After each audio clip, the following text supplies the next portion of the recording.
fledglings. How are we on this fine, lovely Thursday? Real weird saying Thursday instead of Friday, let me tell you. Hello, how are we all? How are we? How we doing? How we doing? Good evening, good evening, good evening. Are we ready for another night of rousing literature? Of some very interestingly written literature? I hope y'all's days have been going well, and that everything has been hunky-dory since yesterday. But try not to roast from the heat, otherwise stellar. Yeah, fair enough, fair enough. Man, oh man, oh man. It was really hot like the last couple of days, but today it snowed, so that was exciting. Super fun. It was 80 yesterday, and it snowed today. What a world we live in. What a world we live in. Ah, you passed your gov test. Yay! Congratulations, congratulations. Yes. Thursday. Come on down to the car dealership. We got good deals. Oh, Thursday only.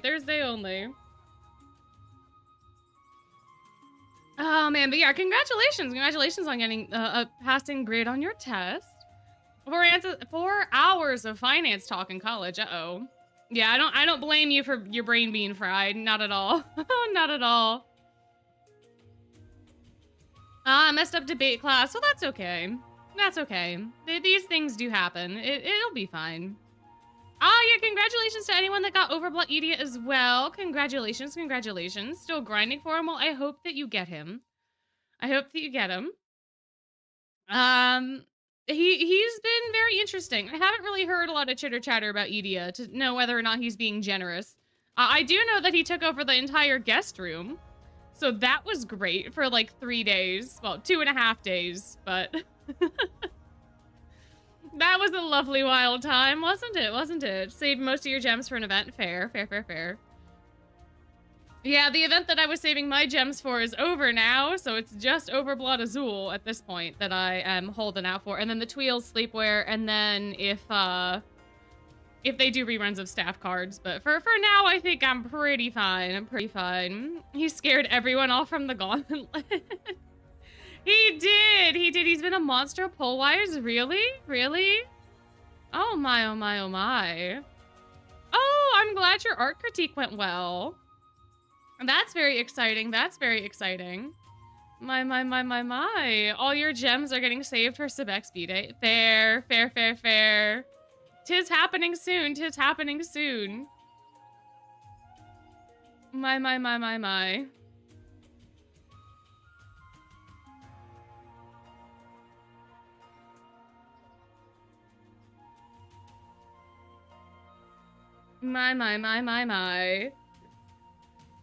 Ah, yeah. Yeah, it's coming up fast. March is going so fast. March is going so gosh darn fast, man. So fast. His jammies are the cute. His jammies are kind of cute, to be fair. We can't talk about JP content. Guys, I know I'm not that strict, but we can't talk about JP content. Guys, no spoilers. Spoilers. Oh man, the jammies are great though. I can't wait to see the rest of the jammies because I totally don't know what they look like. but. Oh man, it's gonna be a good time. But anyway, we should probably get into Savanaclaw. So we are all. I have the little subtitle thing up, right? Because I do the story times, and it's nice to have the subtitles on the screen so that there's at least something going on besides my bat opening and closing its mouth, right? Make it a little bit more interesting. But when I said Savanaclaw, it made it 7 o'clock. And now it's just making it Savanaclaw.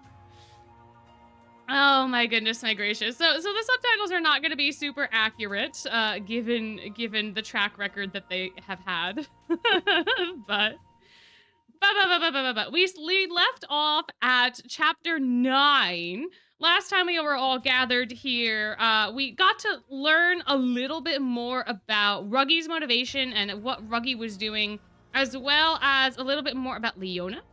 But I think where we left off was Jack being a good old kiddo and starting to help us out a little bit, I think. We had a little dream sequence as well. And then we are going to be heading out with Jack, apparently. I legitimately cannot remember if we became friends with Jack. Oh, we did, because there's an image, so we definitely became friends with Jack. All right, so now we're basically going into spell drive territory, and we're gonna see what Leona does and see what Leona did. You ate the page with Malleus. Oh, he looked too delicious, huh? Interesting, interesting. Yes, we did. We cleared the friendship gauge. We did. We're not maxed out, but we did start the confidant route, so we're cooking with gas in that regard. For sure. So, all right. Let us begin. We have more than 100. We have got like 130 some odd pages to get through, and I want to try getting through them all tonight. Because I did Hearts of the Bull in 3 episodes, and I don't really want to have like an extra chapter later. But here we go. Chapter 9. Hey, I said wake up, a rumbling voice insisted. Yuya opened his eyes with a gasp. The first thing he saw was the too bright light on the ceiling. He closed his eyes again, but the light passed right through his eyelids. Groaning, he covered his face with a hand. That voice... Jack? He groaned. Ah, what are you doing in my dorm? Grim said, stretching as he, too, was just waking up.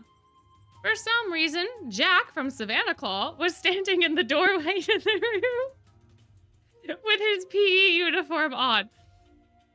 Sorry, Jack from Savanaclaw is now my favorite way to refer to him.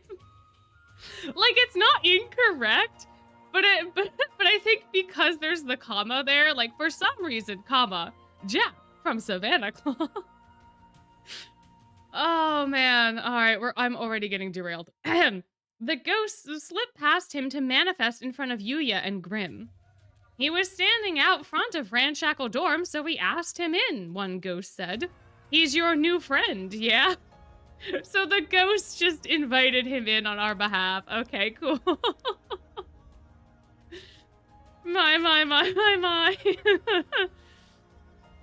So you got another tough pal, a second remarked. We were just saying you could all have breakfast together. The ghost floated and snickered till Jack shooed them away. We're not friends, Jack said, stern as ever. Today's the spell drive tournament. I want to make sure you don't mess everything up by oversleeping. Oh yeah, that's today! Grim leapt out of bed. All white, we gotta catch the bad guys so they'll squeeze Ramshackle Dorm into the tournament as a reward. You think that'll really happen? Yuya gave Grim a pained smile as he got out of bed. Could they actually put a new team on the roster the very day of the tournament? The head mage would have to pull a lot of strings. He promised, so obviously, yeah, we're in. Grim cried as he groomed himself. He patted down the fur standing upon his head and made himself ready for his TV debut. Yuya bowed to Jack and said, "Thank you for coming this way to wake us up." I didn't make a special trip or anything, Jack replied. I was just out for my morning run and stopped by. Of course you were, Jack. Yep, 100%. No lies here. No tsundere behavior detected. No. My. You thought Jack was from Royal Sword? He's from Octavinelle, Diasomnia. That's true. Yeah, the reason they had to say Jack from Savanaclaw is because there's 5 other Jacks in 5 other dorms. So if we didn't specify which dorm, we would have no idea which Jack we were talking about. Yeah, we got the Jack in Octavinelle, Diasomnia, Ignihide, Hearts of the Bull. There's so many Jacks at NRC. It's a very common name. My, oh my. Anyway, I play coffee. What the heck? Where did that come from? Subtitles. Good gosh. Okay. Ahem. Yuya was suddenly embarrassed to still be in his pajamas. So you're an early bird, huh? He asked. Jack scowled. Okay, I'm going. Professor Vargas gets real loud if you're late, so make sure you're there on time. I will be, I promise, Yuya told him. Jack was already leaving. He waved briefly before closing the door and heading down the stairs. Yuya could hear the ghosts urging him to sit down, stay a minute, as Jack grumbled to leave him alone. Let's do this, Yuya said. Yeah, we're gonna rock it! Grim exclaimed. Yuya and Grim nodded at each other, and Yuya got ready to go. Line break, a page break. Excellent, so we're all here, said Professor Vargas. Wow, that is a weird way to talk. No, his name is Coach Vargas. No, it's not Professor Vargas, it's Coach Vargas. Why does it say Professor Vargas? I have never referred to this man with Professor in my life. Like, technically speaking, he is a professor. But I don't think that we have ever called him Professor Vargas. Ever, like, at all. Like, who is this? What have you done with Coach Vargas? What is happening? What? I can't even remember. I think in the anime they even call him Coach Vargas. Why? What? The gym teacher. You know, you wouldn't have to say the gym teacher if you... Oh, but I don't even think I registered it. Jack said it on the other page too, and I don't think my brain registered. I think I just said Coach Vargas. Or I just skipped over Professor altogether. It's in here twice. Oh my god. He is the PE teacher, but if you said Coach Vargas, the coach would kind of imply that he's the PE teacher.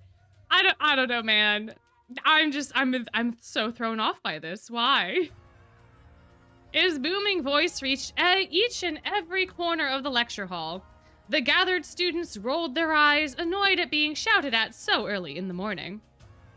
Vargas is killing me as usual, Grim groaned, pressing his paws over his ears. Shh, Yuya chided. The teachers will hear you. Yuya and Grim had joined the rest of the student body in the lecture hall. Vargas wanted to review the entire program for the Spell Drive tournament with everyone before the guests and spectators arrived at the school. Sitting on long benches, the students were grouped by dorm, while the planning committee members stood at the front of the hall. All the students wore their dorm uniforms in a show of force and solidarity. Later, for the games themselves, the students competed in the tournament would change into their PE uniform. Alright, cool. Great details. As the only members of Ramshackle Dorm, Yuya sat with Grim in the back corner of the lecture hall. Yuya, who had no dorm-issued outfit, wore a plain tracksuit and a blank white t-shirt. Dude, he better be rocking the Adidas. Oh, I want Yuya to be in Adidas sweatpants so bad. Oh, man. And a white tee. He's just rocking the casual look, man. What a good time. Anyway. The 7 main dorms each had uniforms featuring their dorm's distinctive design, and it made Yuya uncomfortable not to have one, too. He glanced around, looking for his friends, but there were so many people that he couldn't find anyone. Not Ace, Deuce, Riddle, Cater, or any of the other students he'd met during their investigation of the injured students. Standing at the podium, Coach Vargas was in his element and more fired up than usual. Holding the tournament program, he briskly explained how the day would go. As you've been told many times, he called out, this year the players will enter the Coliseum in a procession. They did not fix it. I fixed it. It says Professor Vargas. It is not fixed. I'm just refusing to say Professor Vargas. I'm gonna say Coach Vargas from here on out, but just know in this novel, in this official translation, they did not say Coach Vargas. They just keep saying Professor Vargas, and it's making me mad, so I'm just gonna call him Coach Vargas from now on. Yeah, no, they didn't fix it. I decided to fix it on my end, you know. Anyway, so as you've been told many times, he called out, this year the players will enter the Colosseum in a procession. Ha! The sighs of envy filled the lecture hall. This was the first time the school was having a parade of competitors. Oh, okay. Oh, okay, Crowley. Okay. Okay. I did not know that this was a detail. I think that I assumed that the procession was a thing that they did every single year. Because I don't think in the game it was ever talked about it being like this is the first time it's happened. Right? So I just assumed, and I think perhaps maybe the collective might have assumed, that the procession is just something that happens every single time, that the teams just get to like proceed into the Colosseum like a little parade. But according to this novel, this canonical novel, the parade is, this is the first time that this is happening. Which means... Listen, I know we're not supposed to talk about JP content, but like I gotta yap a little bit about Crowley, so close your ears if you don't want to hear anything about Crowley. If you have not watched the Book 8 trailer, if you do not know that context, cover your ears. But Crowley fucking set this up. If this is the first time that this has ever happened at NRC, Crowley did this 100% intentionally. I cannot believe that this was something that Leona just suggested in order to get Malleus got. If this is true and it's in both the Japanese version and this version, I am 100% convinced that this entire scenario was orchestrated solely by Crowley. And that makes me so mad. That makes me so mad. Because how else would this have happened? Like, if there was no procession, then like, Leona wouldn't have been able to do the thing that he did, or he would have to do it in the Colosseum. But the fact that there's like, this is just all, Oh, I should have told people to cover their eyes too, because the subtitles are here. Uh-oh. Anyway, if you have your ears covered and you don't have your eyes covered and you would like to come back to listening, I'm done with my little rant. But yeah, if this detail's also in the JP version of the novel, like if it's in the original Japanese, this is just wild. This is so wild to me. This is the first time the school was having a parade of competitors. Clad in their splendid uniforms, the players from the famed Arcane Academy would file into the venue in formation, which would undoubtedly be a grand sight. Wow. Wow. Wow, wow, wow. Or you know what? I could have forgotten that Leona set it up. I don't know. But I'm a firm believer that this is way more intentional. This detail is way more intentional if it's being included. Unless it's a mistranslation, this is just my mind is blown. I'm shook. The parade starts right here at the main school building. Then we continue on to Main Street past the statues of the Great Seven before turning onto Side Street towards the Colosseum. That means the player mustering point is different from last year's. So make sure you remember where to go, Professor Vargas continued. So, I don't know if that's contradictory or not. I guess if they never had a parade, then of course they would not be entering from the same part of the Colosseum. So, like, that would make sense. Anyway, the parade itself had been proposed by Azul Ashengrotto. Okay, everything I just said about Crowley, I have to, gosh, I really need to make like a sprite with a ukulele just for like this little bit. But I have to make a formal apology to Dyer Crowley for calling him out because it was not in fact him orchestrating it. Azul Ashengrotto, my beloved, is the one that caused this entire scenario to happen, which does mean that Leona probably got that as part of his deal with Azul. So Leona is in fact orchestrating this. And I have no doubt that Crowley is somehow aware that this is all happening. But also, I can't give him full credit now. I can't give him full credit. This is why I have to continue to read and get context for certain things. Oh man, oh man. Anyway, all right. But the parade was proposed by Azul Ashengrotto, the Octavinelle house warden, who was also the head of the Spell Drive tournament planning committee. Initially, some students had grumbled about the extra work the parade involved, but most students liked the idea and were simply jealous they couldn't be in it because they didn't make their dorm's team.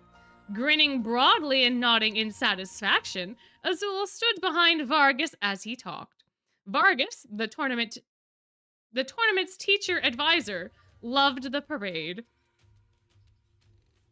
I feel like some of these sentences could have been constructed better. Now, listen up, players. You've trained your bodies for this day. Go out there and show them what you're made of, just like me. Vargas twisted around, grabbing his own wrist and flexed his chest muscles. We gotta let him know that Night Raven College has got the best muscles out there. Everyone in the lecture hall sighed in exasperation. The muscular Vargas expected students to copy his impressive physique and physical beauty, and the majority of them were fed up with his constant posing. Eventually, Professor Train cleared his throat loudly to get Vargas to stop. Would have been great if we could have broadcast the parade, too. Oh, I thought that was gonna be Grim, but this is Vargas. Would have been great if we could have broadcast the parade too, Vargas said, picking up where he'd left off. But it was decided on at pretty much the last minute, so there wasn't time to get it all set up. Okay, yeah, so Leona set it up. Yep. Alright, cool. I gave Crowley way too much credit. Before. Good lord. Good lord. That means the start of the TV broadcast will be the opening ceremony after the players enter the Coliseum. And once that starts, players and non-players alike, you need to zip those lips. The teacher standing behind Vargas nodded, looking serious. The drawing to set the tournament matches was held during the opening ceremony. In previous years, students had booed angrily at the results, and the teachers had despaired at their students' ill manners. What a sentence. What a sentence. The teachers had despaired at their students' ill manners. That's poetry right there. I like that sentence a lot. Dang. Yeah, not in front of the camera. Oh man, these subtitles are taking me out as well. I never realized how bad they were before because I've been way more focused on the novel, but good lord. Oh man, what a time. Understood? Vargas growled, hammering the point home, before going over with what would happen after the ceremony. The gates are gonna open here pretty quick. Be nice to the guests. Don't do anything stupid. Remember, you're Night Raven College students. You have to set an example. Yes, sir, the students chorused, and Vargas showed him his pearly white teeth. Great, we'll have a quick break here. Double check your mustering time and make sure you're there. Players especially, don't be late for the parade. Instantly, the lecture hall erupted into chatter. The students suddenly felt the gravity of the long-awaited tournament, knowing that it was all about to start at last. Yulia heard a student tell another, "We gotta hurry to the Coliseum so we can get good seats." "Let's check out the kiosks along Side Street before the opening ceremony," came the reply. Excited students jammed the lecture hall exits, so Yulia waited for the crowd to thin out. He heard someone calling his name and saw Ace and Deuce coming toward him, waving happily. He'd never before seen them in their dorm uniforms. They looked sharp, which makes no sense. Because they wear dorm uniforms at the tea party at the end of the first novel. What is the timeline? What are we doing? Why are we not consistent with our own lore? What? They have to wear their dorm uniforms to the unbirthday party at the end of book 1. What is happening? Morning, guys, Yuya said. Morning to you. The day's finally here, huh? Deuce said, clenching his fist to show enthusiasm. The bruise he'd gotten in his fistfight with Jack had already started to fade. Looking good, Yuya said, indicating Deuce's injury. This is so the book timeline has a completely different you from the games and the mangas. So, what? Okay, anyway, the mangas have a different you for each book. The you in Yuya, the you in the novel is the exact same guy. So he was there for everything that happened in book 1, and he is now here for everything that is happening in book 2. But it's the same person. So there should be a through line. Like, he should have been able to find Ace and Deuce for one. The NPC's hair is not nearly, well, Deuce, I guess, you could whatever. But he should have seen them in oh my gosh, I can't even speak now. He should have seen them in their dorm uniforms because he was there for everything that happened in book 1. So he would have seen them in their dorm uniforms at least once, perhaps even twice, maybe even more than that. So it's really weird that that's being called out, because there should be more consistency between the two novels, especially since a good chunk of the beginning of this novel is spent explaining and re-explaining that Yu is now a target of the rest of the school because they were involved in Riddle's Overblot and because they were involved in the events of book 1. There were several chapters where they covered that extensively and then recovered it again like 5 minutes later. And they really wanted to remind us that book 1 happened, but now they're not keeping things consistent with that, which is really weird. It could be their club wear. I don't think it's their club wear because it's specifically saying dorm uniforms. And like, it would make no sense for them to be in club wear for the spell drive event. And they're in their dorm uniforms in the artwork later on in the book. So like in another like 5 pages, there's a spread with the Jack and Ace and Deuce and Grim. And Deuce and Ace are teasing Jack. And Grim is just looking bored. And Jack has like a little tiny sweat drop. But they're all in their dorm uniforms. So they do mean dorm uniform. It's just weird that like little details like this are not being kept consistent. Or for a story that is supposed to be consistent, like a continuation. It's just weird, man. It's weird. A lot of stuff in this particular novel has been weird. I feel like they rushed this, and I don't know why they rushed it. I don't get it. I don't get it, especially if they're not going to release season 2 of the anime until October. Which I have a feeling is probably when it's going to drop. I have a feeling it's going to be like an every October type of thing. So like this October, then next October for Octavinelle. It seems like that's kind of what they are planning on doing, if I had to hazard a guess, but I don't know. I don't know. Leona's birth month, trust? Maybe. Maybe they could drop it in Leona's birth month. They could drop it at any point in time. They could drop it tomorrow if they really wanted to. They could just be like, oh yeah, here it is. Have fun, guys. They could. I don't know. But like it's been crickets, and this novel got published like last month, right? So like we still don't have any information about when the anime is happening. So like I don't know that there was necessarily a reason for them to rush it unless they knew they were not going to release the next season until October, and they needed something to hold people over. But that's still not a reason to rush the translation. I don't think anyway. I don't know. But where was I even? Oh, the bruise. Got it. Looking good, Yuya said, indicating Deuce's injury. Thanks, Deuce said happily. He glanced at Ace. Ace went and told the guys in the dorm this tall tale about what happened, so I'm glad it's finally gone. Ace smiled mischievously and said, well, you didn't want everyone to know you got into a fistfight with another student, did you? Not when you're trying to be all honor student. So I very kindly thought up another reason for that mess on your face. What did you tell them? Yuya asked. Oh, you know, Ace shrugged. Like he slipped on a banana peel and fell, stuff like that. Grim guffawed and pointed at a sulking Deuce. Man, that totally sounds like something you'd do. Bet those guys ate it up, he howled. I am not that much of a loser, Deuce protested. When the doorways finally cleared, the friends exited the lecture hall. The weather was clear and brisk, and the sea breeze caressed their faces.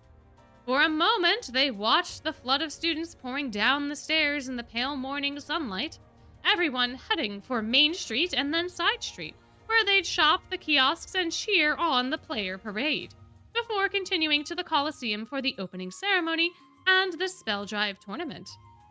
As the group joined the other students walking towards Main Street, Ace looked out at the Coliseum and sighed. Man, after all that, I can't believe I didn't make the team. Ace and Deuce had not been selected for Heartstable's team. Riddle and Cater had, and Cater was expected to use his flying abilities to make some fine plays.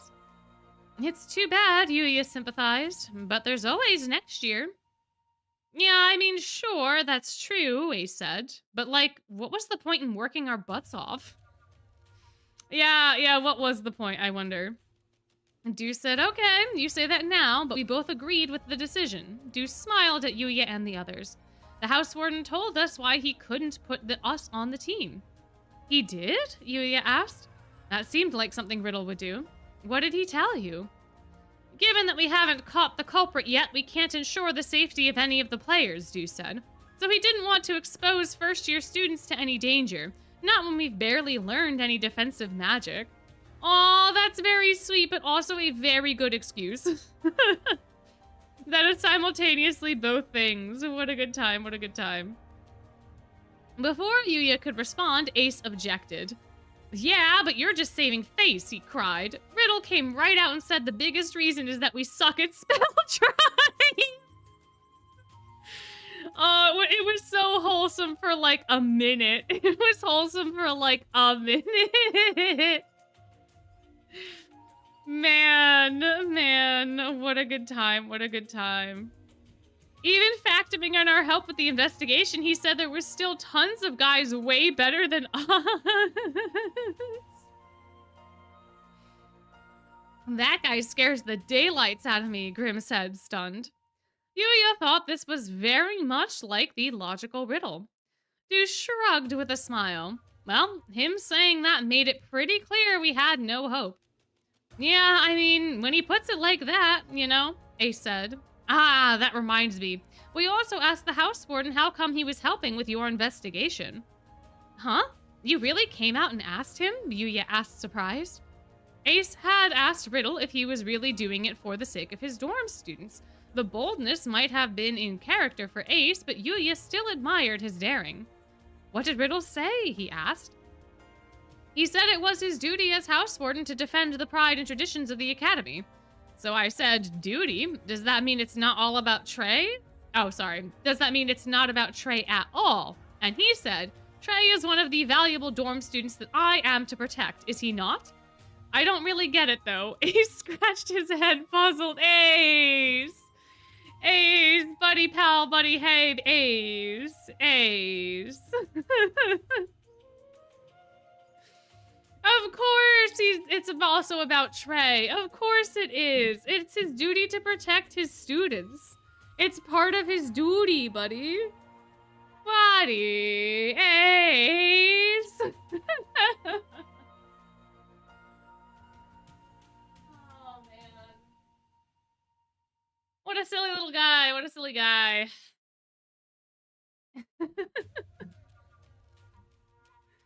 Maybe he's trying to play it off. Maybe he's trying to play it cool. I don't know. All kinds of stuff? Like what? Oh, sorry. I didn't read the rest of what Ace said. My bad. Hold on. Does that mean he was doing it for Trey too? Why wouldn't he just say that then? I mean, people are saying all kinds of stuff because Trey got hurt protecting him. All kinds of stuff, Yuya asked? Like what? Like, stop messing with the Vice House Warden, Ace responded. Yuya could imagine Riddle being criticized, but it startled him and he wondered why. Riddle was genuinely worried about Trey and deeply regretted that he had been hurt because of him. Yuya could see that at a glance. The fact that people closest to him, his dorm mates, couldn't see that must have been really hard for Riddle. Ace shook his head and continued. The older guys still can't get over the old days of tyranny, you know? Plenty of them keep talking about how the House Warden's annoying or scary or whatevs. And man, I am right there with them. He snorted in laughter, remembering some incident he couldn't stomach. Ace continued earnestly, but like, some of them are just mad he got mad at them when they skipped out on their dorm chores. So their grudges are really unjustified. When you really check out who's saying what, the House Warden saved more than one person from getting yelled at by a teacher by giving them those warnings. Yeah, I guess so, Yuya said, nodding. It was hard to tell if Ace was criticizing Riddle or defending him. What? Grim cried out. But the way he speaks is all wrong. It's way harsh. If people hate them, then, you know, reap what you sow, buddy. Grim. Grim, you can't know. Grim. I mean, kind of technically, you do kind of reap what you sow. You do kind of have to be a little more strict with certain things. I'm still learning this as well. It is a never-ending learning process, life is. But also, I can guarantee that Grim would not... It's always rules for thee and not for me with Grim. So, there's always that.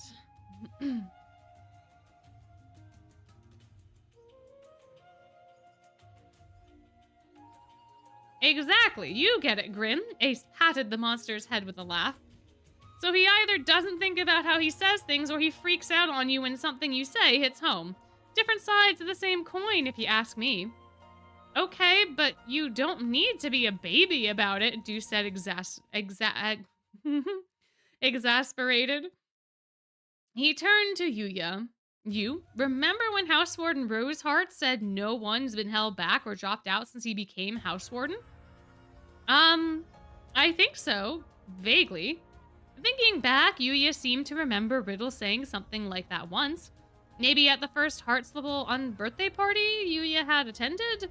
However, if he was honest, he remembered harsher responses more clearly, like how he'd snapped that the students had only done the work they were expected to do, so their achievements were nothing for the House Warden to praise. Apparently, it's because the House Warden tutored the guys who were falling behind, Deuce explained with a smile. Ace and I only found out because the upperclassmen were telling us about how he helped them. But I guess he was a ruthless tutor. Yuya felt his eyes suddenly open wider. Riddle's unwavering confidence, his firm words, his strong beliefs. This intensity came naturally to him, even though to most people he came across as kind of fanatical. He was so overwhelmingly proud, not because he was conceited, but because he made sure his actions were always aligned with his principles. The problem was that he pushed his values on everyone else. Yes, he had made mistakes, but that didn't make it okay for people to judge him harshly. He always worked harder than anyone else. So then it's like, well, just say that, don't you think? Ace said. How's anyone supposed to know if he only ever stews in anger? Yuya felt ashamed for ever thinking that Riddle was arrogant. He wondered if Ace regretted some of the unkind things he'd said about Riddle. Ace sounded merciless, but he looked unsure to Yuya. Ace walked ahead while Deuce matched Yuya's pace to walk alongside him, as a good gentleman should. Thank you, Deuce. Thanks, man, Deuce said. Huh? You're thanking me? Yuya asked, and Deuce nodded. Yuya shook his head. How come? I didn't do anything. Ah, Deuce shrugged. It's like people used to misunderstand me too, because of how I looked. They blame me for all kinds of stuff I never did, so I don't know. You giving the House Warden the benefit of the doubt? It makes me happy. Yuya's eyes widened in surprise. Was this why Deuce had been reluctant to pin the accidents on Ruggy without solid proof? Yuya knew that Deuce had a wild past and was troubled that he couldn't quite shake free of his bad reputation. Maybe it was precisely because Deuce had struggled with this that he was careful not to judge others based on rumors or other people's impressions. Every time Deuce mentioned his delinquent middle school days, Yuya thought that if they'd met then, they probably would never have spoken. Yuya couldn't help wondering how Deuce must have felt back then when people like Yuya kept their distance from him. "What?" Deuce demanded. "Don't look at me like that. I just shouldn't have done all that stuff in middle school." Yeah. We love a self-aware king. Yep. My. Yuya had been frowning, his brow creased, and he shook his head to apologize, trying to push aside his complicated emotions. It was the same with Riddle. Unless he spoke, Yuya couldn't know what he was thinking. Yuya was often surprised when Ace and Deuce freely shared their doubts and feelings, but it was so helpful, and Yuya was grateful they did. Deuce looked away like he was embarrassed and then gasped. "No dang, Ace and Grim are way ahead of us. We gotta pick up the pace, you." Yuya followed his gaze and found Ace and Grim yelling at them to hurry up. He and Deuce ran to catch up. We got a page break. When they reached Main Street, they found it entirely changed. Purple and green garlands stretched lines in the air and undulated leisurely like living creatures. The statues of the Great Seven were freshly polished and shone brightly in the sunlight.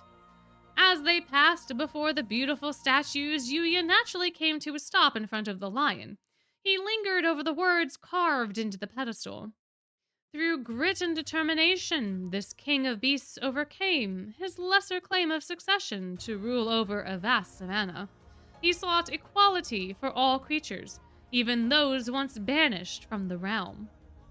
The king of beasts standing tall and proud, he was not beaten down by the circumstances of his unfortunate birth.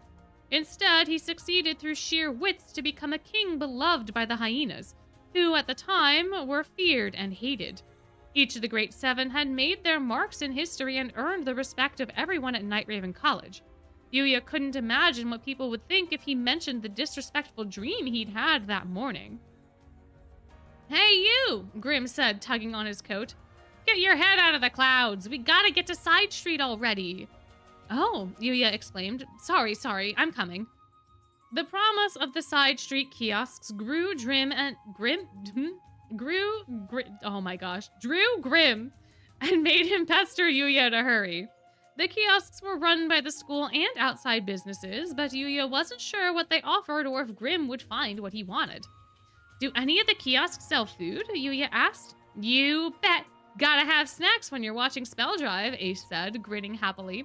"Lots of places sell Sage's Island merch and school memento type stuff, but just as many sell food.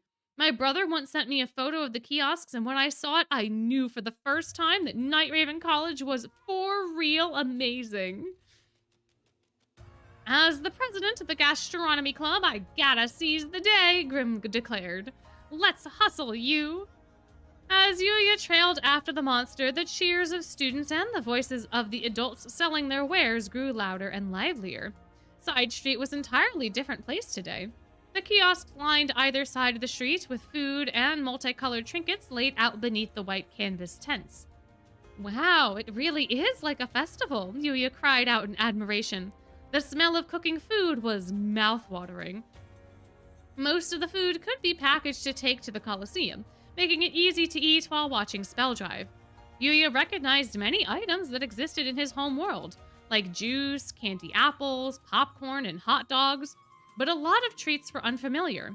There was ice cream that puffed out clouds of orange smoke and candies that played music.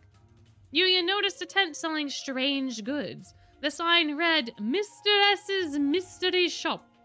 Yuya had been to the actual shop before, when Ruggy and Leona's intervention had stopped Deuce from losing control, and met the shop owner. Sam, a mysterious person who always somehow guessed what his customers wanted before they asked for it. Whatever he was selling today, it would probably be wildly popular. Grim said ecstatically, twitching his nose. Following his lead, Yuya took a deep breath. The sweet scent of deep-fried food got his stomach rumbling even though he'd only just had breakfast. They got churros and funnel cakes and is that jerky? Whirling around to take it all in, Grim held his tail straight up and shuddered. Whoa, I want to eat it all. I'm gonna clean out every booth. Hey, you really got time for fooling around? Someone called out. Yuya and his friends turned around to find... Drumroll, please. Jack Howell! Not Jack from Savanaclaw, Jack Howell. He's Jack Howell here, only Jack Howell. So presumably he's also from Savanaclaw. But we cannot know for certain, because we were not told. Staring at them. An exacerbated look on his face. He was clad in the Savanaclaw dorm uniform, which was casual compared to the other dorm's outfits. It consisted of a black leather biker vest that shone softly and a deep yellow bandana tied around his waist. These were the Savanaclaw dorm colors, which embodied the sun. Jack also wore jeans and a black engineer boots. Black engineer boots? Is that what they're called? I've just been calling them biker boots, but they're engineer boots? Interesting. Huh. True. We do have to specify the last name because there's just so many Jacks. There's so many Jacks. We need to know which Jack from Savanaclaw this is. So this is the Jack Howell from Savanaclaw. Not just Jack from Savanaclaw, the other one. The other one. Oh man. My.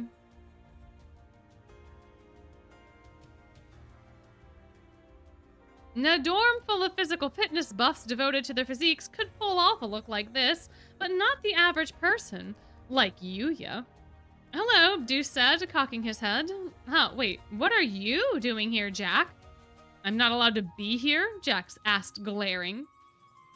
Yuya... Oh, no, of course you're allowed to be here, Yuya said, exchanging a look with Deuce. But weren't you picked for the Savanaclaw team? Jack was the talk of Night Raven College. It had sent a shock rippling through the school when he'd been chosen as a member of Savanaclaw's famed powerhouse team under the command of Leona Kingscholar. Very few first years ever won a spot on a spell drive team. And then on the next page, we have the Ace and Deuce teasing Jack and Grim looking bored as all hell in their dorm uniforms. Yet Leona had demonstrated his aptitude immediately after arriving at the Arcane Academy, displaying an impressive intellect, powerful magic, and extreme stamina. For Jack, this should have been cause for Okay, wait, huh? Okay, so that was meant to be Jack. It's supposed to say, yet Jack had demonstrated his aptitude immediately. They messed his name up with Leona's. Because under Leona's lead, but Jack is the one that demonstrated his aptitude immediately after arriving. For Jack, this should have been cause for celebration, but he had very mixed emotions. When Ace and Deuce teased him and mentioned Leona, Jack grumbled. No way I could be glad playing with the coward like that. But you decided to play anyway, Yuya said. Of course, Jack scowled. I never run away. I stand up and fight proud. Okay, but that is weird, Ace pointed in the direction of the Coliseum. The parade starts at the school, but you're here. Why are you making a second trip? Second trip's no big deal, Jack replied. I was going for a run to warm up before the tournament. Then I just happened to spot you two guys. A run? Grim interrupted. You said you went on a run this morning. Jack froze. Caught in a lie. Caught in a lie. Jack-a-boy, we can't be lying. Can't be lying.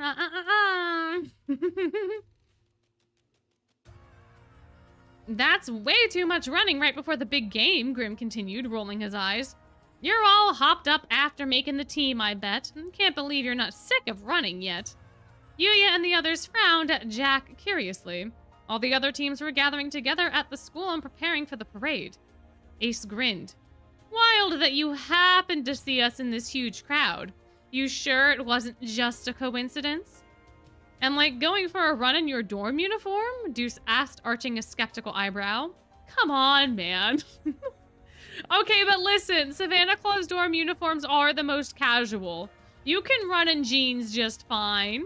You can run in jeans and a biker jacket just fine, guys. Come on now. Oh my. Jack flinched.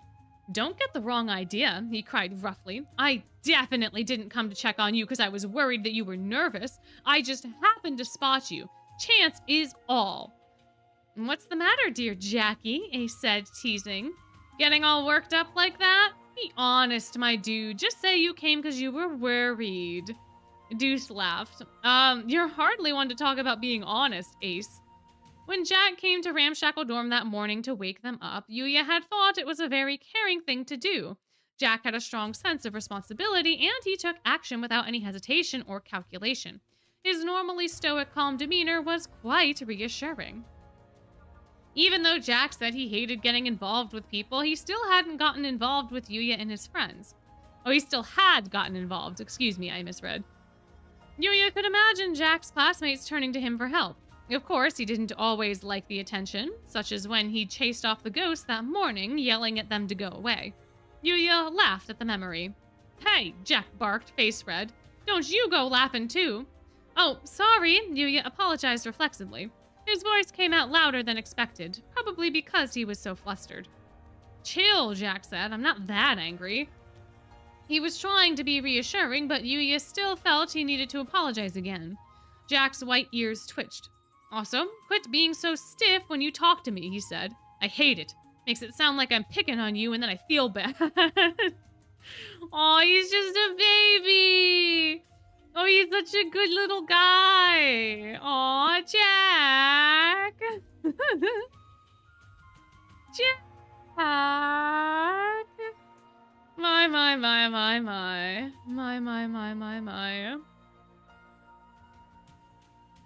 I didn't mean it that way, Yuya said, his frown deepening the crease on his forehead, but okay, sorry. Yuya realized he did tend to be more formal with Jack, perhaps because he could be so intimidating, but Yuya didn't talk to other first years that way. He was much more casual with Ace and Deuce, for instance, and certainly with Grim. So long as you get it, Jack said. While his gaze was sharp, his tone had softened. Hey, Ace said and elbowed Jack. I'm slow starting to figure you out, my dude. What? Jack glared at him. You making fun of me? No one's making fun of you, Deuce replied. We just think it's funny. Shut up, Jack snarled, but Ace and Deuce weren't scared. They were getting used to Jack's intensity. Yuya chuckled. Jack's seriousness was funny so long as it didn't scare you. Oh-ho, said a voice from the crowd. Why, if it isn't Savanaclaw's Jack Howell standing before me. A student in a black tuxedo and fedora and carrying a black walking stick approached them. I got real thrown off for a second there because of the use of the word fedora. I was like, why is Trey in a tuxedo? And then the next sentence is, he was wearing the Octavinelle dorm uniform. Which means that this is just Azul. It's just Azul. It's just him. Hi, Azul. How's it going? I wouldn't call his, like, cane a walking stick, though.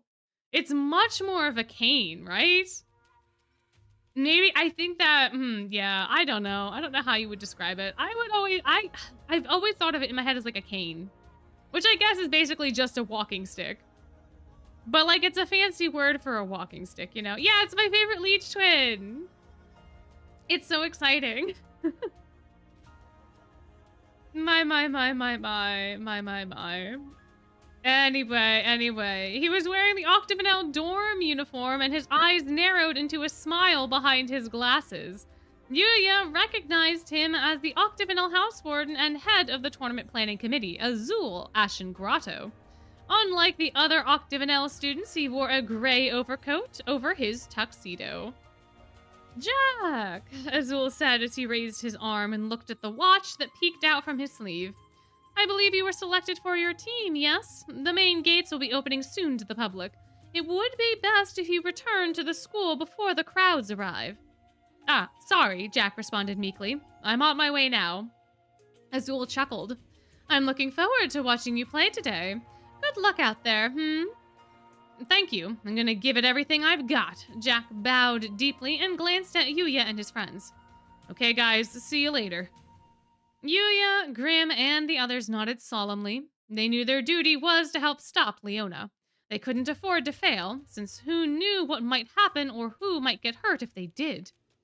Yeah, good luck, man, Ace said. He held up an encouraging fist and relief softened Jack's eyes. For the first time, Yuya realized that Jack was nervous too. However strong and dependable he was, Jack was still a first year, as new to the school as they were. Knowing what Jack was going through, Yuya imagined how discouraged and hopeless he must have felt at times, especially because he couldn't seek help from his house warden or his dorm mates. Yet he remained true to himself and his principles. It was a testament to how amazing Jack was. Yuya was once again impressed by Jack's mental fortitude and endured these challenges by himself.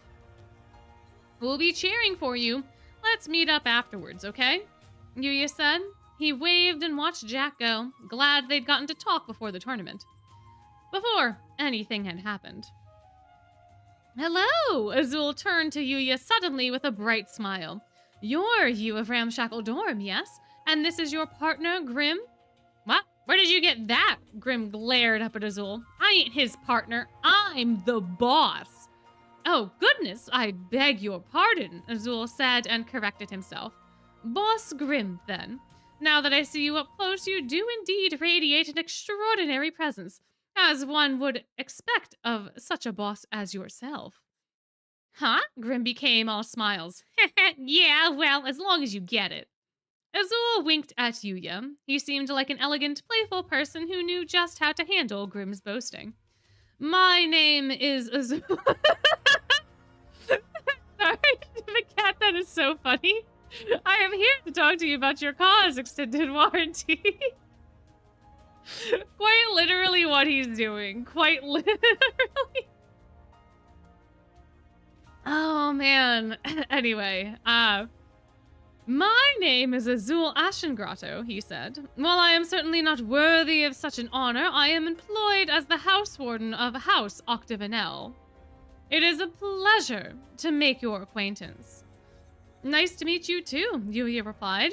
Azul doffed his hat, tucked his walking stick under one arm, and removed his white glove before extending his bare right hand. With some trepidation, Yuya shook it. Azul is just literally an old... He came out of a Dickens novel. He is from Victorian England. He's got his little top hat and his little cane, and he's going to take his glove off before he shakes hands with another gentleman, as you do because you are gentlemen, you know. You can't shake hands in gloves. That's not proper business. He's literally... I can't unsee it now. I can't. He's just a goofy little Victorian child. Oh, man. Oh, good lord. Ay. The handshake was much stronger than Yuya expected, and Azul's gaze was even more powerful. In fact, I've been hoping I would get the chance to speak with you, he said, still smiling. Yuya was surprised that the Octavinelle house warden would want to talk to him, but perhaps it was to confirm all the rumors that swirled around you. How he and a monster had come to reside alone in Ramshackle Dorm. How he came from a different world no one had heard of. The mystery of Riddle's Overblot. Even in a place as marvelous as Night Raven College, these were strange occurrences that had become the topics of endless speculation. Many people, and not just students, were very curious to learn who he was and what he was doing in Twisted Wonderland. It must be difficult living in what to you is a foreign world, Azul continued. If I can be of service to you in any way, I would personally be delighted. I do hope we will have the opportunity to speak at length soon. Yuya didn't speak till you... That's on me. That's on me. Hold on. Let's back it up a little bit. Beep, beep, beep. Azul didn't speak to Yuya like the other unfamiliar students had. He was polite and respectful, and he seemed interested in getting to know Yuya himself. His concern for Yuya came through loud and clear. Did it now? Is it now? Loud and clear, huh? Concern. Concern loud and clear.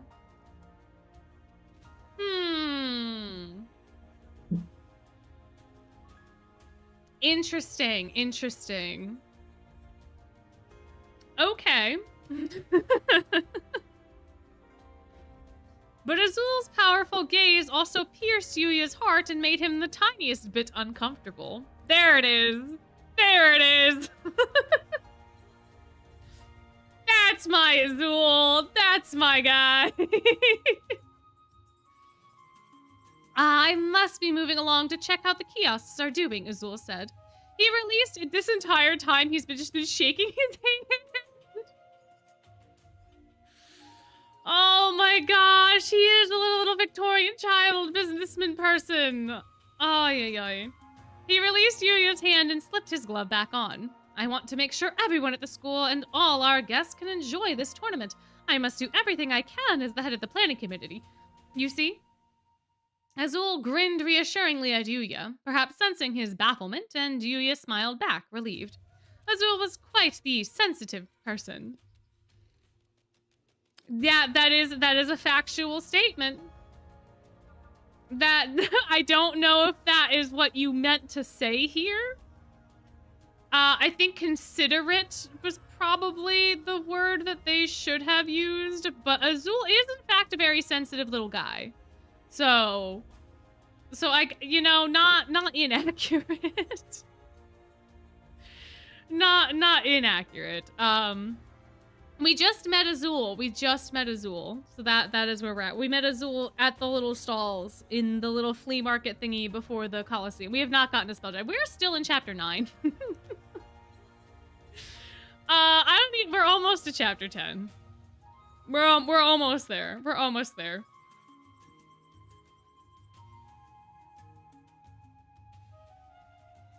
All right, where was it? Where is it? We're sensitive. Okay, I guess so, Yuya replied. Well then, I hope to see you again soon. With a dip of his head, Azul slipped away into the crowd. Yuya watched him greet one of the kiosk staff and start a friendly conversation. He was impressed with how Azul easily held court with adults. Have you ever spoken with the Octavinelle housewarden before, you? Deuce asked, a curious look on his face. No, that was the first time, Yuya told him, but he dismissed the attention as probably due to rumors about Ramshackle Dorm. Huh, Ace said. He looks like he seriously got his act together. Seems super smart. He noticed my mighty aura, Grim said smugly. Guy's got good eyes in his head. A bell rang, signaling that it was time for the main gates to open and for the public to enter. The area immediately grew frantic with excitement and with loud voices of eager students. Grim noticed Yuya's nervousness and wagged his tail, slapping the top of Yuya's feet. Sheesh, relax, Grim said. We'll be fine so long as you leave everything to me. I'm gonna stop Leona and strut my stuff in the Spell Drive tournament. The monster had no reason to feel so bold and cocky, but Yuya nodded at him anyway. Welcome, one and all, to the Night Raven College Interdorm Spell Drive Tournament. The parade of players to the stadium will now begin. As they leave the main school building, the players will proceed along Main Street before turning onto Side Street as they advance towards the Coliseum. We ask that all attendees kindly stay to the sidewalks, ... The parade announcement played along the entire route, but Yuya and his friends stayed where they were, on Side Street, a narrow road that led directly to the Coliseum. This was the best place to see players up close, and many people who had come to watch the tournament felt the same way. Spectators were packed together like sardines on either side of the road. Ruggy grinned as he peered out from behind a booth and waited for the parade to reach Side Street. When it did, another announcement blared over the crowd. And now, as the player parade reaches Side Street, we present the 7 teams in the Night Raven College Interdorm Spell Drive Tournament. There was the sound of fanfare along the street. Ruggy gritted his teeth and resisted pressing his hands over his ears. He squeezed the item in the palm of his hand tightly. The announcer continued. First up is last year's champions. Will lightning strike thrice? The reigning light, Diasomnia! As the Diasomnia team entered Side Street, the crowd erupted into loud cheers that electrified the air.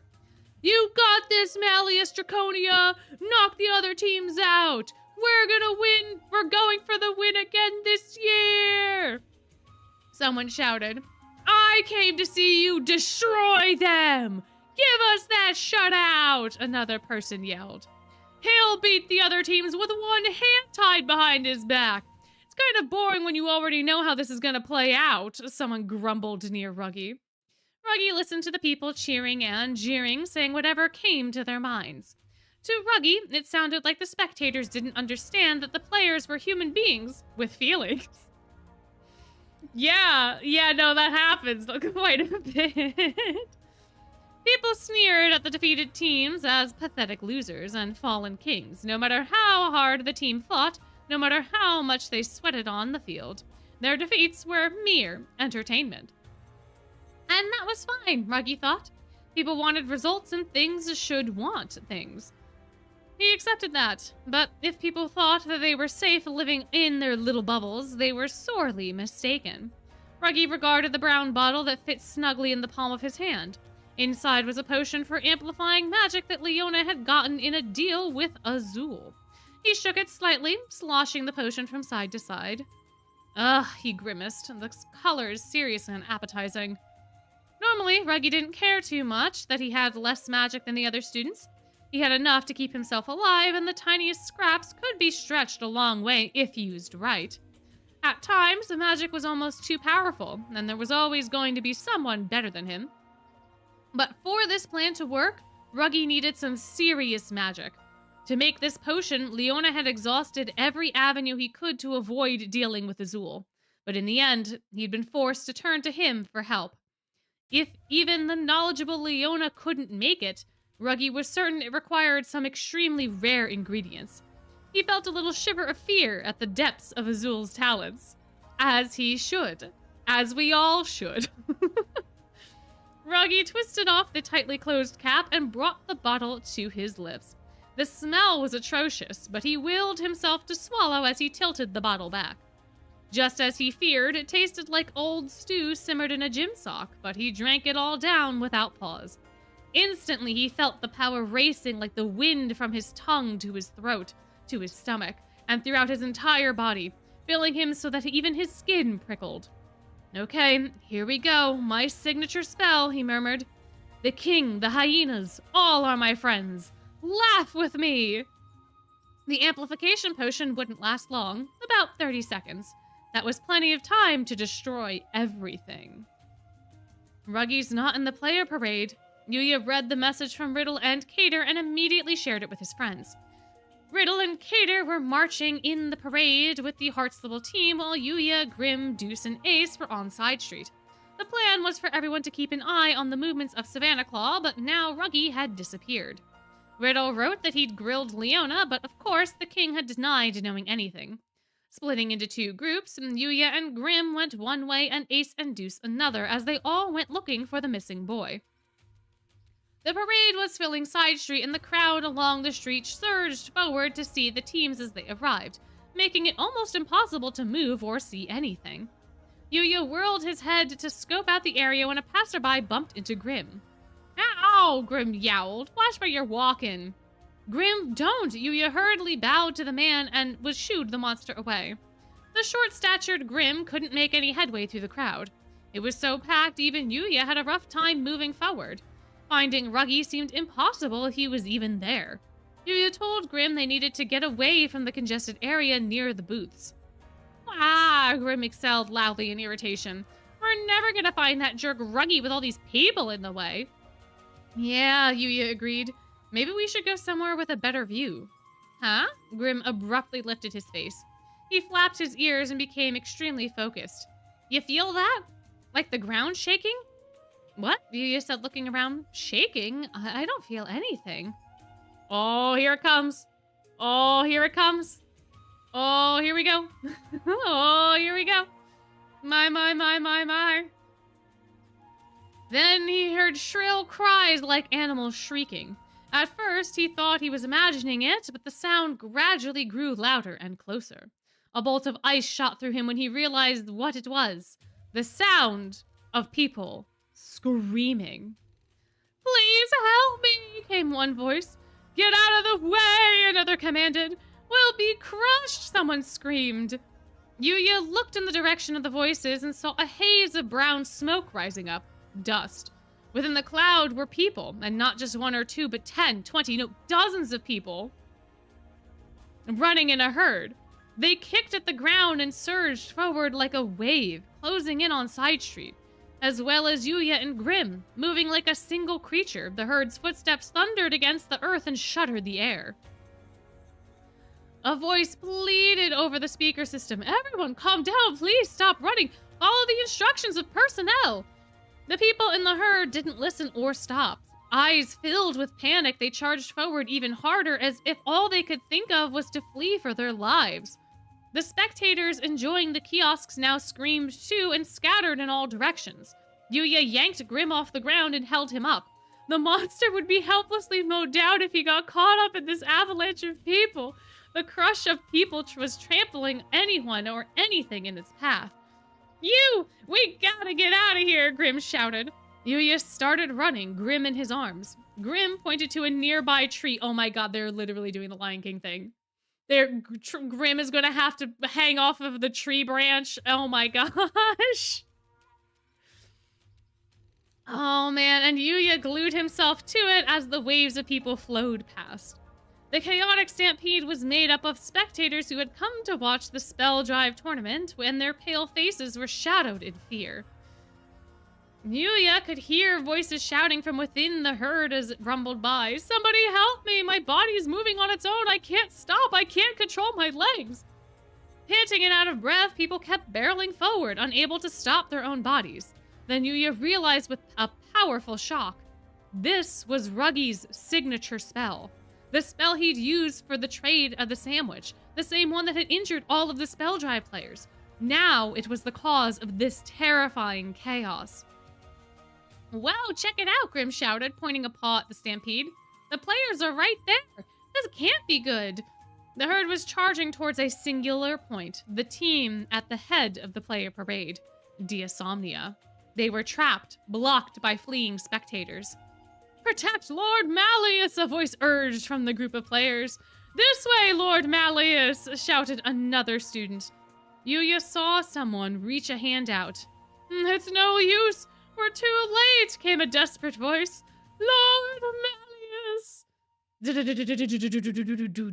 The Diasomnia squad was swallowed by the wave of people and crushed by their rhythmic steps. Their cries of pain rose sharply and then died out abruptly. Then, within the herd, Yuya saw a pair of familiar sandy brown ears.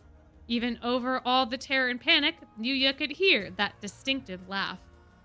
That's fucking terrifying! Oh my god!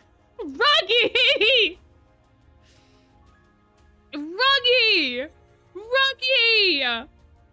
You could have killed people, Ruggy! For a sports game, and he's just laughing! He's just shee-hee-hee-heeing all the way home! That's terrifying! That is so terrible. Yeah, it is attempted regicide, actually. I don't know, but regicide is regicide just killing a king, or is regicide killing your king? It may be for both. I don't know. I don't know if there's a difference. But yeah, all for sports. All for sports. I mean, to be fair, it's sports, but it's also like some people's futures. And there is that element of it, but like that's terrifying. Causing a stampede in a crowd, like a stampede in a crowd is just a death sentence. Like there's always at least like a person that gets seriously injured or may even die when stampedes and stuff like this happen. When people are in a panic and they're in a group and because people are just moving. And if you go down, people aren't gonna stop to help you. So like it it's terrifying. And if you cannot even control your own body, right? If you don't know, like if you don't have magic and you don't know that this is what is happening to you, this is ridiculous.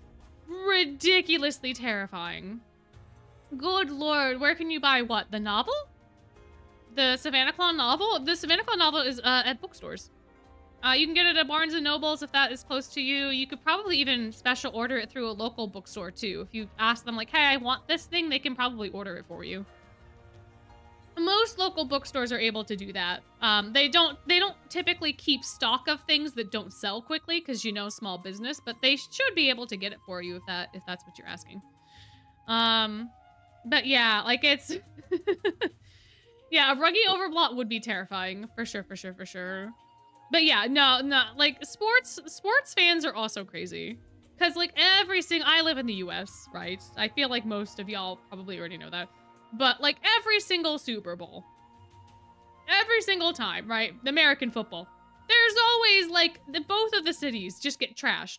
It doesn't matter if the teams win or lose. Like either way, actually it kind of matters. When the winning team's city usually gets way more trashed than the losing team city because you lose some of your momentum. But usually there is some sort of fallout. Like cities have to prepare in advance. Like I think Philly even like greases the light poles so that people can't just climb up the light poles and the traffic lights and stuff. Like it's wild. It's absolutely wild. Oh, you tried Amazon with only 2 tomes of Savannah. Oh, this is not the manga. This is the light novel. This is a different thing. Yeah, the manga only has the first 2 of both Savanaclaw and Octavinelle. The light novel, the Savanaclaw novel, the Heartstable novel, those are out. So you have to search for the novel, not the manga. And then you should be able to find it. Yeah.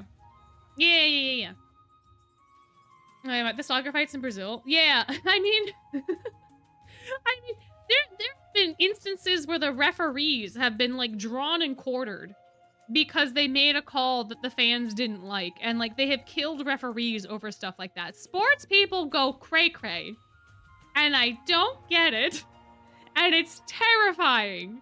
It's absolutely no, you're fine. At this point, I'm just rambling. That was the end of chapter 9. But like, yeah. It's not a good soccer game until at least 3 buses get burned. Sure, I guess, maybe. But also, why are we destroying our own infrastructure? Why are we doing this to our own cities? Why are we doing this to, like, if you actually cared about, like, the stuff that you're doing, like, the place that you live, wouldn't you want to take care of it? Like, I don't understand. I don't get it. I really don't get it. Ruggy also nearly murdered a whole bunch of people. And he was laughing the entire time, and that is very scary behavior.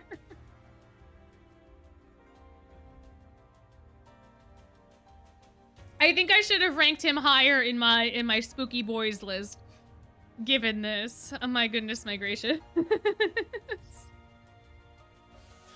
Alrighty, anyway, chapter 10 exists. We should probably get into chapter 10. We got quite a bit to have. We still haven't even gotten to the overblot. So let's see. Let's see what happens. Let's see what goes on. All right, chapter 10. Releasing his signature spell, Ruggy kept running toward the end of Side Street and the Coliseum. Then he veered towards the tower at the edge of the sports field where the practical magic class held practice. A group of shadows were clustered behind the isolated building. "Leona, I did it!" Ruggy shouted. Leona clutched a staff with a carved lion on top that he held Leona's yellow mage stone in its mouth. The other Savanaclaw players were also there, having taken advantage of the confusion to slip away from the parade. "You sure you crushed that little lizard?" Leona asked. "Yeah, you all saw it too, didn't you? House's little hang-arounders were crying all pathetically. Lord Marius, Ruggy said, laughing so hard his shoulders were shaking. His face was pale because of the burden of the magic he used, but his expression was clear and bright. The great prince of the fairies, Lord Malleus, couldn't go using magic on regular people after all. Right about now, he's a pancake after being trampled by that herd. Nice, the student sneered. Great work, Leona cheered, his face relaxing into a rare smile. Even wildebeest can kill a lion if they stampede. I bet that smug fairy king never thought he'd end up crushed by mere humans with no magic. Shee, Ruggy laughed. All we gotta do now is head for the Colosseum with sad looks on our faces. Be my alibi, please and thank you. Yeah, uh-huh, you got it, Leona responded gleefully.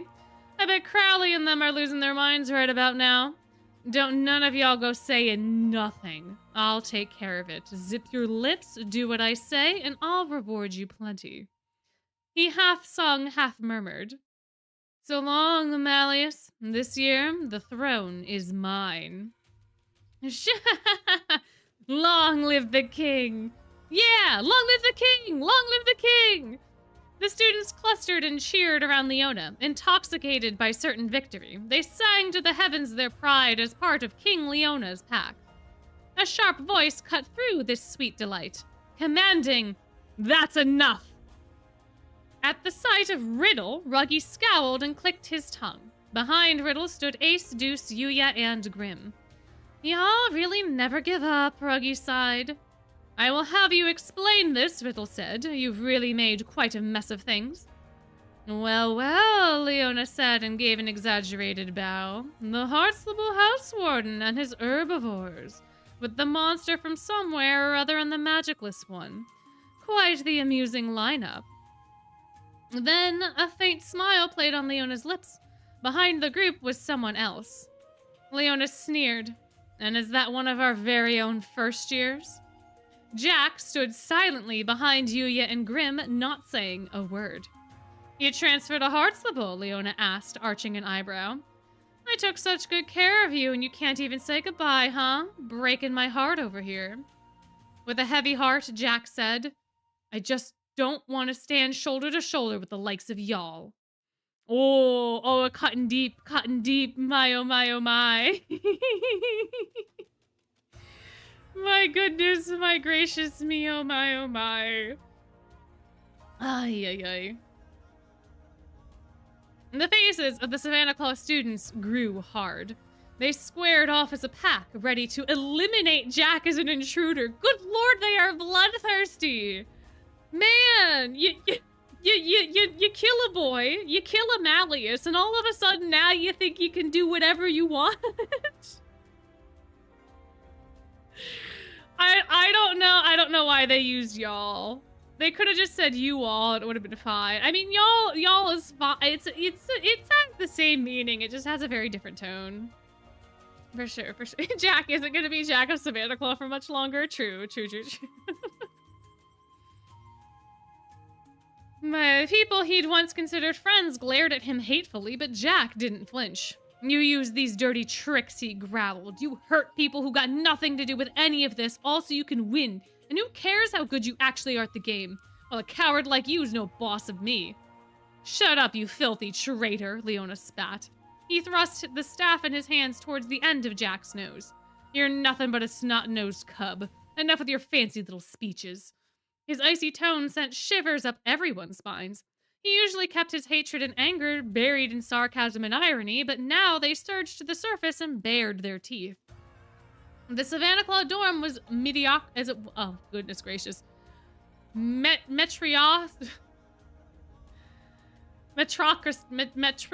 Oh no. Meritocracy. There we go. It's a meritocracy. It was bound by the idea that its strongest member led the pack, so as their leader, Leona could not abide by this betrayal by Jack. He glared with hard eyes at the wolf boy. Why? Why can't you get it? Jack asked, looking pained and standing stock still. Riddle placed a hand on Jack's back and said, Jack, you made the right choice. Then he stepped up in front of the group, ready to protect Yuya and the others from Leona's overwhelming rage.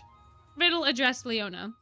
Your illegitimate actions are a betrayal of the spirit of our legendary spell drive tournament. Riddle's voice was clear and strong, lifting the heavy, oppressive atmosphere. As House Warden of Heartslable, a dorm that prizes rules and order, I cannot overlook this. Save it, grass eater. Ooh!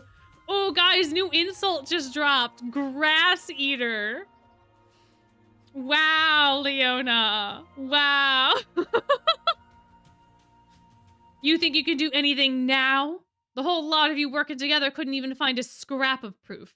Bunch of idiots shooting your mouths off. This guy, Grim growled. Ace and Deuce bit their lips in frustration. Who's he calling an idiot? Ace grumbled, narrowing his eyes at the lion boy. Yuya knew exactly how his friends felt. They had worked so hard, been so vigilant, and they still hadn't been able to stop Ruggy. All Yuya had managed to do was grab Grim and save themselves. If I had just been able to find Ruggy sooner, Yuya said ruefully. It's not your fault, Jack told him, but like Yuya, he couldn't help being filled with regret at not preventing the stampede. Shit, too bad, huh? Ruggy said, smiling smugly. Leona's right, you're too late. Those Diasomnia guys are pancakes by now. Oh, that's quite the interesting claim, said a low voice from somewhere above them. Ooh, ooh, ooh, ooh. Ruggy's ears twitched. As he looked up, his eyes widened in surprise. That voice, where? Right here, Lilia exclaimed, popping into existence in midair. Wearing his dorm uniform, he was floating upside down and peering at Ruggy. Lilia Van Rouge? Ruggy stammered. What? How? I'm not alone, Lilia said as he did a flip and planted his feet on the ground. He raised a hand in a beckoning gesture, and several Diasomnia students, including Silver,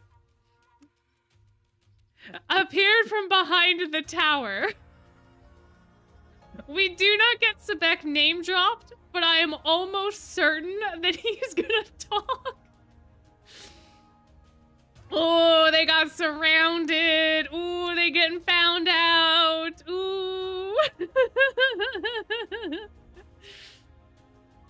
Cater joined them. Ruggy, how could you do something so awful? Silver said sadly. He knew Ruggy, a fellow second year, which made him so pained at his terrible deeds. Apologize and atone for this crime, for your own sake. Silver, you are much too kind. Silver. Yuya could tell that Ruggy wasn't the least bit chagrined. He merely looked surprised, as if he couldn't accept that Lilia, Silver, and the other Diasomnia students were alive. How? Ruggy demanded in disbelief. I mean, I saw you get swallowed up by that stampede. As you can see, not a single one of Diasomnia's players was injured, Silver told him. Perplexed, Ruggy demanded, Then what did I see? Me, said Cater, stepping forward with a bright grin. The players that got swallowed up were actually me in disguise. Music note. It's very important that you all know that there is a music note emoji at the end of the sentence before the exclamation point. Very important detail. What? Ruggy exclaimed as his jaw dropped. Leona glared menacingly and growled. Cater, you little... Looks like my boy Leona gets it. Cater took out his magical pen. Yep, all the Diasomnia players in the parade were total dupes. I used my signature spell, Split Card, to make a bunch of me's, and then they all got dressed up in Diasomnia uniforms. Costume party! To demonstrate, he magicked 3 avatars into existence. Run, Lord Malleus, one avatar cried. We'll get crushed. Well, you get it, yeah? Another smirked. So, who wore it better, me or me? You are all perfect ovs, Cater chortled, and waved his magical pen to make the laughing avatars disappear. Turns out I got some pretty decent magic myself. We're a bunch of idiots, was it? Guess all I have to say is we're rubber, you're glue. We totally pulled the wool over your eyes, thank you very much. A hard, sarcastic smile crossed Cater's lips. Hey, Deuce whispered to Yuya. Is Cater kind of scary right now? Yeah, he is. Yeah, he is, Deuce. Thank you for noticing. Thank you so much. Thank you. Thank you. Thank you. Yeah, Yuya replied nervously. He's maybe a little angry? Ace laughed. Even mild-mannered Cater's gonna flip his lid after taking a pounding like that in Spell Drive. I, too, am enjoying the sweet, sweet taste of revenge. Lilia smiled very much like Cater as the color drained out of Ruggy's face. Lilia chuckled. Riddle told us you were after us, so we had him put on that little show. I must admit, I'm impressed with how careful you all were, Riddle said. You had so many co-conspirators, and yet we couldn't get a hold of any evidence. But we had one advantage. We knew who you had in your crosshairs. Although we weren't able to actually stop you, we nonetheless could safeguard them and help them get away. We've been playing catch-up until now, but this time we managed to beat you to the punch. So then, Malleus? Ruggy asked tentatively. He's in tip-top shape, of course, a first-year Deosomnia called loudly. And there he is, everyone. Round of applause for Sebek. Sebek is making his appearance in the novel, still unnamed. He is still unnamed, but he is here. Congratulations to Sebek for being in the novel. Heck yeah, little baby Becky. Heck yeah. Oh yeah, you're right. It is a Sebek sippy. Cheers for— oh, I should get the bell. Where's the bell? Where's the bell? Hold on. Sebek sippy! Sebek sippy! Hydration break from Sebek!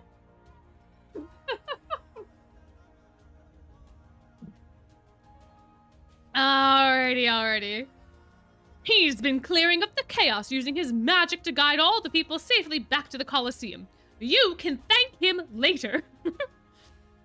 Now what will you do? Riddle thrust his staff forward.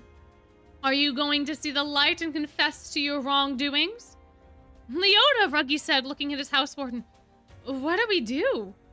The lion boy was silent, arms crossed, eyes not even blinking. He seemed to be thinking long and hard, turning the question over in his mind. Frustrated by his silence, his dorm mates raised ragged voices. Let's keep these guys from telling anyone, a Savanaclaw student suggested. Yeah, we just gotta make them shut up. And once the Spell Drive tournament starts, the championship's ours, another growled. House Warden, let's take them to town.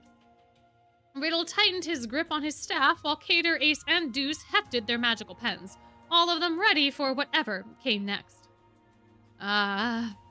Leona sighed and turned his face to the sky. Whatever. What? Ruggy gasped in disbelief. Riddle, Jack, and Lilia had the same look on their face. What had Leona just said? I'm done, the Savanaclaw House Warden told them, sounding tired. It's over. Enough. Boss, what are you saying? Ruggy asked. He and his dorm mates were confused. Was this some kind of strategy?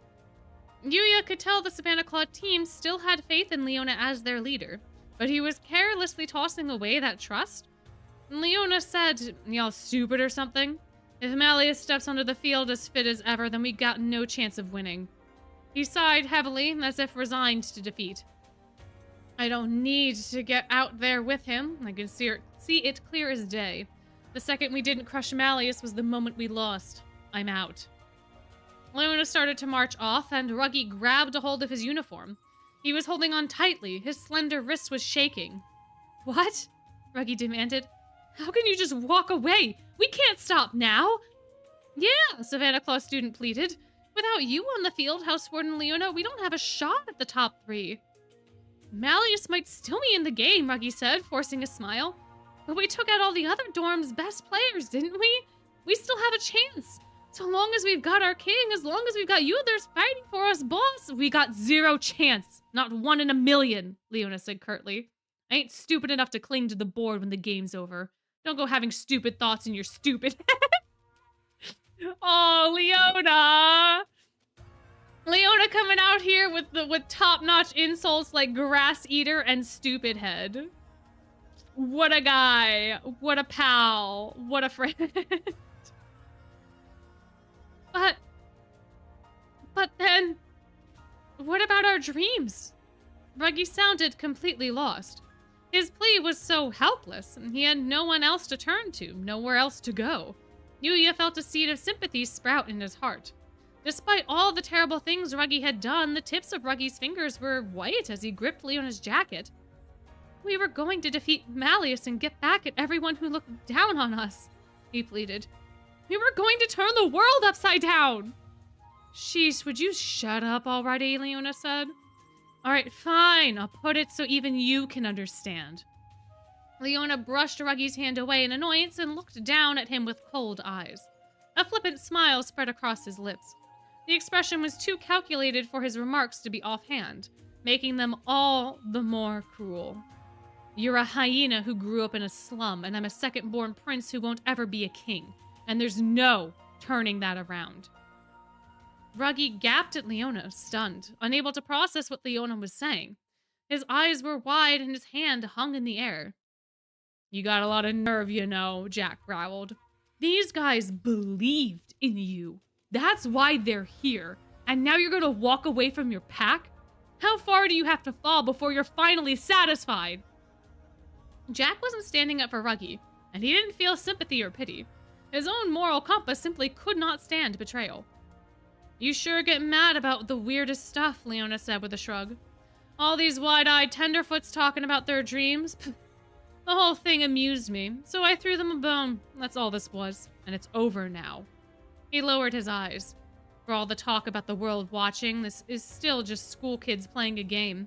Never meant anything right from the start. Time y'all accepted this was nothing but a petty dream. Pretty. That says pretty. It doesn't say petty. It's pretty. Pretty dream. That's what he's saying.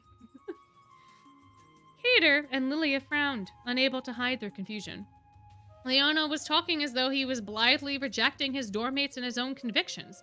Yet, past the confusion and contempt this inspired, Yuya and the others also felt uneasy. How could Leona turn away from the hope in the face of life's hardships? Could anyone really give up on the future so calmly without fighting against despair? What held Leona up emotionally, mentally? Someone with nothing to support, someone with nothing to support them seemed unstable and frightening. Oh, come on, growled a low voice. At first, Yuya didn't know who had spoken, but then he realized it was Ruggy. You have to be kidding me, Ruggy yelled, eyes shining darkly, mouth open wide, making his sharp fangs glint in the light. What is this? You can't just quit after we've come this far. If you're gonna be a poor loser, at least wait until we've actually lost. Yeah, you can't do this to us, boss, another Savanaclaw student shouted. You're gonna play even if we have to drag you out there kicking and screaming. The Savanaclaw students rose up against Leona, some even casting spells. With a wave of his arm, Leona sent all the students flying, but they kept coming, reaching out desperately to grab him. Leona, they cried. Leona took a step backwards. It was the first time Yuya had ever seen him frightened. A hand red with a sunburn from the days spent practicing clung to Leona, begging him to help. Resentment, anticipation, yearning. It was no surprise that Leona could no longer withstand this crushing pressure, and he seemed suddenly afraid of his own pack. Another Lion King reference. Wow, this is so exciting. My oh my. Yeah, if they used pride, that would have been way smarter. It would have had that double meaning and it would have been so much nicer. But so it goes, so it goes. The hands kept coming no matter how many times he brushed them away. Hopeful eyes locked onto him. Voices called out, House Warden, Boss! Leona grimaced and shouted, oh, this is stupid! You're all stupid! He brandished his staff. I'm so sick of this nonsense. Shut up, you nobodies! At the tip of his staff, his yellow mage stone shone like gold. I am the one who starves. I am the one who thirsts. Leona's voice was so low it almost caressed the earth. That is a sentence that exists. Why is our voice caressing anything? What? It's caressing the earth. That is wild. I will take tomorrow from you. Something dropped in the sky, and then another. Dead insects fell from above like rain, dried out and so light they hardly made a sound as they hit the ground. Yuya looked up, his mouth hanging open, and something tickled his ankles. Swirling sand was pecking at his exposed skin. At first, he thought it had been kicked up by the wind, but the rising sandstorm felt like it had a will of its own. You have to stop! Riddle cried as he realized what was going on. He thrust his own staff into the air, but his spell was blocked by the sand and couldn't reach Leona. Leona's mage stone shone in response to his anguish as he completed his spell. Bow down, king's roar! The world around Yuya exploded. The gust that whipped through the air was so powerful that it truly felt like a bomb dropping. Wind and sand beat mercilessly at him and he couldn't open his eyes. Covering his face with both arms, he opened his eyelids a crack. The shadow nearby was probably Jack, and Grim was on his hands and knees beside him. Everyone was huddled together trying to ride out the blast. Tears welled up in his eyes. The pebbles flew through the air. Leona was standing alone. A wasteland spread out from where his long staff was. His long staff with its ornamental feathers touched the ground, sorry. I really need to learn how to read one of these days. The green grass withered, the dry earth cracked, and everything lost its color and grew weathered until only sand remained. Then, the raging sandstorm danced around them as if protecting them and curled up quietly at their feet. This can't be, Riddle gasped. Yep, that's my signature spell, Leona said, arching an eyebrow. Ironic, ain't it? Nothing the savannah hates more than a drought, yet its prince's magic desiccates everything, turns it all into sand. A spell that changed the world to sand. Indeed, the air was so dry it was hard to breathe. Leona's spell sucked moisture even from the air itself. How can magic like this exist? Yuya murmured. He started coughing as the dry air entered his mouth and stabbed at his throat. I've never seen anything like it either, Ace replied, his voice hoarse. I mean, desiccating everything? You can have a signature spell that's a natural disaster? That doesn't seem the whole of it, Lilia said coolly. He appears to have total control over the sand he produces. And that doesn't usually happen, Cater agreed, looking serious. That is some power. I guess the Savanaclaw House Warden's not all talk, then. Leona moved his staff, and the sand followed, spreading out like the palm of his hand. It became a blanket over the heads of the students. While each grain was small, combined, they had become an incredibly heavy mass that no one could escape. Can we please not bury them alive? Leona, I know you're having a crash out, but can you please not bury your fellow students alive? Thank you, a very concerned... Would I be an herbivore? I think you would call me an herbivore. I don't really know what I would be called, though, as a vampire, because I technically don't really eat anything. Anyway, that's something I have to decide on another time. Leona moved his... Oh, never mind. Burying the people. Got it. People tried to run, but the ground turned into quicksand and swept their feet out from under them. They screamed as they were swallowed up, their screams muffled by the sand. He's literally burying them alive. Leona, you can't bury people alive. You made your point already. Why are you killing them? Since Yuya had come to Twisted Wonderland, he'd seen all kinds of magic. He had stared, entranced, every time a spell generated wind, fire, or water out of nothing. How this worked remained a mystery. He'd seen spells change the colors of things or make new outfits in the blink of an eye. Even knowing that using magic carried the terrifying risk of blot, he sometimes felt jealous of those who wielded that power. Trey, Cater, and Riddle's signature spells revealed their personalities, which was both alluring and fascinating. Ruggy's signature spell did too, even though he'd used it to hurt people. The power of magic was the power of imagination. Magic was inanimate and personal. Yuya could feel the heart of the person imagining the spell, which gave magic a sweet charm that made him smile. The spell Leona was using felt different, like the magic itself was hostile. For the first time since he'd come to this world, Yuya was experiencing a spell so aggressive it was terrifying. Leona's signature spell shocked the hearts of Melindia Somnia students, but his own dorm mates also seemed surprised. Leona, what are you thinking? Ruggy shouted and leaped in front of Leona. Why would you use your signature spell here? Why? Leona cut him off. To shut all you whiners up, obviously. He grabbed Ruggy's slender neck, wrapping a single hand around. Bro is out for blood. Bro is out for blood. Oh my goodness. Oh my gracious. Ruggy! Yuya cried out in terror. The scene was so frightening he'd forgotten everything else. People were screaming and gasping for breath. Riddle and Silver shouted at Leona to stop, but a storm of sand attacked anyone who tried to wrest his staff from him. How'd you like that, Ruggy? Leona sneered. Is your mouth too dry to keep licking my boots? That was your finest talent. Ruggy kicked and flailed, crying weakly, as his skin became wrinkled, and not because of Leona's tight grip on his throat. As Ruggy's skin tightened, showing the bones beneath, Yuya realized Leona's hand was leaching the moisture from Ruggy's body. Enough, Riddle demanded, and slammed his tall staff down swiftly. Off with your head! Riddle fired his signature spell, which had the power to cut off magic of its target. The ceiling collar became a circle of light that shot towards Leona. Stay out of this, Leona growled. Shriek! The screech of metal hitting metal made Yuya wince just as the circle of light scattered and disappeared. Just now, what was that? Grim screamed. Riddle's collar bounced right off. No way, Deuce said, stepping backward. He defeated even Housewarden Roseheart's magic? Everyone shivered in fear, unable to believe their eyes. Given Riddle's talent and strength, how could his most powerful spell, the magic everyone was afraid of, be so easily defeated? Riddle looked the most shocked of all. Ridiculous, he whispered, voice trembling, eyes wide like saucers. Riddle's signature spell had never failed before. Leona didn't even glance at him as he taunted. Maybe you're some kind of prodigy, kid, but don't go thinking you're smarter than your elders. Your little attacks aren't going to work against me.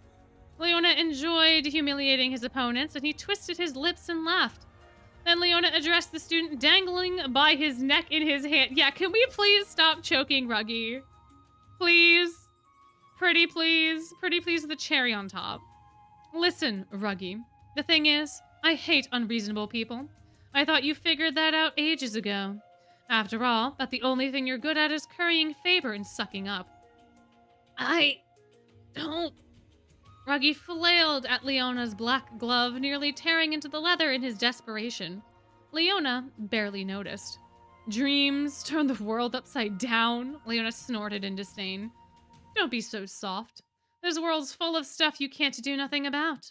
No matter how strong you are, how hard you work, you're here fighting me, kicking and screaming, and you still can't beat me. Stinks, huh? The tears that welled up in Ruggy's eyes dried and disappeared before they had the chance to fall. Leona turned to the speechless Savanaclaw students, frozen in shock. If I say we ain't doing it, then we ain't doing it. Don't go thinking about what-ifs. Leona took a deep breath and roared. Lose your expectations. I spit at your dreams. All you gotta do is exactly what I tell you to. Leona loosened his grip on Ruggy's neck, finally, so his toes could reach the ground, but did not release him. Oh no. Get it? Leona asked, his voice suddenly gentle. Ruggy coughed, able to breathe again. The Savanaclaw students were dumbstruck, each thinking the same thing. Leona was clear that he would not forgive them if they simply... he would forgive them if he simply did... Oh my gosh.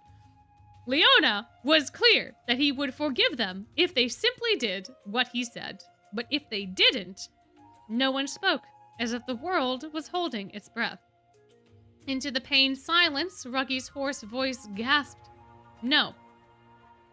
What? Leona frowned. My dreams. Though broken and in pain, Ruggy screwed up his face and spoke, his voice clear. I'm going to believe. Ruggy's cry was wrung from his very soul. His voice wasn't strong, lacking real power. In fact, the slightest of breezes could have carried it off. But Ruggy's sheer tenacity made Yuya shiver.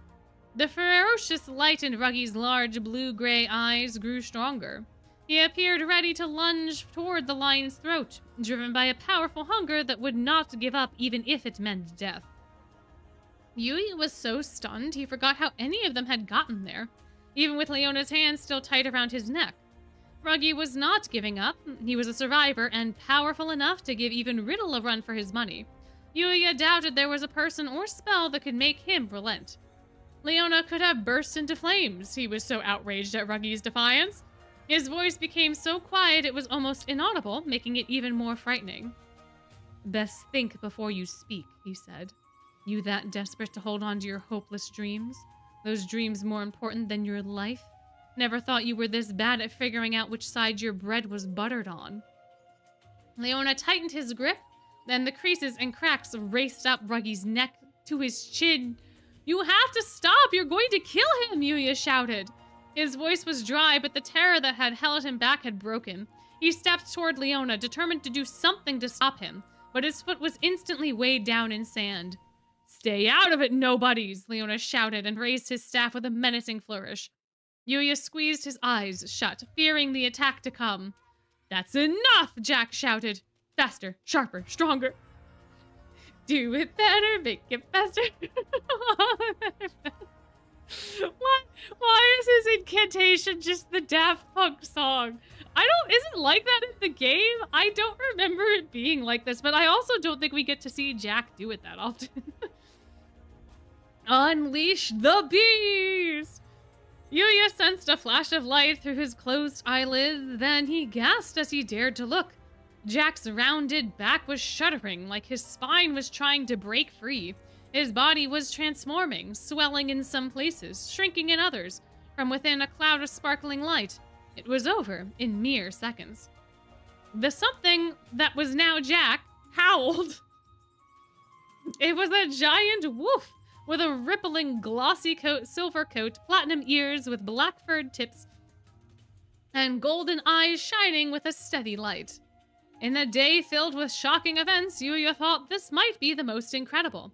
Apparently, Leona felt the same way. His eyes grew wide, and before he could respond, the wolf that was Jack howled and lunged at him. Leona whirled to dodge the attack, but like everyone else, he was shaken. No one had seen this spell before.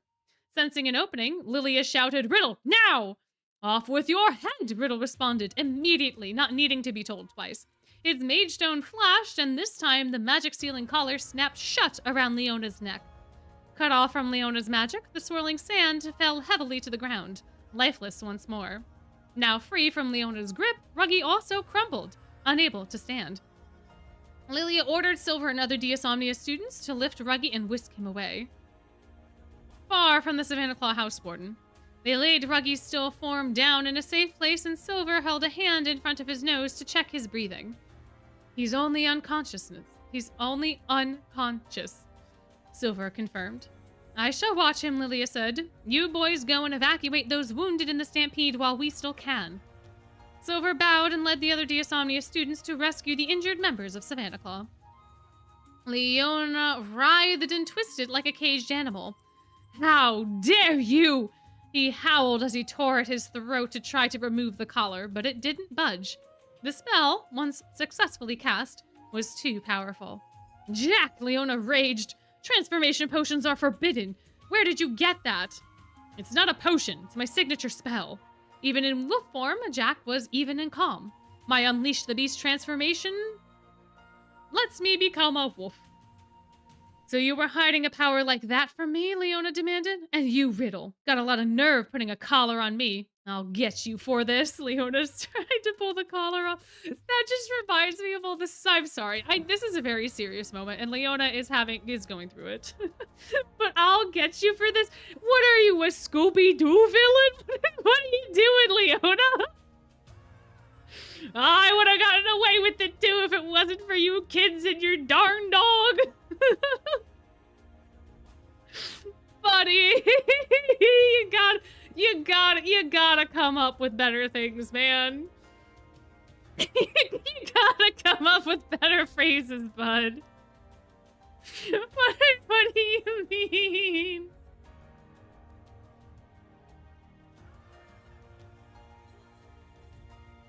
Oh, man. What a time. What a time. Leona tried to pull a collar off through brute force, struggling against the magic, and hair flying. He was clearly humiliated at being caught off guard by a member of his own pack and bested by the magic of a younger student he disdained. Leona, Jack murmured, pleading with the anguished king. Please, just stop already. Even though Jack had come out on top, he sounded anguished. I only came to this school because I admired you. The wolf grimaced and bared its teeth. The sight of Leona seemed unbearable to him. What happened to the Leona I admired? Shut up, Leona snapped. You're a dog wagging his tail for Hearthstable, and now you go and turn it into an actual mutt with magic? Leona glared at Jack angrily through his disheveled hair, his disdain for the boy apparent. Don't talk to me from up on high. You must be happy you got one in on me. Jumping on the winning bandwagon, bet you feel pretty good. No, the wolf shook his head, silver fur rippling. All I ever wanted was to play Spell Drive with you. Man, it's a tough time. Also, but on the next page, we have Jack in his wolf form and Riddle, and they both look so cool, and they look so determined. And it's a grand old time. And then we have, don't give me that, Leona snarled. Like I can trust what word you say, traitor. Yuya couldn't imagine how sad Jack was in that moment. He'd been forced to turn against the person he admired, who now called him a traitor. Though Jack's expression displayed strength and resolve, his long tail drooped and brushed the ground. Riddle stood in front of Leona and kicked at the drifts of sand. Aren't you going a little overboard? What exactly is it about being adored that makes you so unhappy? Oh, hey, take a look, Jack. Your master's here, Leona sneered, glaring at the other housewarden. So you put this huge collar on me to make me your lapdog too? You think I'm a joke? I do not think you are a joke, Leona, Riddle responded. Facing him, I actually respect you. Cater looked at Riddle in surprise, as did Ace and Deuce. Riddle was unusually too proud to be so honest and vulnerable. Yuya recalled what Riddle had said about Malleus, how he was a good, respected housewarden who inspired admiration and devotion. Riddle wanted to learn how to do the same, and apparently he regarded Leona that way too. I was jealous of how revered you were, Riddle said. I wanted to be a housewarden everyone loves like you. Riddle lowered his face, which looked pained. I made mistakes. I wanted to be like you, Leona. Riddle's voice trembled. Yuya didn't realize Riddle could be filled with such regret. He hid it from everyone, even friends like Ace, Deuce, and Cater. But now? I don't know. Riddle continued, his voice growing steadier. You betrayed your students, took your anger out on them. I feel like I'm watching my old self. When you do this, your students will stop following you. I know that better than anyone. Ace and Deuce were staring intently at Riddle. Yuya could see that they felt surprise and shock, but he also recognized faith in and even admiration for their housewarden. Yuya saw in their eyes what Riddle had said he wished to learn from Malleus and now Leona. Riddle was expressing his regrets, but he was also trying to improve, to move forward and become a good housewarden. Yes, it had taken a big mistake, the Overblot incident, for him to recognize his faults, but he didn't give up on it. He didn't give up just because of it. Riddle was strong enough to acknowledge and learn from his mistakes in order to become a better, kinder person. I'm disappointed, Leona King Scholar, Riddle said. You're so pathetic, it pains me to see you like this. You wanted to defeat Malleus and become king, but to what end? You should take this opportunity to seriously reflect on your actions. Leona narrowed his eyes, as though the sight of Riddle was hard to bear. Oh sure, he scoffed. It's easy to stand there and act like I'm some substitute for you, like you're in my head, like you know all about me, but you don't know the first thing about me, so spare me the sermon from on high. You sound like my brother. Lilia burst out laughing. Lilia, no! Lilia, I know it's funny, but Lilia, no! You're gonna make it worse! Lilia! Lilia! Lilia, he's just a child! I know he's 20, but compared to you, he's just a child. Although, to be fair, children do need to have scolding. They do need to know boundaries. All that sort of stuff is true. Oh, man. Oh, good gosh. What's so funny? Leona growled threateningly, causing Lilia to laugh even harder. What a farce, Lilia said. This is the lion, king of the beasts? The collar suits you far better than any crown ever could. Lilia was different, Yuya thought. His sheer presence was overwhelming, even though he was just laughing. What made him so compelling? Every syllable he spoke felt significant. Dias Omnia's vice housewarden made even Leona wince. Lilia's eyes narrowed at Leona. You complain that you cannot be king due to being born second, but then you live in sloth because you are not rewarded as you feel you should be. When something you do fails, you direct... petty, small-minded anger at others. You are far from a king. All you offer are jealous complaints. It's unseemly. Lilia was so scornful, Leona flushed. The idea of you ever contending with Malleus is laughable, Lilia continued. He is more self-controlled, gentler, and a greater man. Shut up, Leona growled. Shut your mouth. Enough! It is you who must be quiet, Lilia commanded. Face reality. Even if you could defeat Malleus, you do not seem to understand what Riddle has said. You are not fit to rule. All emotion abruptly disappeared from Leona's face. Leona? Jack snorted. Yuya heard him whimper faintly like he was afraid. Yeah, you're probably right. No, you're exactly right, Leona said. His tone flat, which I did not do, so I apologize. His eyes unfocused, as if he were a stone statue. Though he was handsome and outwardly calm, his unexpected manner made Yuya deeply unsettled. I'll never be king, no matter how hard I try. Something scratched at Yuya's leg. He looked down and found Grim clinging to his trousers. What's wrong? He asked. Oh, my fur's standing on end, the monster replied with a shudder. That guy's not okay. No, he is not. He is not okay. He has not been okay. What about this situation has been okay? Suddenly, Riddle cried out in confusion. What? The magic power within Leona is surging. It's no use. I can't. Riddle tightened his grip on the golden scepter he was holding. Leona howled with everything he had inside. Yuya nearly slapped his hands over his ears to protect against the powerful roar. Fragments of something hit the ground and bounced off his feet. Riddle's collar. In disbelief, Yuya reached down to pick up a piece, but each one quickly lost its shape and melted away. He blew off your anti-mage collar? Cater shouted, stunned. How could he? Riddle gasped. He shouldn't have that much power left. Leona panted, his shoulders rising up and down, his drooping head swinging from side to side. With visible effort, he lifted his face. I've been loathed since the day I was born. I've never had a place, never had a future. Leona grimaced and ran his hands through his long hair. How could any of you possibly understand my disappointment, my pain? Leona seemed to be crying, but then Yuya saw that the tear sliding from the scar over Leona's left eye was a light-absorbing black, inky, stubbornly staining his skin, not to be rubbed or cut away. Cater gasped, Hey, isn't that blood? An icy shiver ran up Yuya's spine. Realizing what was happening, Jack leapt towards his house warden, shouting, We have to stop him! The Savanaclaw students rose up and yelled as they joined Jack and charged at Leona, but the group was blown back by a whirlwind of sand. Jack spun around in the air, managing to land on his feet, while the other dorm students slammed into the ground. Screams, bodies buried in sand, hands scraping for the sky. The scene was like something out of a nightmare. Terror numbed Yuya's brain, rooting him to the spot. Lilia cast spells, but they were too late.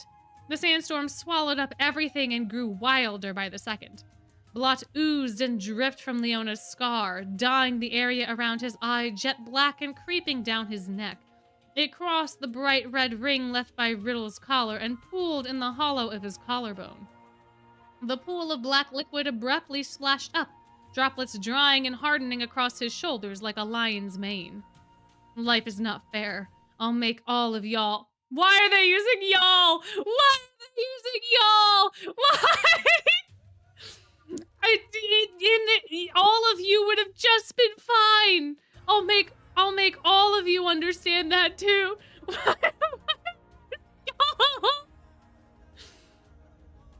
Leona cursed. He didn't curse. None of those were curse words. Ooze dripped off him and formed a sludgy puddle on the ground that was instantly sucked up into the parched earth. Then the stain spread outward as a disturbing foam rose up and grew more and more frothy until eventually the bubbles erupted like an explosion. Something born within this burst of blot. Yuya saw a beast's large paws, complete with sharp claws, then a mane, ears, tail. An unhappy roar split the air, and a massive patchwork lion reared up before the astonished trapped students. The creature's body was black, and where its face should have been, there was a giant glass bottle filled with blot. just like the face of the monster unleashed when Riddle overblotted. Affixed to the lid of the bottle was Leona's mage stone, no longer a brilliant gold, but now a black as coal. Overblot. The monster's body didn't look the same as the last time Yuya had witnessed this phenomenon, but the terror it inspired was identical. Face to face with the ugly monster, Yuya realized his teeth were chattering. Jack was also shaking, his fur standing on end. Where did this monster come from, he cried, his wolf ears flattening against his head. Looks like an incarnation of Blot, Cater replied hoarsely. A creature showed up when this happened to Riddle, too. Different appearance, though. Riddle tossed back his house warden cape, which snapped the stunned group out of their shock. Those of you who can move, seek shelter, he cried. Ace, Deuce, take the wounded somewhere safe. Lilia, please get help from the faculty. Understood. Stay strong until I return, Lilia replied, and abruptly vanished. Yuya was surprised by how quickly Riddle and Lilia assessed the situation and got to work. Maybe it was because they were older, or maybe a reflection of their experiences as house warden and vice house warden. Either way, Yuya was grateful for their leadership. Deuce hesitated to leave, asking, House Warden Rosehearts, what will you do? I will stop Leona, he declared. As he is now, he is a threat to everyone on the campus grounds. I'll stay and help, Deuce said. Riddle shook his head. No. He's too dangerous for you to go up against. That's why I need you and Ace to do something you can actually do. Deuce protested, but Riddle wouldn't budge. He was determined to safeguard his first-year students by sending them away from danger. After what he'd been through and how he'd changed, Yuya wasn't surprised. Your response, Riddle demanded? Yes, House Warden, Deuce nodded reluctantly. I'll take care of the others. Be careful, House Warden. Less talking, more working, Riddle replied. Ace slipped an arm around an injured Savanaclaw student, one of many still flat on their backs and unable to get to their feet after being knocked flying by Leona. As he propped up the much larger boy, he jerked his chin at Yuya. Come on, you! Grim, he called. Give us a hand over here. Right. Yuya crouched down and reached for Ruggy, who was still unconscious. Grim grabbed the boy's slender waist as Yuya gripped his shoulders. This guy's heavier than you'd expect, Grim groaned.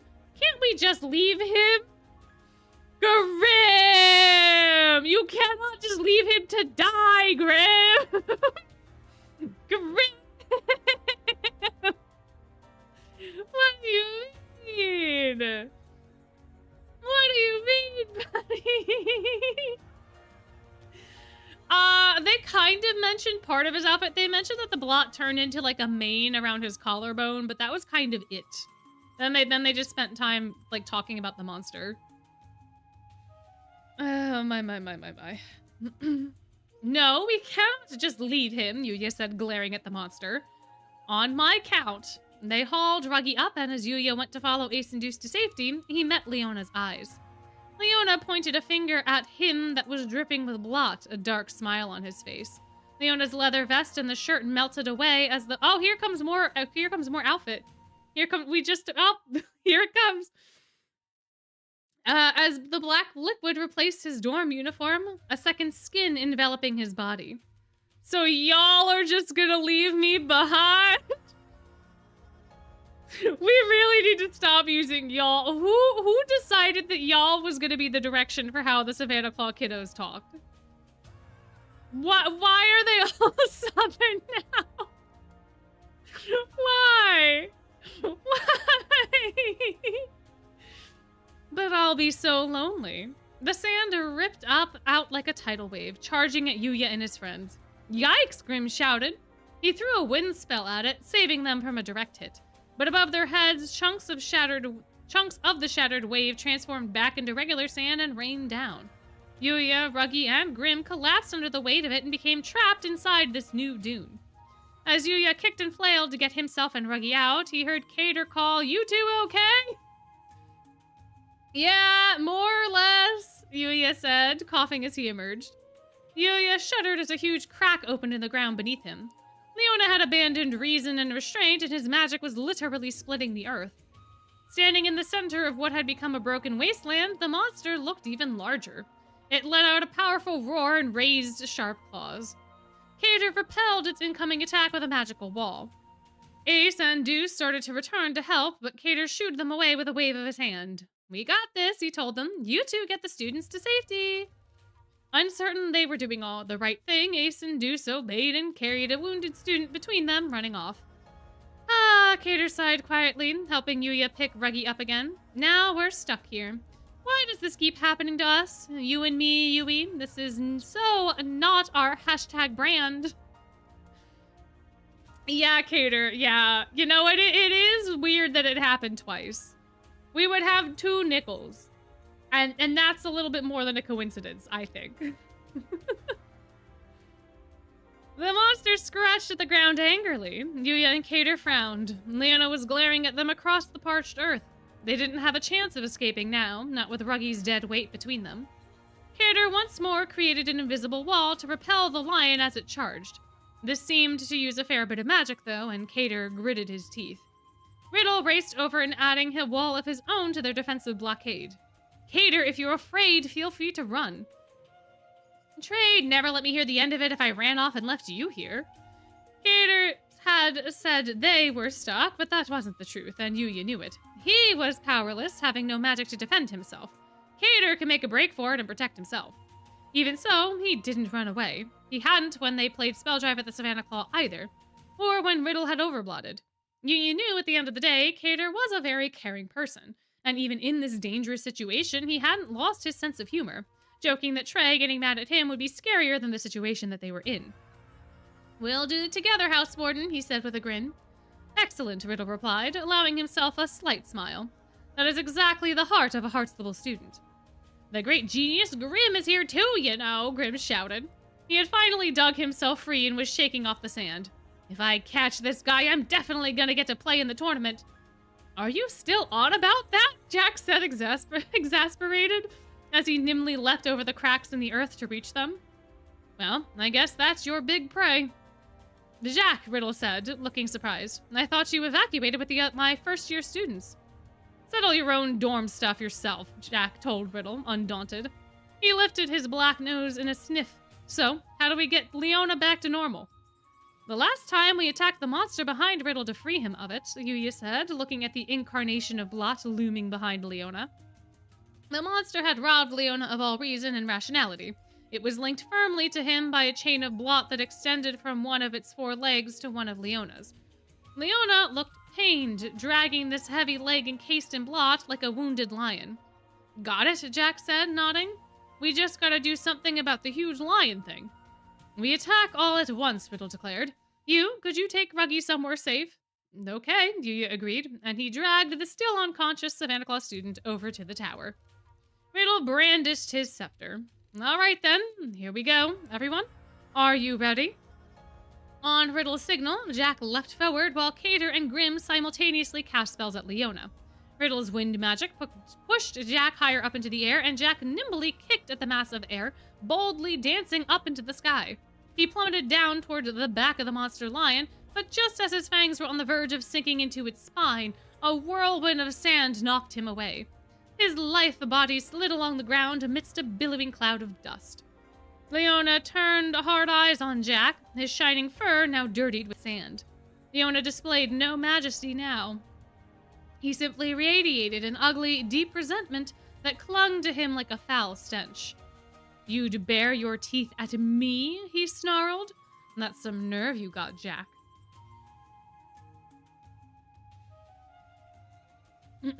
Jack staggered back up, unsteady legs wobbling beneath him. Look how strong you are, he snorted sadly. Why would you? Leona didn't answer. His frighteningly blank, stagnant eyes simply stared, reflecting neither light nor hope. As Yuya clenched his hands in frustration, Ruggy twitched awake next to him. His eyes cracked open, and he tilted up his head. Is that Leona? And he's got a big dog. Ruggy, you're awake, Yuya yelled. He helped Ruggy sit up and quickly filled him in on what was happening. Jack's signature spell, Leona's overblot. He asked Ruggy if he could move so they could get somewhere safer, but he shook his head. Nah, he said. I have to help them stop Leona. What? But you can barely stand up.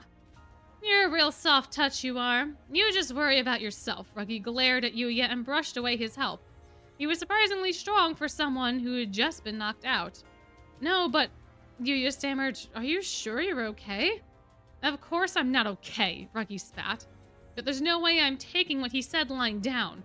I need to pay him back for everything, rather handsomely. Ruggy laughed and staggered to his feet. He moved next to Cater and took out his magical pen.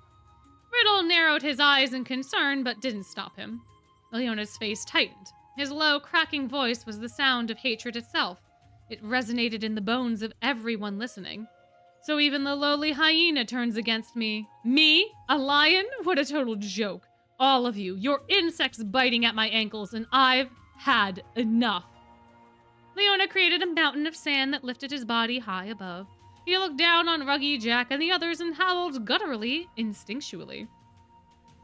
None of you'll ever see the light of another day. Pillars of sand shot up and charged towards the students, devouring everything in its path.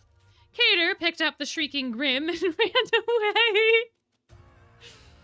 Likewise, Jack wrapped his massive jaws around the scruff of Ruggy's shirt and leapt up with him in his mouth. Riddle cast a water spell and materialized a wet wall to defend them. When the sand pillars slammed into this, the wet sand fell to the ground, but Leona's magic lifted up more sand and directed it at them. Riddle's crimson mage stone flashed again. Water poured down like rain, but the desiccated sand absorbed the moisture. Riddle grimaced. How long could this cycle of magical tit-for-tat go on? Because of the limits imposed by Blot, no matter how capable the sorcerer, no one had an inexhaustible supply of magic. In a battle of attrition, Riddle had no hope of victory when Leona had gone beyond that limitation.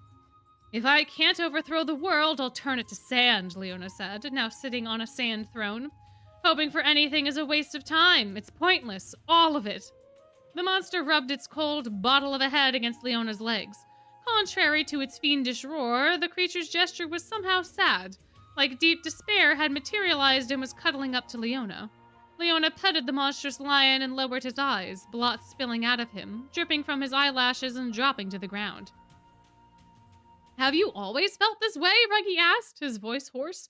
He bit his lip. All this time, what was going on in your head when we talked? I mean, you laughed that we were going to take over the world together, didn't you? You're not going to tell me that all of that was a lie. Sluggish and arrogant, Leona tilted his head as if Ruggy's furious howl. My brain wanted to read the word howl as a how-I. And I was like, that doesn't make sense in the sentence because it's not the word that was used. The word that was used was howl, not how-I. Furious howl annoyed him beyond words. But Leona now repelled all spells and fangs. Whenever they tried to attack the incarnation of Blot, they were quickly blocked by sand Leona controlled. With the increasing violent sandstorm, Yuya couldn't even see his hands at the end of his arms. Cater, take defense with me, Riddle shouted. You got it, House Warden, Cater replied. Riddle and Cater put up a defensive membrane, and Grim fired off spells at Leona. The Savanaclaw House Warden blocked the fireballs with sand, not even bothering to step out of their path. Meanwhile, Jack used this distraction to creep up behind the lion monster. Once in position, he launched himself at the Blot Beast to try to strike it down. I've had just about enough of all y'all. Leona bent a finger dyed black. Sand glinted like glass as it shot into Jack's eyes, and Yuya heard a sudden yelp of pain. Blinded, Jack staggered at the feet of the lion. Jack, run! Yuya cried. Jack leapt back just in time to dodge the monster's enormous claws, which sliced the air where his snout had been. The monster raised its front paw again, casting a dark shadow over Jack. But the wolf still couldn't see because of the sand. Watch out, Riddle cried. But before Riddle or Cater could cast another spell, Ruggy shouted, Laugh with me! Instantly, Jack's silver body danced up. Sorry, Jackie boy, shee! Ruggy laughed. But you won't regret this. In perfect mimicry of Ruggy's movements, Jack leapt unhesitatingly into the sand. Ruggy was using his signature spell to save Jack. The wolf gaped in surprise, but quickly flicked his ears forward with a gasp. He didn't flinch against the sand blowing over him at all as he squeezed his eyes shut and charged at the massive lion creature. With a howl, Jack dug his teeth into the lion's throat. The creature shrieked, its death cry deafening. Blot jetted from the deep wound, and the incarnation of Blot flung itself around, writhing and twisting in an attempt to get away. But Jack held on stubbornly and plunged his teeth even deeper. Eventually, the glass head listed forward lifelessly and fell, while the blot inside spilled out and rained down on Leona. I am king, Leona murmured, not shielding himself from the blot that poured down as he collapsed. What an explosive chapter that was. Wild stuff. My goodness, my gracious. Poor boy. Poor everybody. The situation sucked for everybody. That was wild. Interesting. I do like the details of how the beast actually goes down. But yeah, we really didn't get any description of Leona's, like, overblot form. It was just kind of like, yeah, he's got a mane, and now he looks different, and he's got a lion.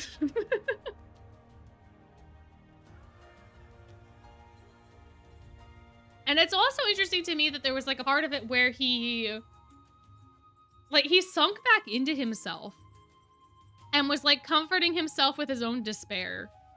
And that was very interesting. But anyway, I don't know that this is helping. Well, let's get into his backstory. Let's get into chapter 11. Let's start doing his backstory. Let's, and then maybe I'll understand Leona a little bit better. Perhaps. Alrighty, chapter 11. Here we go. From the moment I was born, a boulder has sat on top of me that's too heavy to move.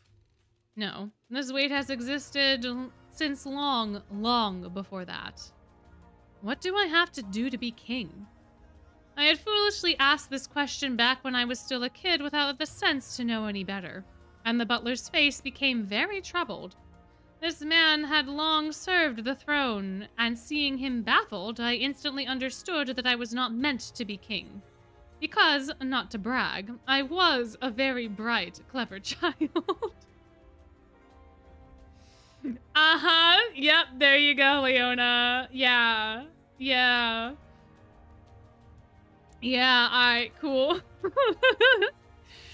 Not to brag, but like I'm gonna brag. But someday, someone would understand me. I had a chance. Someday, someone would come along and see what I was worth. That's what I thought, so I worked hard. Until I learned it was all for nothing. Come now, we must finish this before Prince Leona returns, whispered a servant. The people cleaning my room talked about how they couldn't bear to be around such a stubborn child. I listened to them from the other side of the door. No doubt he's causing his tutors endless trouble with his bizarre questions, said another servant.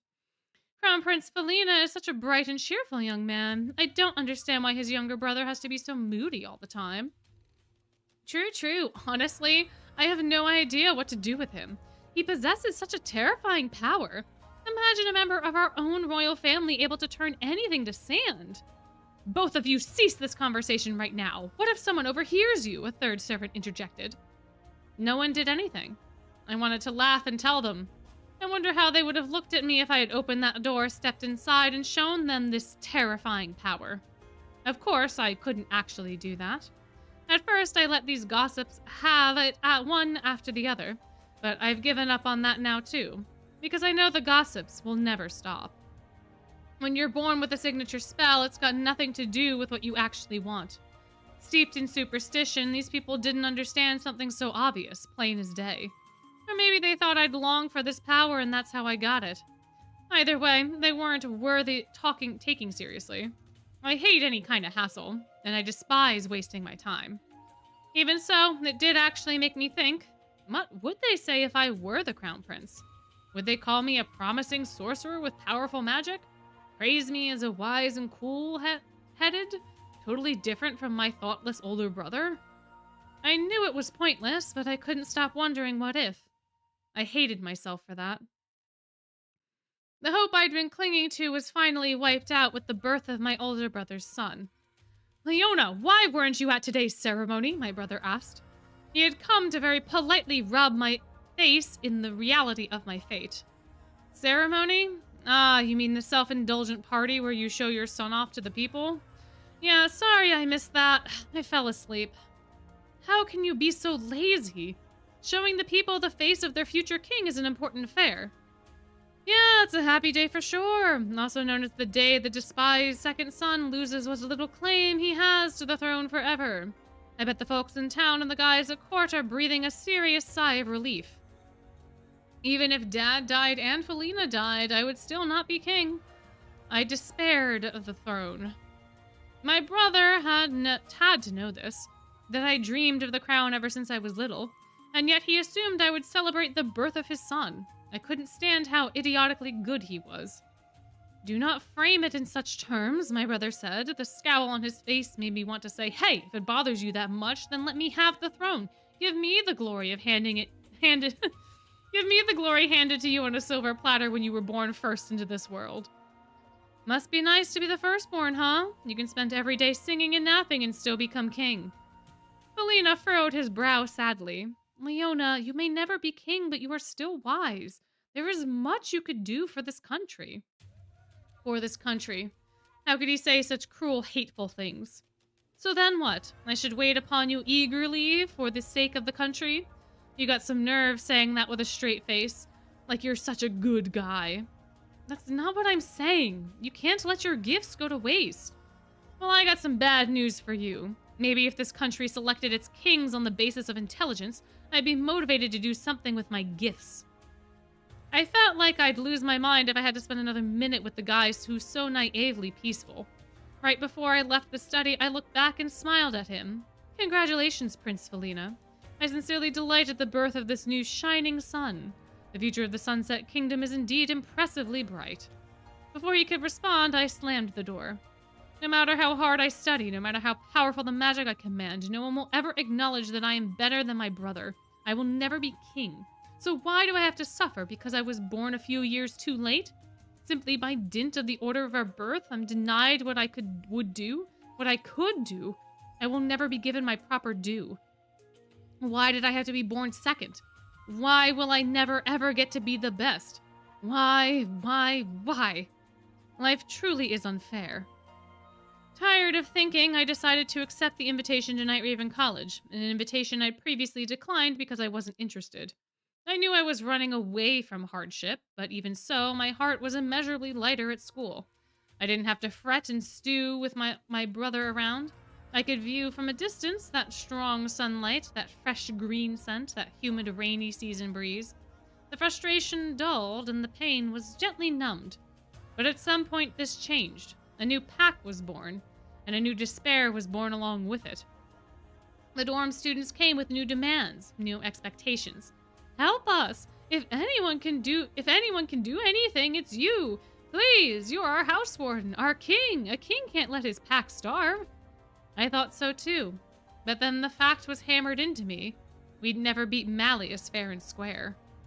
In which case, I had to come up with a plan to drag him down using whatever means at our disposal to win. I'd do anything to win. Win. I wanted to win. I had to win. Because if I did everything I could and still lost, then what was I supposed to do? Whatever. I understood the moment I learned the plan to eliminate Malleus had failed. It was all pointless.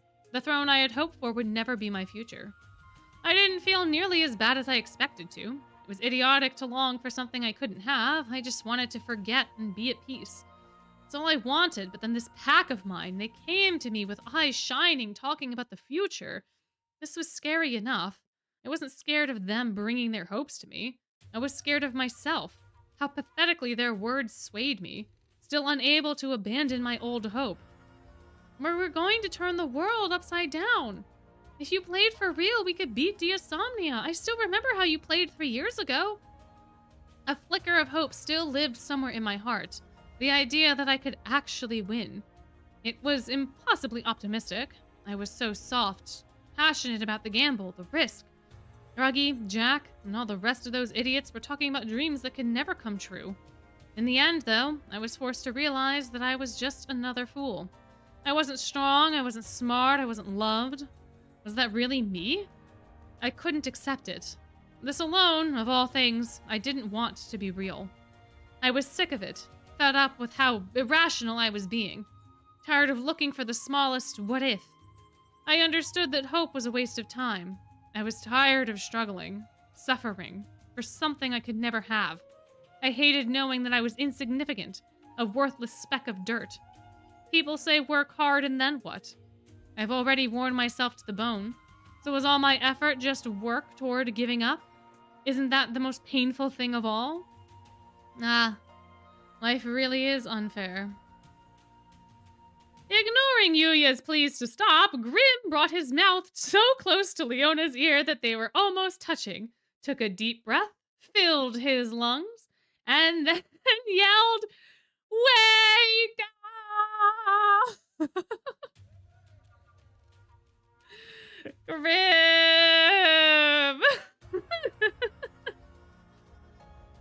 A small ear twitched and Leona's eyes opened a crack. A collective sigh of relief slipped out of everyone. "I did it!" Grim shouted. "He's awake! See? I told you he was fine!" "Yeah, well," Jack scowled. "If you shout like that into the ear of a beastman, he's gonna open his eyes, passed out or not. How'd you like it if someone did that to you?" Jack was back to his usual tall self, having released his signature spell. He crossed his thick, sun-tanned arms and looked down at the prone Leona. "What am I?" Leona groaned as he sat up. A crease rose between his brows as he swiveled his eyes around, just like Riddle when he had overblotted. Leona didn't seem to know what had happened. "Mr. Kingscholar, Head Mage Dyer Crowley said, you've suffered an overblot episode. Do you not remember?" Crowley had gotten Lilia's message and arrived on the scene soon after the lion monster vanished and Leona passed out. Once the head mage arrived, Cater went to check on the people they evacuated. Until Leona awakened, the mood had been heavy and tense, but Yuya felt everyone grow a little lighter at last. "Wait, me?" Leona's eyes flew open in surprise. He was clearly bewildered. "I overblotted? No way." "Your mind must still be hazy," Riddle said gently. "It's only natural that you would be confused." The desperate Grim, however, cared nothing for Leona's confusion. "Hey, now that you're awake, you gotta tell him how you were behind this whole thing. I don't get to play in the tournament unless you confess that you're the culprit. Grim, there's a time and a place. There's a time and a place, Grim.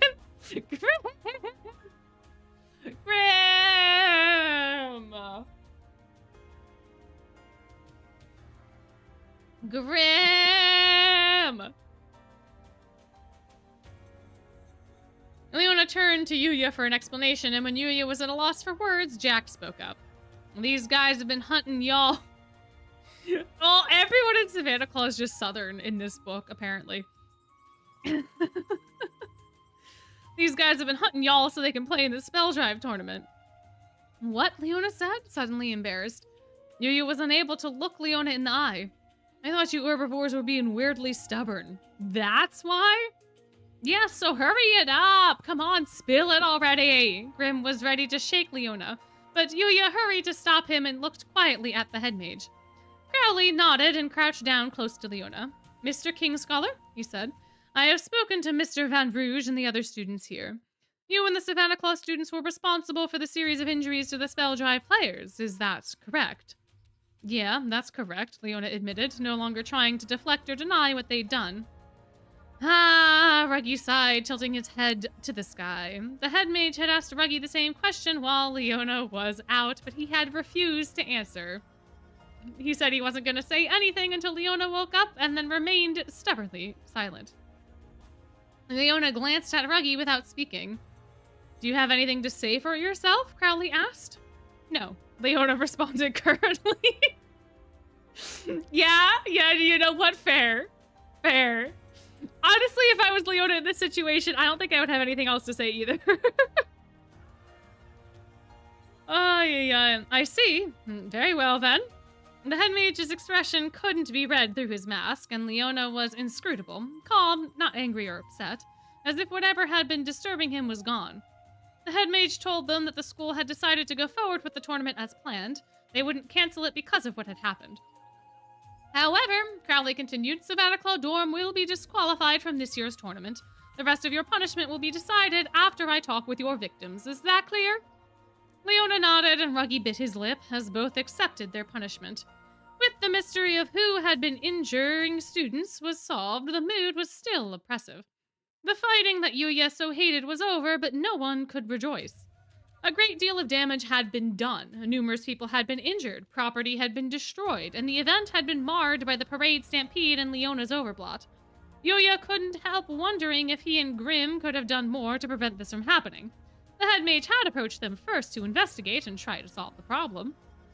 At this point, Jack's situation bothered Yuya most of all. He'd fought against Leona and his Savanaclaw dorm mates, and this had helped a bit, and his help had been essential to stop their underhanded tricks. It didn't seem like he deserved the same punishment as his dorm, to be expelled from the Spell Drive tournament.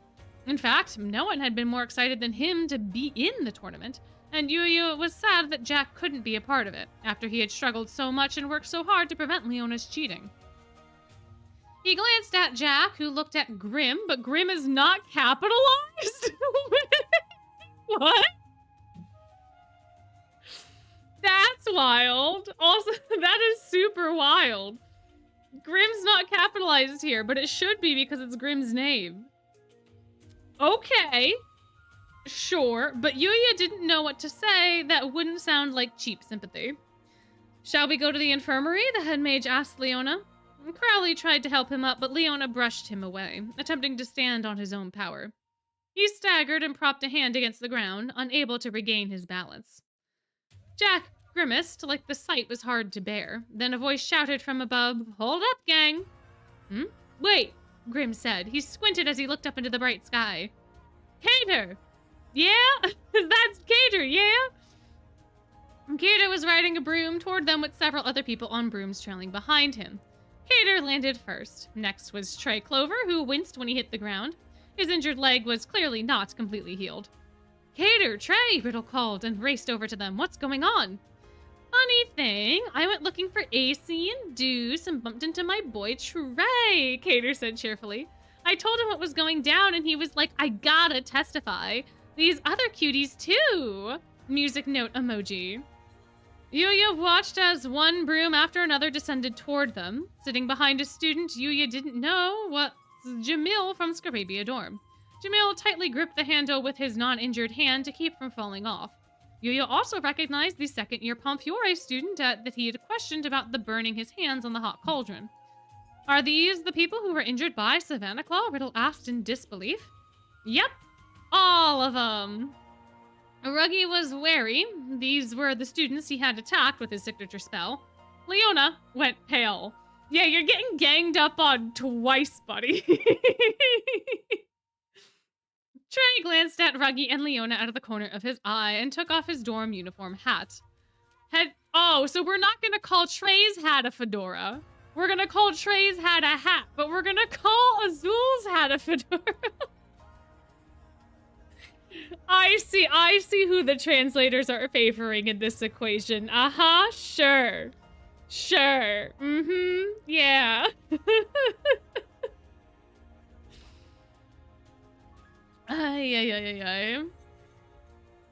Head Mage Crowley, he said sullenly. Speaking on behalf of the victims, I have a request for you. A request? The head mage asked, frowning. You needn't worry. Savanaclaw has been disqualified from the tournament. I intend to mete out further punishment following discussion of the matter with all of you. So they did get disqualified, Trey said, shaking his head slowly.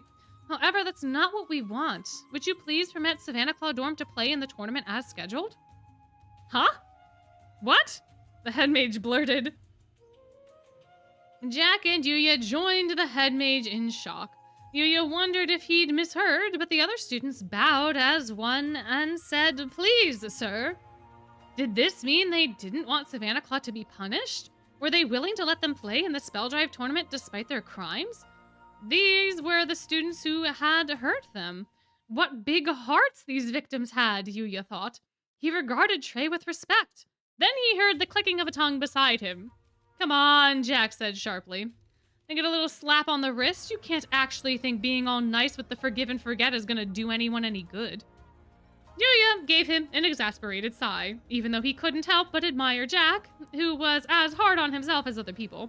If he kept his mouth shut, Savanaclaw might get to play in the Spell Drive tournament, but he stubbornly insisted that this act of forgiveness was unacceptable.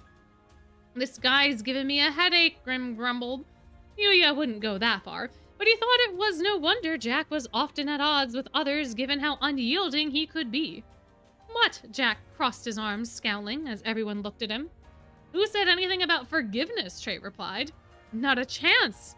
Yuya and the other students frowned in confusion, and Trey smiled.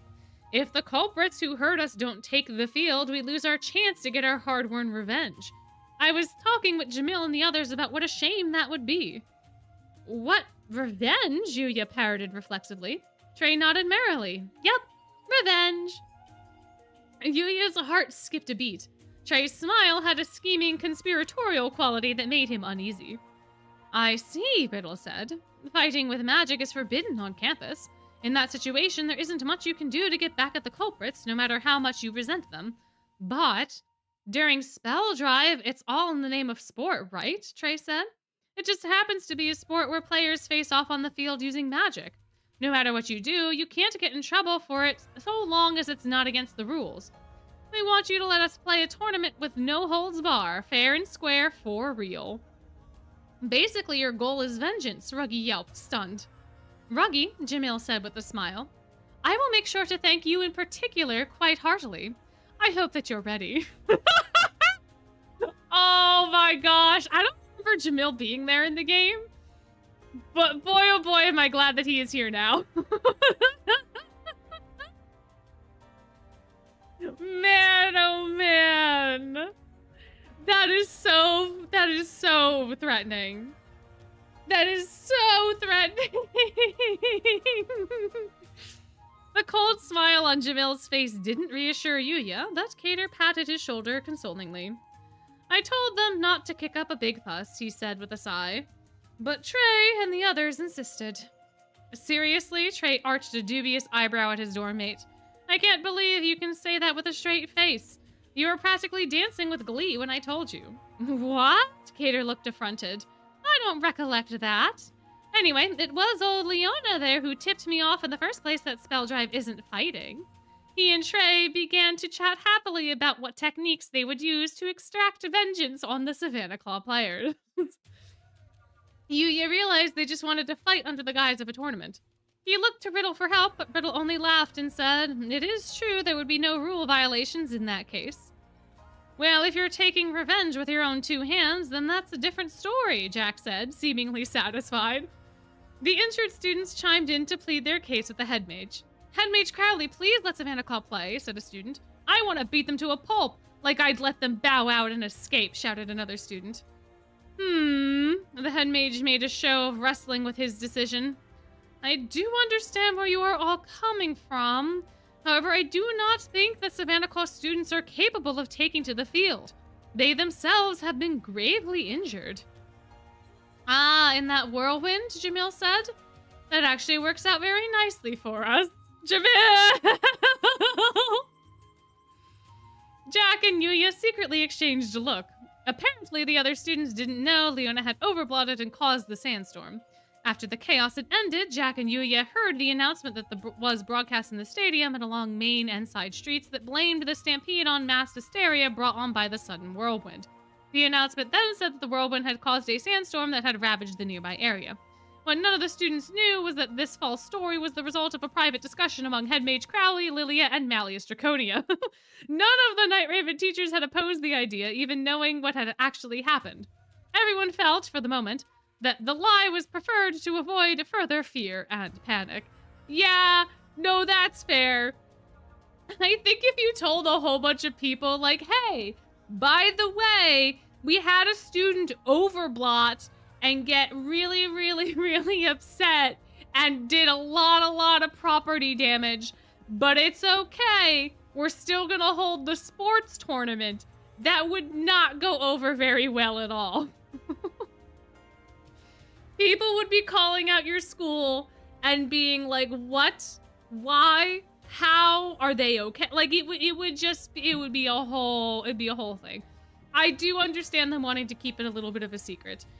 But it's gonna get out anyway because Leona's gonna have to get medical attention. Like, it's, I don't know. I don't know. It makes sense, but it also is just delaying the inevitable, to be fair. Trey seemed to know the truth, and he probably heard it from Cater, but the other injured students didn't. Since the area had indeed been ravaged by a sandstorm and everyone was covered head to toe in sand, they had no reason to doubt the official story, except for the fact that we're on an island in, like, the middle of nowhere. Are sandstorms normal here? Where did the sand come from? There are so many questions we could be asking about this. What do you mean? How? How are we all just believing this? How does this happen? What? House Warden Kingscholar in particular is only just barely able to stand, as you can see, Crowley continued. Even were I to give permission for him to participate, I doubt he could play in any meaningful way. Overblood placed such a burden on the body that Riddle had needed to take time off to recuperate. Just as the head mage noted, Leona was pale, a shadow of his usual powerful self. His shoulders heaved up and down as he panted for breath. He was so unsteady on his feet that the motion of his own shoulders threatened to knock him off balance. He was a battered mess, his hair all over the place, his clothes filthy and covered in sand, as if the sandstorm had swept away his style and dignity. Ruggy clenched his fists. He wanted to play in the tournament, and the other Savanaclaw players no doubt felt the same way. All they needed was for Leona to say yes, but their leader had already declared that there was no value for him in the tournament when they didn't have any hope of winning. Why would he agree to play now?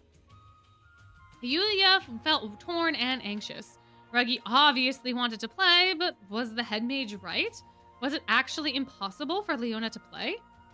So Leona, how about it? Jack asked.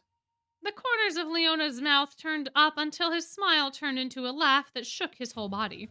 He wrinkled his nose, scrunched up his face, and became hysterical, as if releasing all the emotions welling up inside him. Leona grimaced like it hurt to laugh, but he didn't stop. Eventually he glared at the head mage and declared, "Don't underestimate me, Crowley. I wouldn't even need to be awake to handle this sorry pack of wounded herbivores. I'll beat them at their own game." What? Jamil said angrily. Leona puffed his chest out, not the least a bit guilty or ashamed. He was so tall and proud that Yuya almost felt dazzled. Ruggy and Jack looked at their house warden with broad grins on their faces. "Leona," Ruggy said. "You really are something else, huh?" Jack laughed. They were smiling for different reasons, but both liked Leona's decision. With a snort, Leona shot the injured students a bold look. "I'll tell y'all right now, I got no intention of bowing to anyone. You want my apology, come and take it." "Yeah," Trey said. "In that case, we won't hold back, and this is what we want." Without further hesitation, the head mage accepted Leona's decision. He seemed pleased that the biggest event of the school year, which would be broadcast to the world, could take place as planned. I don't know that the broadcasting is worth it at this point, guys. I don't know, man. I don't know. "If all of you agree, then that settles it," he declared with a bright smile. "Savanaclaw Dorm will be allowed to participate in the tournament." "Thank you very much, Head Mage Crowley," Trey said as he then bowed and put his hat back on. Yuya was impressed again by Trey and the injured students. Despite their injuries, they smiled and burned with fiery resolve. Some of them might not be able to take to the field because of their injuries, but they knew the players who took their place would fight hard to take down Savanaclaw and not let them get off easy.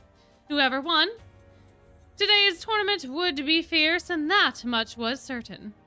"Great, I better go tell the guys in Hartsable straight away," Trey said, taking off on his broom to return to the Coliseum. Cater, Jamil, and the other injured students also returned to the Coliseum to let their dorms know. "Shall we also make our way to the grounds?" Head Mage Crowley said to Yuya and the others. He whirled his cape around and stopped abruptly. "That reminds me, did you spot a black stone-like object on the ground somewhere around here?" "A black stone?" Yuya asked, looking around. "No, I didn't see anything." Yuya asked if they should look for it, but Crowley shrugged casually. If you haven't spotted it, that's fine, he replied as he walked off. Since he didn't seem concerned, Yuya figured it wasn't important, and he hurried after the head mage without giving it a second thought. As they walked back to the Colosseum, Yuya peered at Leona trailing behind them, worried that he might actually collapse. Yuya himself was exhausted from being swept up in the sandstorm and thought the Colosseum felt impossibly far away, even though he could see it. Yuya stopped, breathing heavy, and noticed Ruggy walking over to Leona. Jack also noticed and held his breath. Ruggy glared at Leona. Don't think you've earned my forgiveness, he said.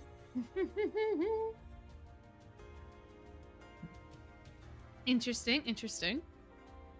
Right, Leona replied, and Ruggy didn't continue, perhaps waiting for Leona to say something or apologize. And an uncomfortable silence settled between them. Eventually, Ruggy gave up and sighed. Still, I couldn't tell you why, but, he shrugged, it pains me to see that pathetic look on your face. Yuya smiled at this, even though it was no laughing matter. He understood what Ruggy meant. Leona looked lost. Leona sniffed as though put out, but a hint of confusion lingered in his expression. Yuya thought Leona was being an obstinate child. Leona would feel so much better if he just said sorry. If he apologized sincerely, it might start to repair this tattered reputation, but he simply couldn't do it. Maybe he didn't know how to apologize. I should have known better, too, Ruggy said quietly, and then he laughed at the sulking Leona. Shee, your usual smug, sneering grin somehow suits you way better. Like this. He grabbed his magical pen, the mage stone flashed at the top. Laugh with me, he cried. And he stuck his fingers into the corners of his mouth and yanked his cheeks up. Leona grinned, mirroring Ruggy's motions. The two boys stood opposite each other, absurd smiles splitting their faces in half. Leona was furious, roared, unable to speak properly with his mouth frozen in place by his own hands pinned into his cheeks. All right now! Nah, I can't tell you how long I've wanted to do this, Ruggy said. You don't stop right now, you're seriously in for it, Leona threatened. This was what Yuya guessed they were saying, since he couldn't really understand either of them all that well. What are y'all do? Jack said and stopped, letting out a short snicker. Ruggy released his signature spell and Leona rubbed his red cheeks. Enough with the tricks, he snapped. We ain't got time for fooling around. Leona then started hammering out a new strategy for Savanaclaw to win the Spell Drive tournament, and Yuya saw his confident commander side return. And on the page, right next to this passage, there's Ruggy doing the smile and Leona doing the smile, and Leona looked so concerned. It's a great time. It's a great pick. Ruggy turned to Jack and said, "Don't act like you're not in this, Jack. You need to really think about how we can fight back for real in this situation." Huh? Me? Jack said, startled. Yuya could tell he was surprised to be included on the team. All he wanted was to play Spell Drive, but he had also turned traitor and had been expelled from the pack. He had no idea where he stood. Of course, you're a big part of our arsenal, Jack. Ruggy looked at him curiously, like if this was obvious. Ruggy wasn't someone who could understand the sort of conflict Jack was feeling. Leona understood. Well, that's if you're still wanting to play with us, he said. You decide if you step onto the field or not. Jack didn't respond for a long time. Yuya stared nervously at Jack. He was sure Jack would pull out of the competition. He was stubborn and uncompromising, and once he made a decision, he didn't change his mind. A harsh resolve shone in Jack's eyes. You started to say, and then Yuya interrupted him. He said nervously, Jack actually really respects you, Leona. Don't air his dirty laundry. I mean, we have to, but also like, oh man, we're exposing Jack like this. That's not that cool.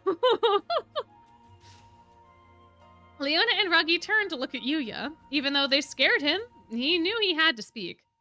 He told me all about how amazing you are in Spell Drive, he continued. He really admires you. You inspired him. I know he actually wants to play in the tournament with you. Hey, mind your own business, Jack said, and slapped a hand over Yuya's mouth. Jack was upset, but Yuya was strangely unafraid. He wanted Leona to understand Jack, how he was level-headed, confident, strict with himself, and had a strong sense of duty. Ace and Deuce had taught Yuya that actually voicing your thoughts and feelings was essential. Others would never know what was in your head if you didn't tell them. Leona looked briefly caught off guard by this, then he smiled softly. Respect's all fine and good, he said. This cheeky mutt just needs me to whip him into shape. Wait, what? You really haven't learned any lessons? Jack looked baffled and scratched his head awkwardly. He inhaled deeply and closed his eyes. Fine, he said finally. I'll play with you in the tournament, and if I'm gonna play, I'm gonna give it everything I got. Uh-huh. Yeah, you said that before, Ruggy said, cocking his head and frowning. Anyways, let's get to the Coliseum already. We need a break before the game starts. Leona needs every second he can to pull himself together and listen up. I don't care if you're hurt or upset over what happened. It's no excuse for losing. Well, yeah, Jack said, and then they hurried to catch up with the head mage and the others, who had disappeared onto Side Street. Before they reached them, though, Yuya heard Grim scream. What, you wretched backstabbing swindler? Huh? What? Yuya ran in the direction of Grim's voice and found the monster on Side Street lunging at the head mage, as Riddle held him back. Grim was so furious he was shooting fire at everyone, including Riddle. Grim, stop, Yuya cried. He couldn't handle another problem. He helped Riddle peel Grim off the shrieking head mage. What do you mean?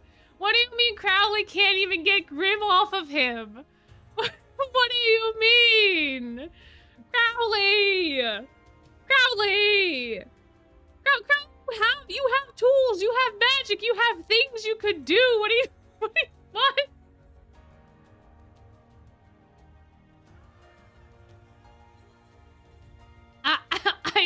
I am shocked. I am shocked and appalled. What on earth is going on? Why are you so angry, Yuya asked, pinning Grim's arms behind him. That crud Crowley, the monster howled, wrinkling his nose. He forgot he promised I could be in the tournament. What? Yuya looked at the head mage stunned. Is that true, sir? Yes, the head mage. Just yes, period. Yep. The head mage straightened his crooked hat. I thought it was simply impossible, so I put the whole thing out of my mind. And when I made the announcement about the whirlwind that disrupted the parade, I also announced the revised tournament matchups. Of course you did, Yuya sighed. No wonder Grim was angry. He worked so hard to solve the mystery in order to play in the tournament. Grim had been practicing spell drive with the ghosts every day. Yuya hadn't practiced, but he'd watched Grim racing around in the dark yard many times. Now that they'd fulfilled the mission Crowley gave them, it was too cruel for him not to live up to his promise. Riddle looked disappointed and surprised, too.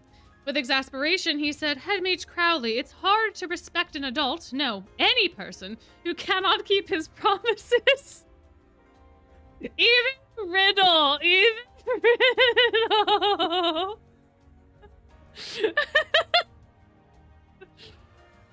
Please wait just a moment, the head mage stalled, holding up his palm. I will think of an alternate plan. Grim slipped out of Riddle and Yuya's grasp, got on all fours, and hissed. You ain't fooling me again! If I can't play, then I'm gonna tear up the whole tournament. Knowing Grim was serious, all the students glared at the head mage. An alternate plan? Yuya asked earnestly. Pressed on all sides, the head mage nervously cried out, I've got it! An exhibition match? What do you say to a friendly game held before the tournament itself? He pressed his hands together. It would be something special, not seen in previous years. I am certain the focus of the world would be squarely on you. Really? Grim said suspiciously. But of course! Crowley bobbed his head up and down. This game would launch the tournament and be a highlight of the TV broadcast. Grim's hackles slowly fell back against his neck. So long as I'm the center of attention, that'll do, he sniffed. That's some corrupt motive, Jack murmured, eyeing Grim. Yuya moved to the head mage's side so that Grim couldn't hear. Head Mage Crowley? He asked quietly. A Spelldrive team has 7 people, doesn't it? Grim needs other people to play with as well as a team to compete against. The head mage's face tightened. He seemed to have truly forgotten about everything.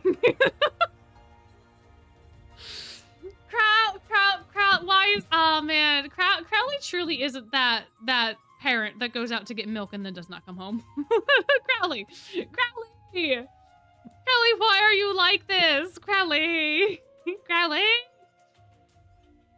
That is an issue, Riddle said, looking thoughtful. Ramshackle Dorm needs other players. Yuya thought of Grimm's practices and remembered the transparent forms flitting around. Ramshackle Dorm did have other spell-dry players, the dorm's former occupants, who could fly and loved to play pranks. What about the ghosts? Yuya suggested. The ghosts? The others cried as one. The head mage looked surprised. Are you telling me you'd accept ghosts as members of your team? He asked. Yes, Yuya agreed. They said they used to be very good players. They are the ones who've been teaching Grimm how to play Spelldrive. Yuya would certainly be delighted to play on the dorm's team. He could practically hear their screeches of laughter. Well then, the head mage said reluctantly, the 3 Ramshackle Dorm ghosts will be allowed on the field and added to the team. But we need more players. Me! Came an enthusiastic shout. A hand shot in front of Yuya's face. He looked back to see Ace. Yuya gasped. When did you? Ace grinned. Sounds like you're having fun. You gotta call us when good stuff happens, man. You were taking so long, Deuce said, appearing beside Ace. We came to check on you. Grimm looked curiously at Yuya as Deuce patted his chest in reassurance. It's okay, he said. You're short players, right? We could help you out. Huh? Help us out, Yuya repeated, blinking rapidly. You mean you joined the Ramshackle Dorm team? Are you sure? You betcha, Ace nodded in high spirits. But you're in Heartslable, he protested. Are you allowed to play for Ramshackle Dorm? Ace shrugged. Should be no big. There's no tournament rule that says we can't play for another dorm's team. What? Grimm said, grinning with excitement. Ace and Deuce want to join the great Grimm's team? Well, you know, Ace said, it's no fun just cheering. I want to get out on the field and make some waves. Did you just say it would be no fun cheering for Heartslable? Riddle said, glaring. Not while your house warden is right there, Ace. Not when Riddle is standing right there. Bro. Ay. My goodness, my gracious. Do you not realize this tournament is a grand tradition? As if disgusted with Ace's lack of dorm pride. Oh, excuse me. Riddle grumbled. Freshman this year. Deuce waved his hands in protest. I'm not like him, okay? I just want to help my friend. Oh, man. Deuce just catching strays constantly. No, poor Deuce. Yuya was glad. Whatever their motivations, that Ace and Deuce wanted to help Grimm so he could play in the tournament. Yuya knew Ace and Deuce were also dying to play, and he couldn't think of anything better than all his friends taking to the field together.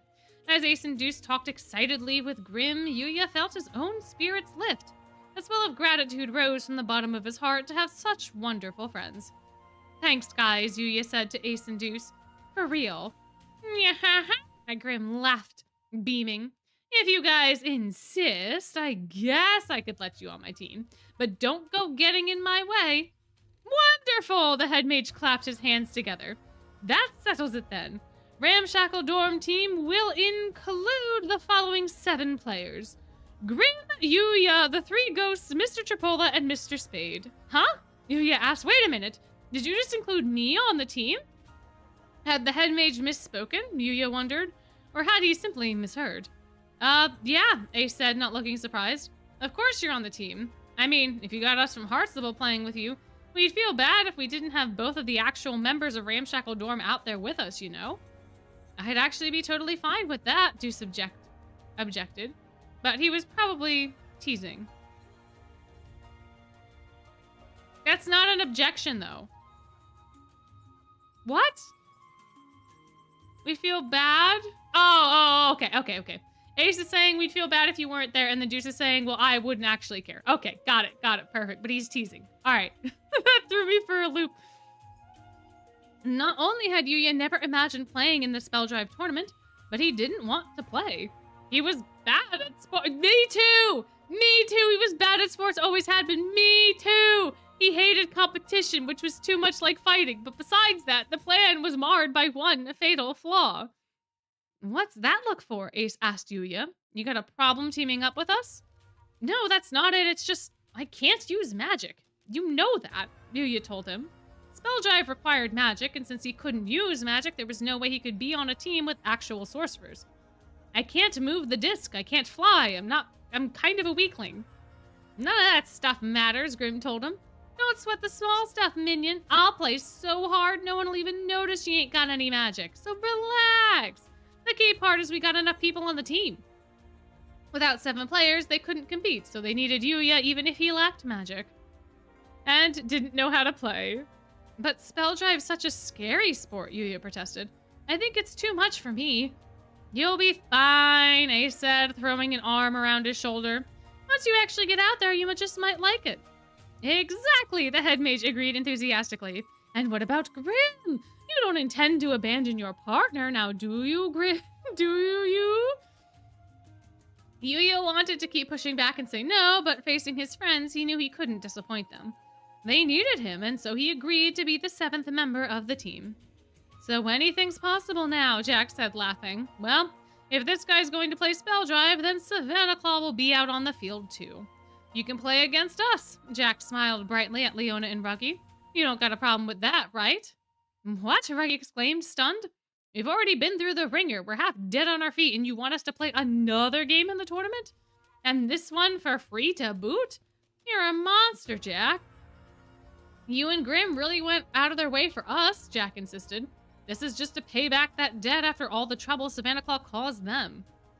I mean, you say that, but... Ruggy shook his head in exasperation. But he didn't protest. His fluffy hair was sticking out all over, his fur was hardened with dried blood and sweat, and he was covered in cuts, scrapes, and bruises. Nevertheless, he jokingly said to Yuya, You know, it's something special for me to work for free. Yuya frowned. He was not asking them to do this. Yeah, no, fair.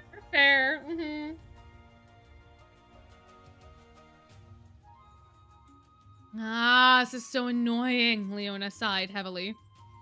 Fine, I don't care anymore. Give us your best shot, grass eaters. I'll take on the whole world. You want to do this? Let's do this. Jack looked happy, and Yuya was shocked. He never imagined that Leona would agree. Yuya bowed like a plank knocked over by the wind. Thank you so much. Leona waved a dismissive hand. Might be an exhibition match, but we ain't gonna be playing footsies here. Don't come crying to me when we embarrass you on the field. Yuya smiled at this Leona-like threat and then turned to Jack. Thanks, Jack. You're a real lifesaver. I ought to be the one thanking you. Don't go saying it first. Jack narrowed his eyes and said curtly, thanks. Yuya noticed movement out of the corner of his eye and realized Jack's long tail was wagging. The tail is wagging. He's happy. He's a happy boy. He couldn't help stare, stunned. Behind him, Ace and Deuce were trying desperately not to laugh. Jack cleared his throat, embarrassed that they noticed his tail, and turned towards Ace and Deuce. Listen up, he said. We're enemies starting now. Y'all might have helped out, but I ain't holding back out there. Savanaclaw's gonna win. You better not hold back, Deuce said, proudly throwing out his chest. Ramshackledorm and Heartstable are in it to win it. We'll fight with all our might. Whoever wins, whoever loses, there'll be no more grudges. Riddle nodded, pleased. Now, let us go to the field. We're already late. I'm sure everyone is waiting with bated breath for the tournament to start. My. And that is the end of chapter 12. We have, I believe, one last chapter to get through. If I am... No, we have 2 more chapters. Before it's the end of the Savanaclaw novel. It's just, you know, it's the whole time. 2 more chapters and then an afterword. Which I cannot wait to get to. I want to, yeah, we have 2 more chapters, 2 more. We're at 307. We have to get to 332. So we've got like another, what? Like 20 some odd pages to get through. And then the afterward, I will have energy to read it because we all know who's included. we all know who's in the bonus chapter. So, but yeah, we have to get through the spell drive game, and then we have to get through like the actual conclusion. So that is the thing. That is the thing. Anyway, 'tis time to actually listen and hear about Spell Drive. We're actually playing, and I didn't realize that we actually played in it because we didn't have magic. I kind of forgot that was a detail. But we go through the game. Exactly, we do. Yeah, the next one is just the game. So we actually get to learn about the game and see what's happening. And see if we win, and see if we win the game. So that is up next very shortly. Shall we discover together if we win or not? I think we should. I think we shall. Alrighty. Alrighty. In we go. In we go. The white field reflected the dazzling light of the midday sun, and pleasant breeze cooled the skin. It was the kind of magnificent fall weather that made a person want to break into a run. I apologize for the delay in our commencement, the announcer said over the Coliseum speakers. But we are now ready to begin the eagerly anticipated Night Raven College Interdorm Spell Drive Tournament. The famed academy has brought us so many passionate matches in the years past. What exciting drama will unfold this year?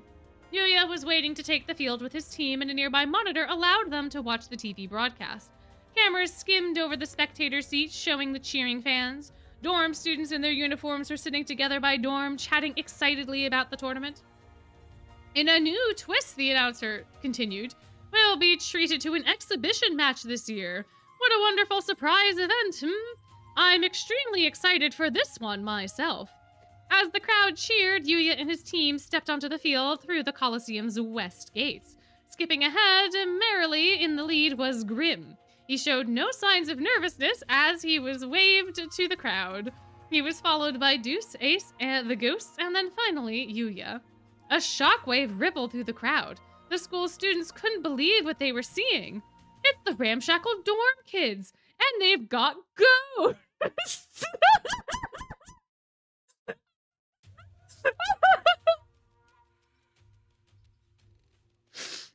I don't know why.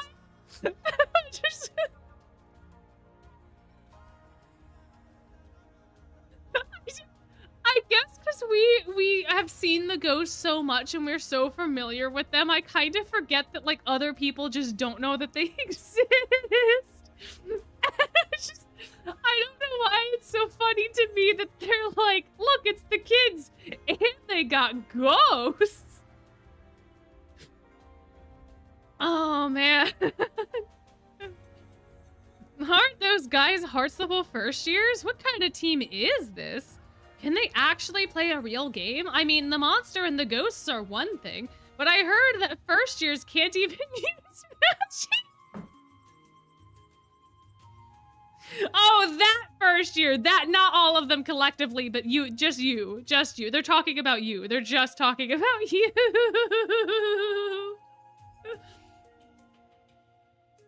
Oh man, Yuya shrank under the eyes of the crowd, and he said to a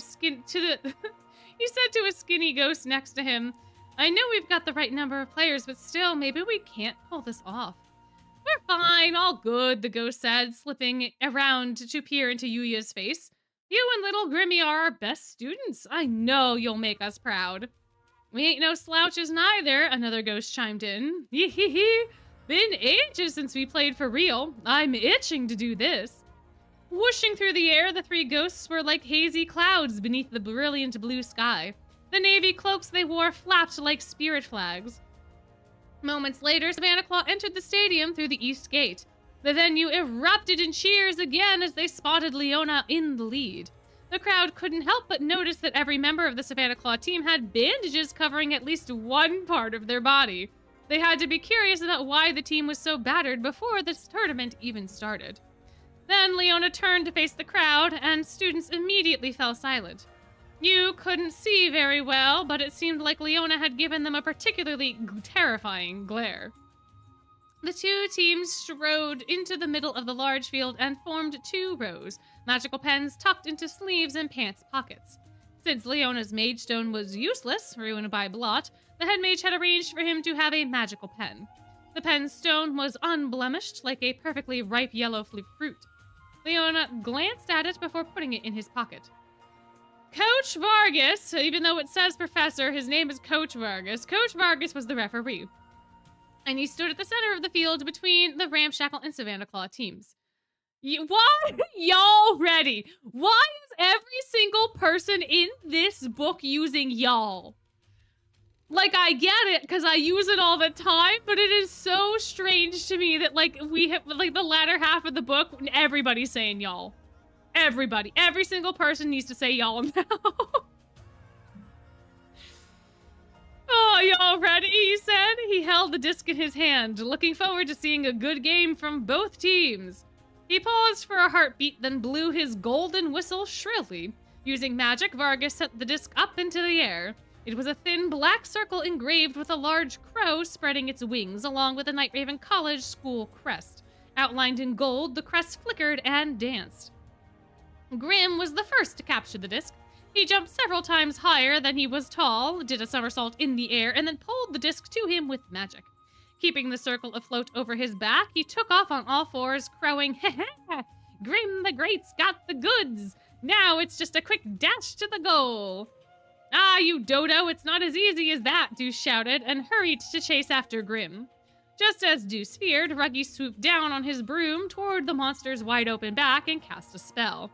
That disc bounced back and dropped to the ground, and Ruggy captured it, swiftly shifting possession to Savanaclaw. "Shee, silly cat," Ruggy cackled. "You gotta be way more sneaky and shrewd in spell drive."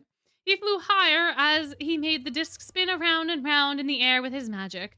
Grim leapt up in frustration, but there was no way he could reach Ruggy. "Meow," he cried. "Ghosts! Go get that guy!" The ghosts were filling the flying positions on the Ramshackle dorm team. "Sheesh, you're sure mean to us ghosts." The flying phantoms laughed as they sailed through the air. They weren't particularly fast, but their trajectories were erratic enough that Ruggy was having a hard time avoiding their attacks. The players using flight could not advance on the enemy goal while in possession of the disc. This was to prevent the game from being taken over by the air maneuvers. Whirling his head around, looking for a teammate to pass to, Ruggy abruptly pressed on his right shoulder and groaned. His injuries were clearly causing him pain, and he wobbled on the broom. "Sorry, you gotta take it from here." Ruggy barely managed to pass the disc just as a ghost was about to make off with it. The receiver was a second-year Savanaclaw student. Yuya was nearby, and he threw his arms out and stood in front of the player like he was going to wrap his arms around him. Yuya couldn't tackle him, but the other player couldn't push Yuya away either. We're going for the controversial just standing in the way strat. Got it. Deliberate physical contact was against the rules. Since Yuya couldn't use magic, his only option was to keep his opponent from getting in a position to receive the disc. "Dang it," the other player said, unable to get around Yuya. Yuya squeezed his eyes shut and shouted, "Ace, hurry!" Ace raced over to deftly snatch the disc away, almost like he was performing a magic trick. "Good hustle," he called. "We can do this." Ramshackle was back on the offense again. Like Ruggy, the other flying Savanaclaw players weren't doing well on their brooms, and the team appeared mentally sluggish. Ace passed the disc to Deuce as he ran up the field. Deuce was not as skillful as Ace, but he had stamina and was fast on his feet. He pulled away from Yuya and the others, charged towards the goal. "This is payback for that game," Deuce cried, his voice ringing out under the clear sky. He was steadying his aim to throw the disc when he caught sight of Ruggy's fangs glinting in the sun. A sudden dread seized Yuya. Leona had barely moved since the start of the game. He was standing in the middle of the field, almost as if he knew the disc would come back to him at some point. Yuya looked back with a gasp. Leona jerked his chin at Ruggy and opened his mouth. He wasn't making any sound, but Yuya could read his lips. "Do it." Instantly, Ruggy skillfully manipulated his broom to plunge toward the ground, all his earlier shakiness gone. It was clear that he'd only been putting on a show of weakness. He snatched the disc away from Deuce, who was completely caught off guard by this attack. "Not on my watch," Deuce cried, and shot towards Ruggy like a bullet. "Grim!" Yuya cried out at the same time that Ruggy shouted, "Leona!" Ruggy threw the disc behind him. Grim tried to steal it with magic, but the disc froze in midair. Nyah! Grim grunted, planting all four paws on the ground. Grim braced with everything he had to make the disc his, but it crept away steadily, almost reluctantly. An even more powerful spell was pulling harder than Grim. Standing far away, Leona closed his hand into a fist, and the disc flew away like a bird. It cut past the flabbergasted Ace and Deuce, and then Yuya, and in the blink of an eye, it was hovering by Leona's side. Wow, a ghost cried, patting its body to see where the disc had passed through it. Getting the disc from that distance? That fella's good at magic, and he took up just the right position, too. I had the same thought last year, but that kid's a heck of a player.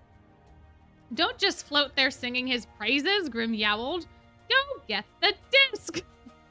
Oof, back it up, guys, Ace shouted and waved his arms, and the whole team headed back to their side of the field. Jack, Leona called out sharply as the other ghosts came toward him. Jack arrived to stand between the ghost and Leona, blocking its way. He slid his body into the space with the swiftness of a wild animal. Ain't happening, he said, grinning, and raised an arm, causing a powerful wind to gust up. The invisible defense wall expanded outward, and the ghost wailed as they were knocked flying. Ace, Deuce, and Grim were also each blocked by a towering, muscular player who had countered their every move. Meanwhile, Ruggy was flying in such a tight circle around Yuya, he nearly scraped against him. Unable to use magic, Yuya could do nothing. The Savanaclaw's teamwork was so perfect that Yuya almost sighed in admiration. Leona, take it away, Jack called, and Leona raised his right arm as if to fix his sights on his target. What? Yuya's team cried as one in surprise. Gasps and screams came from the stands as well. Was Leona going to shoot for the goal from that distance? The farther a disc flew from a player, the weaker the player's magic became. Not only that, but the goal itself had a barrier to repel weaker magic. Yuya recalled the ghost telling Grim during practice, distance is the key, see? How close can you get the disc? How close can you get to the goal? That's the trick to spell drive. Leona was now about a quarter of the field away from the goal. This was such a long shot that it would have been laughably reckless for the average player.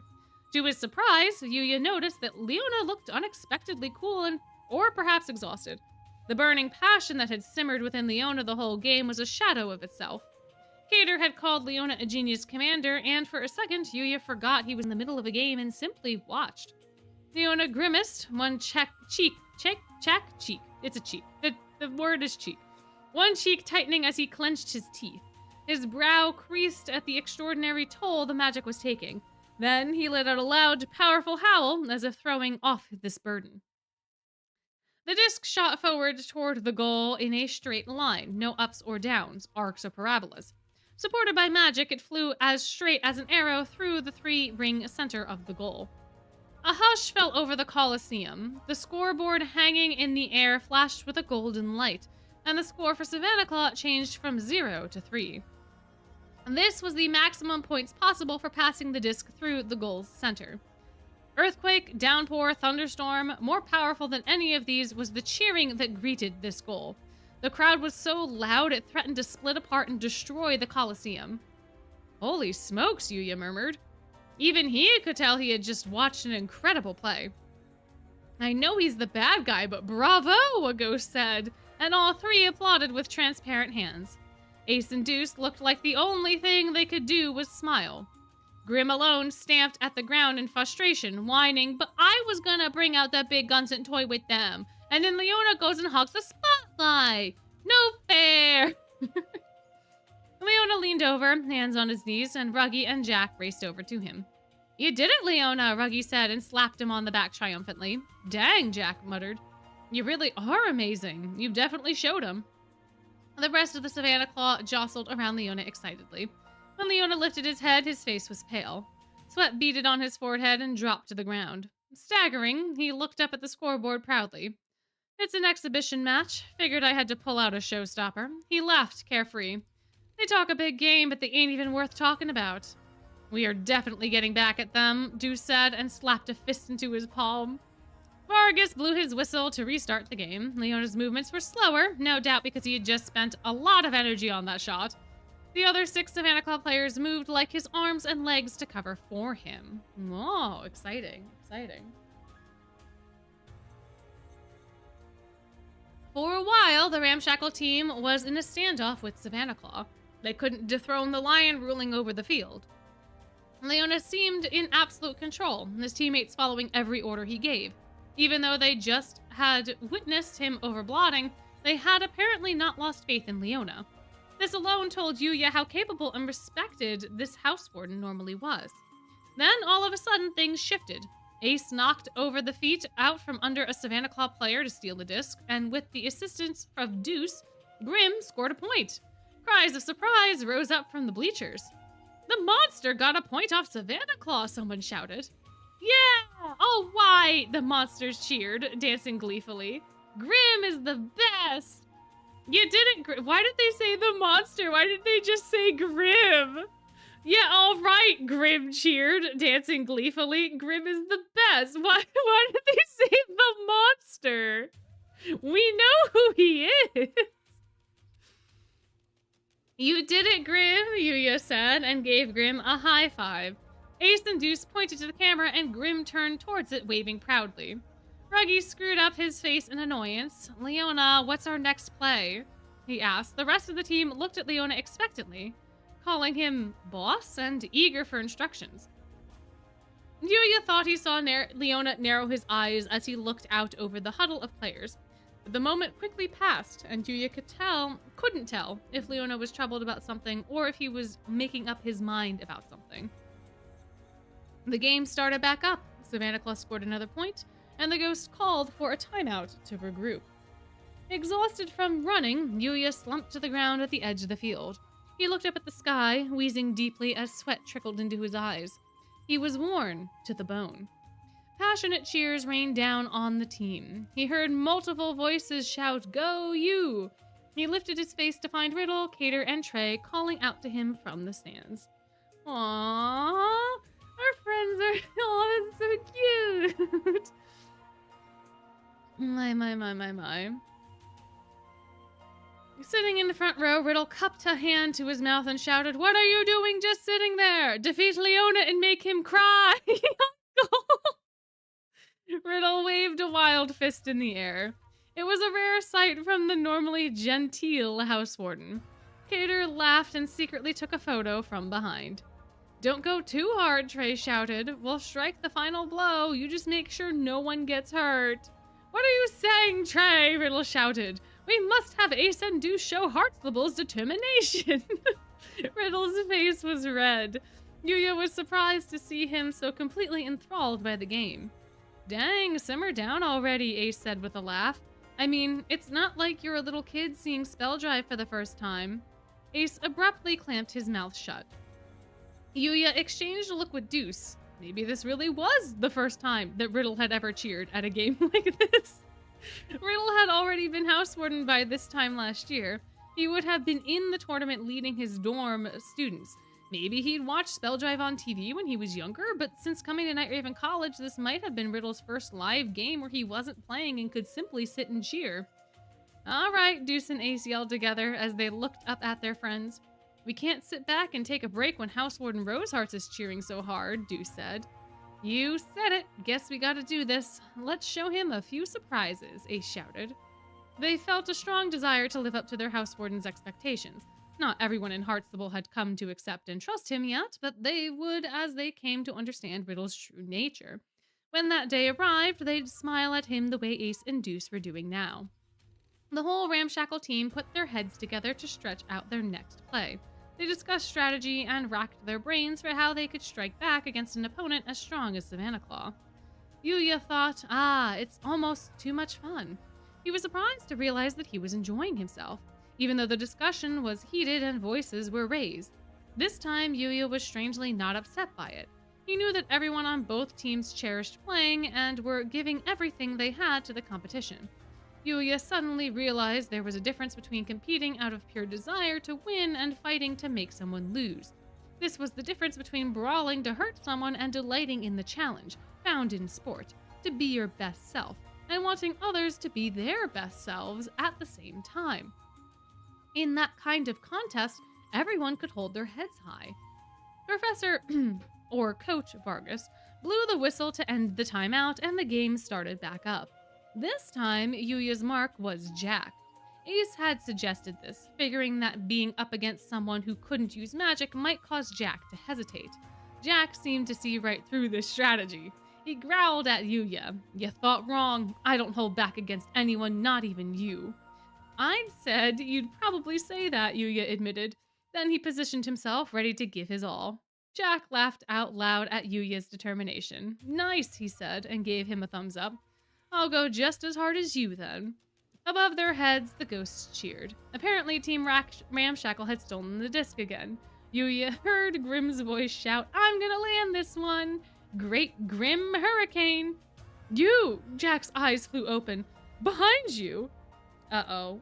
Oh, no. Oh, no. No! Guys, the next line is Yuya felt a sudden shock against his head and the world went dark.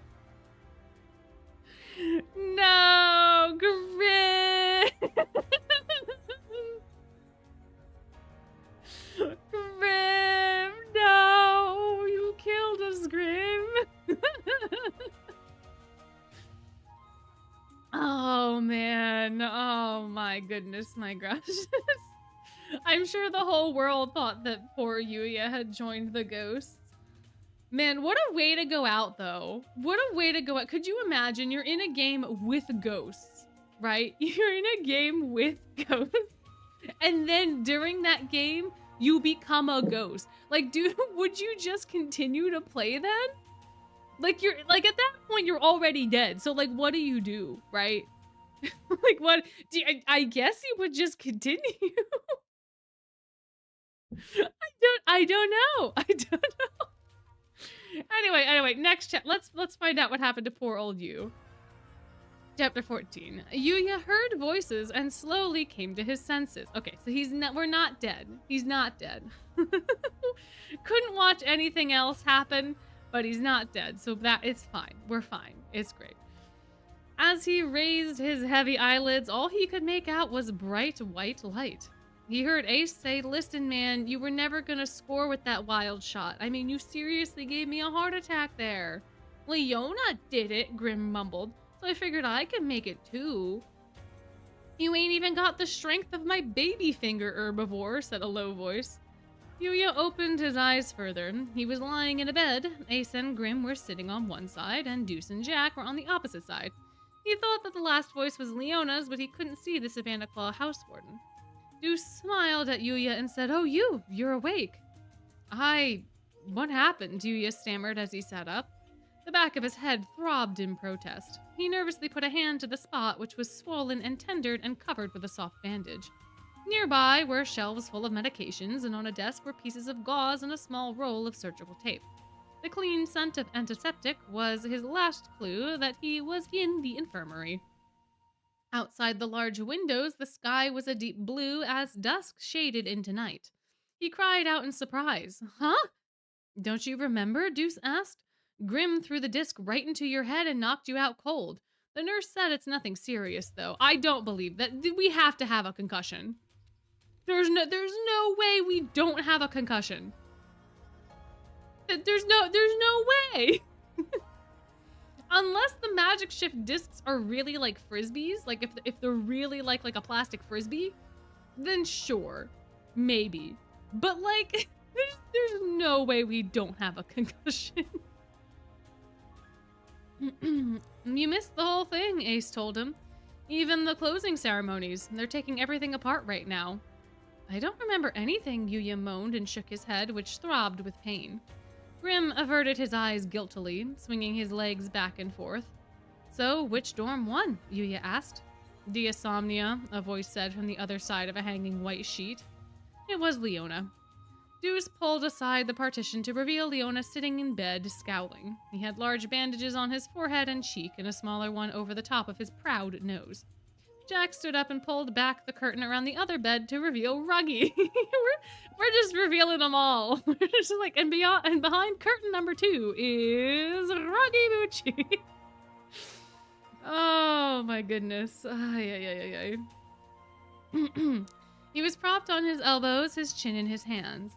"Ah," he groaned. "Please do not ask for the details, okay? We took a beating from every other dorm on the way to the finals. The tournament this year was miserable. Oh, so that's what happened, Yuya said. What else could he say? Ruggy and Leona wanted so badly to win. Yuya didn't dare ask them where they placed. He could tell from the looks on their faces that anything less than first was a disappointment. Actually, seeing Diasomnia in action, man, that dorm does not mess around, said Ace. He crossed his arms and shivered. If you'd seen him, you wouldn't totally freaked out and passed out. Like, they were seriously next level. You mean Draconia, right? Deuce said, a troubled look on his face. I can't even imagine going up against that guy. He deflected Housewarden Roseheart's magic like it was nothing. Roseheart's got so mad he turned red. Yeah, no, that makes sense. Malleus Draconia had apparently made his own long-distance goal, one that far surpassed Leona's efforts, and not just once or twice. Malleus's magic was so vast that no one had been able to get near him, much less touch him, as he took shot after shot after shot. His magic was an order of magnitude beyond everyone else's. Even the TV commentators were speechless. Heh, Grim said. If I'd been on the field, I could have beat him. Probably. Not a chance, Ace replied. He was a force of nature. Now I get why everyone thinks he's invincible. Team Savanaclaw met Team Diasomnia in the final round, but their tightly coordinated teamwork couldn't dethrone Malleus. Yuya couldn't imagine how incredibly intense that game must have been, which meant everyone would have completely forgotten Leona's amazing play from the exhibition match. That seemed unfair. Jack snorted. All of y'all are sniveling cowards. It's a matter of putting in the work to overcome a power gap like that. And if your enemy's putting in the work too, then you gotta go even harder than they do. You let them beat you before you even face them, you'll never have a shot at the crown. Excuse me? Ace shot back, insulted by the word cowards. You can take your where's the will, there's a way garbage and stuff it. If all it took was to work to beat that monster, then we wouldn't be here crying ourselves to sleep. Who is crying themselves to sleep over there? There has been an impressive amount of y'alls in the back half of this book. Like an impressive amount. Like it keeps coming up. I don't know why, but it is what it is. Then go cry in your corner. I'm not crying, Jack said. He clenched a fist. Next year, I'm taking Diasomnia down, and not with any cheats. I'll win by giving it everything I've got. Yuya thought this was very Jack. He didn't balk at working to improve himself. He looked past whatever hardships he faced and the doubts of others. Holding his head high as he shared his dreams was a unique strength only Jack possessed. And I'm telling you, Ace said, you can't just talk your way into it. Ace sounded harsh, but Yuya could hear a smile in his voice. The spikehead there's right, Leona chuckled. Those rose-colored glasses of yours are too much, Jack. Doing everything also includes cheating, you know. What? Jack stared in disbelief. You still haven't learned your lesson? Didn't realize we were in an after-school special here, Leona responded coolly. I gave the tournament everything I've got, and I'll give that same everything to make sure Savanaclaw wins next year, whatever it takes. Shee, Ruggy laughed. There's the Leona I remember. That's what we gotta do.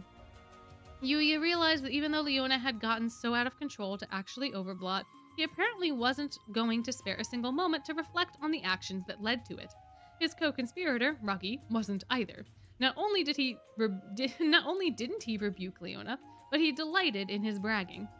Jack slumped as he stared at these upperclassmen. My head hurts, he said, knowing they would never see eye to eye. But like Leona and Malleus, we'll both be fourth years and will be off campus, Ace said with a grin. They won't be in the tournament next year. Lucky us. Glad we don't have another year with monster players like them. Yuya was about to agree when a loud cry echoed through the infirmary and everyone jumped. Anka, I found you! A reddish-brown, hairy ball with small ears bounced into the infirmary and stopped in the doorway. The young boy pointed a finger at Leona, who scowled dramatically. Ah, crud, Leona groaned. The screech box found me. The boy raced over to Leona's bed and leapt into his arms. Ow, Leona yelped. I saw you play, Anka, the boy cried, beaming sunnily. You were so cool. Teach me to play spell drive next time you come home. Fine, fine. Leona tried to lean away. Just stop screaming into my ear. Yuya and the others were surprised by the sudden visitor who clearly must have come from Sunset Savannah for the tournament. The child was fearless, apparently, since he didn't mind throwing himself at Leona despite his terrifying expression. Leona peeled the elated child off of him and tossed him roughly to the floor. The boy squealed as if this were a game. Leona, I get it, but you can't be tossing children. I understand the frustration. Please do not throw the child. Leona? Where are all your attendants? Leona demanded. I couldn't wait to see you, Unka, so I left them all behind. You little fool, that's gotta be tearing their hair out looking for you. I don't need any of this. Leona cradled his head in his hands. Unka? Ruggy asked, cocking his head. Who's this noisy brat? Leona was silent as a sour look curled his face. He let out a long sigh. This furbol's my brother's son, Cheka. You know, my nephew. Nephew, everyone cried as one. Jack had been tousling Cheka's hair, but now he yanked his hand back like the little lion was on fire.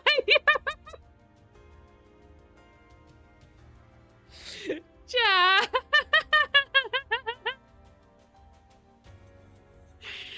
Oh my gosh. Ruggy leaned over the edge of his bed and pointed at Cheka with a trembling hand. You mean this this young man is the future king of Sunset Savannah? Yuya knew that Leona's older brother was the first prince of Sunset Savannah. He was someone Leona resented so powerfully that it had triggered his overplot. This first prince would be the next king, but that also meant this adorable little boy was... Jack stared at Cheka incredulously. This kid is ahead of Leona in the line for the throne? One day, this ball of fur would be king. Cheka looked at Jack with round eyes before trying to wrap his arms around Leona again. Up! Up! Cheka cried. With his long arms, Leona pushed the small head away. Cheka didn't look the least bit dejected. He seemed not to realize that Leona didn't like him. He simply chattered at his uncle as if he was ready to explode. When are you going to come home to see us, Unka? Tomorrow? Next week? The week after that? Oh, did you read all the letters that I sent you? Look, I told you I'll be back for the holidays. Okay, I've been practicing spell drive because I want to play with you, Unka. We're going to play so much. I can't wait. Who's gonna play? Leona took a deep breath and bit back his anger. Listen, just go back to your attendants already. They'll play with you way more and be a heck of a lot nicer. No, playing with you's the funnest, Uncle Leona. At Yuya's bedside, Grim grinned and said, Leona, this kid really loves you to pieces. Shut up, all of you, and stop gawking at us. Leona kept shooing Cheka away, but Cheka kept racing happily around the bed.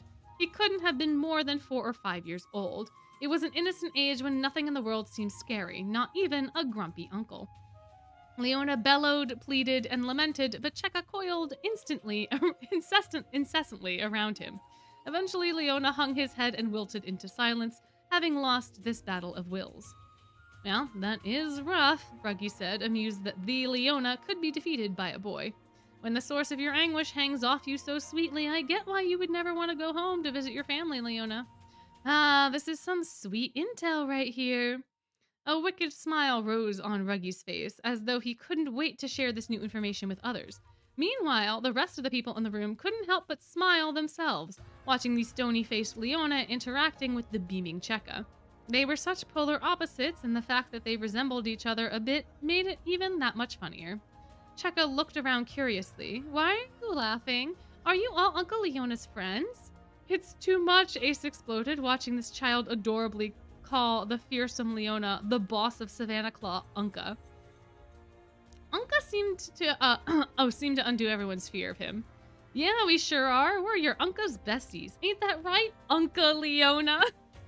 I said quit it, Leona snarled fearsomely.